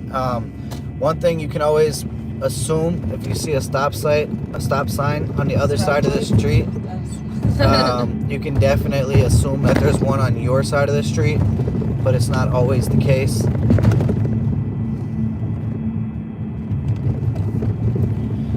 We are going to be pulling up to M&H, guys. Like I said, again, thank you all so much for being with us tonight. We will be, I don't know honestly when the next live will be. I usually do pop-up lives. Squad 122. Let's see what we got here, guys. 122. This is 116 under disturbance. 1013 Como, please. Caller heard yelling about 15 minutes ago. Now there's loud music. Yeah, I'm not gonna cover that one. Copy. But again, guys, we do appreciate it. I don't know when the next time I will go live. I know you guys probably want a better schedule, but I am going to be busy here coming up. They're not needed. So Copy, canceling medics. I am doing my best on trying to get a scheduled live going here, though, and